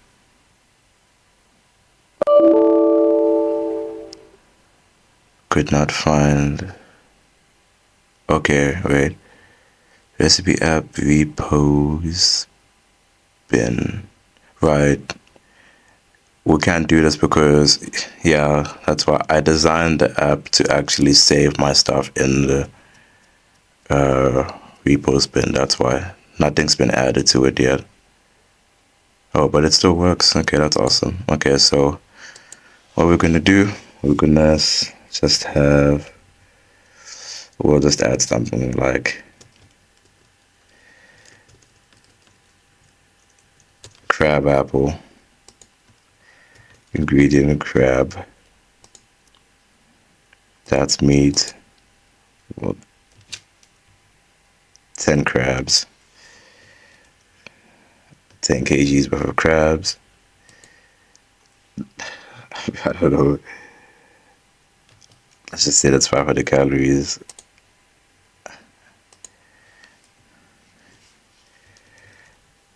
Apple, fruits, 10. Okay, not 10 kgs of apples. No, let's do 10 kgs of apples. Let's be lazy. Okay, that's fine. Get the crabs.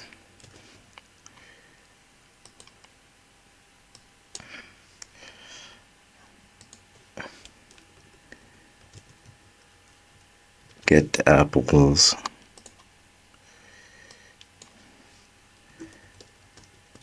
Mix them into get a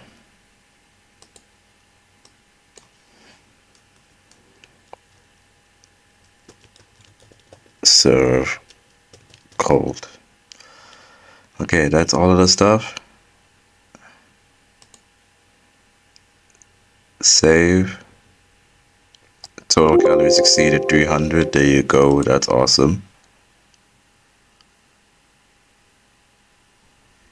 Now, we told it that we wanted to save it here, but what we're going to do is we're going to go to where we saved the app. So,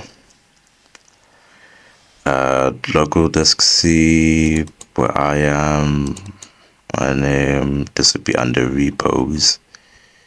So, source, repos, and then this would be recipe app, and then it said it was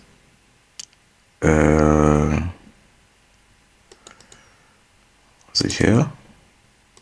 Yeah, .NET Windows, and I think this is where we saved it. And then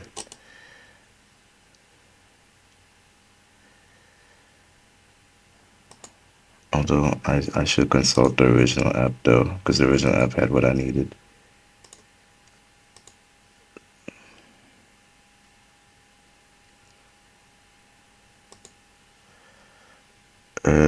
Let me just cancel this for now. Go away. Okay. I just want to check something quick.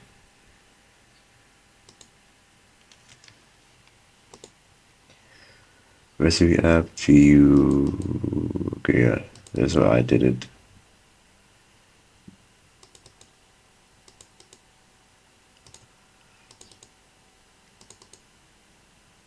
Yeah, okay, I did save it there.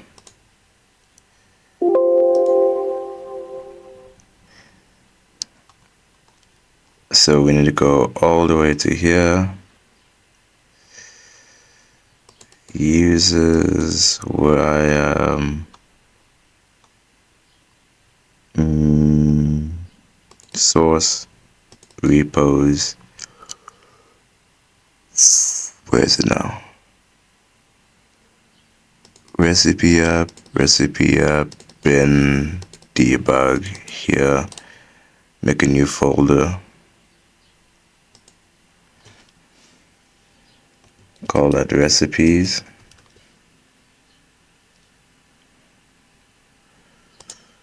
Okay.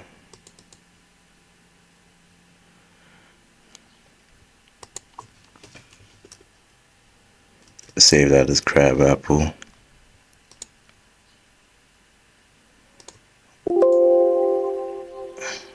Okay, reset. Hopefully that works. Yep, there it is. That is great. Why does it say the total calories is 0 though?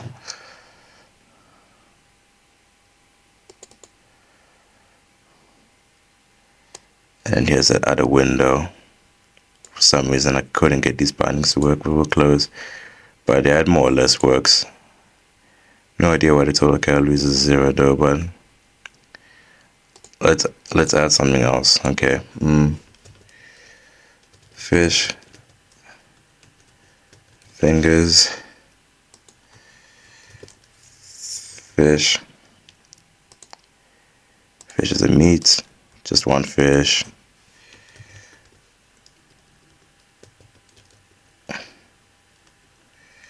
Grams, calories. Let's just say it's 200. Add that. Keep it the same because we're lazy. Fingers. 8. Food group also meat. Okay. Get fingers.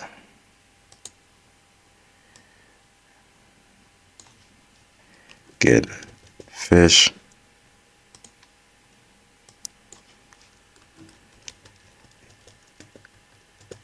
Mix together. Serve hot. Get arrested for murder because you made fish fingers out of actual fingers. Okay. Save. Exceeded. We'll save it here.